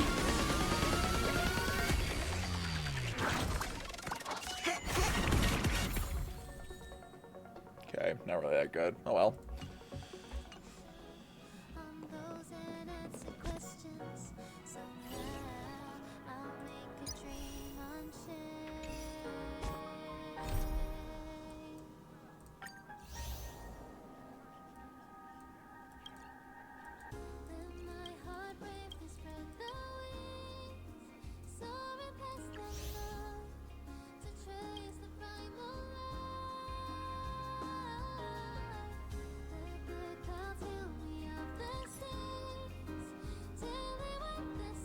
Interesting.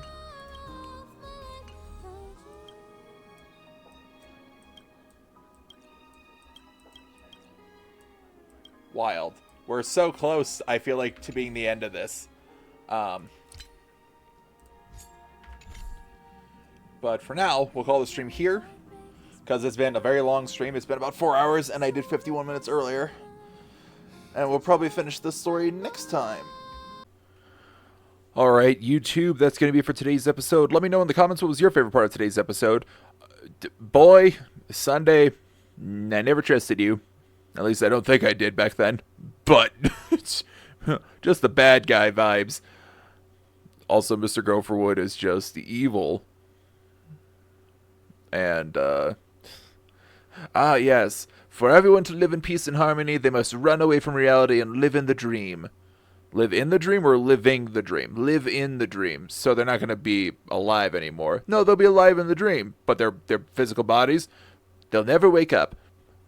I'm good. Thanks, though. Man. It's a shame that Welt... I wouldn't say Welt got sidelined, but Welt got... Welt basically got kidnapped by...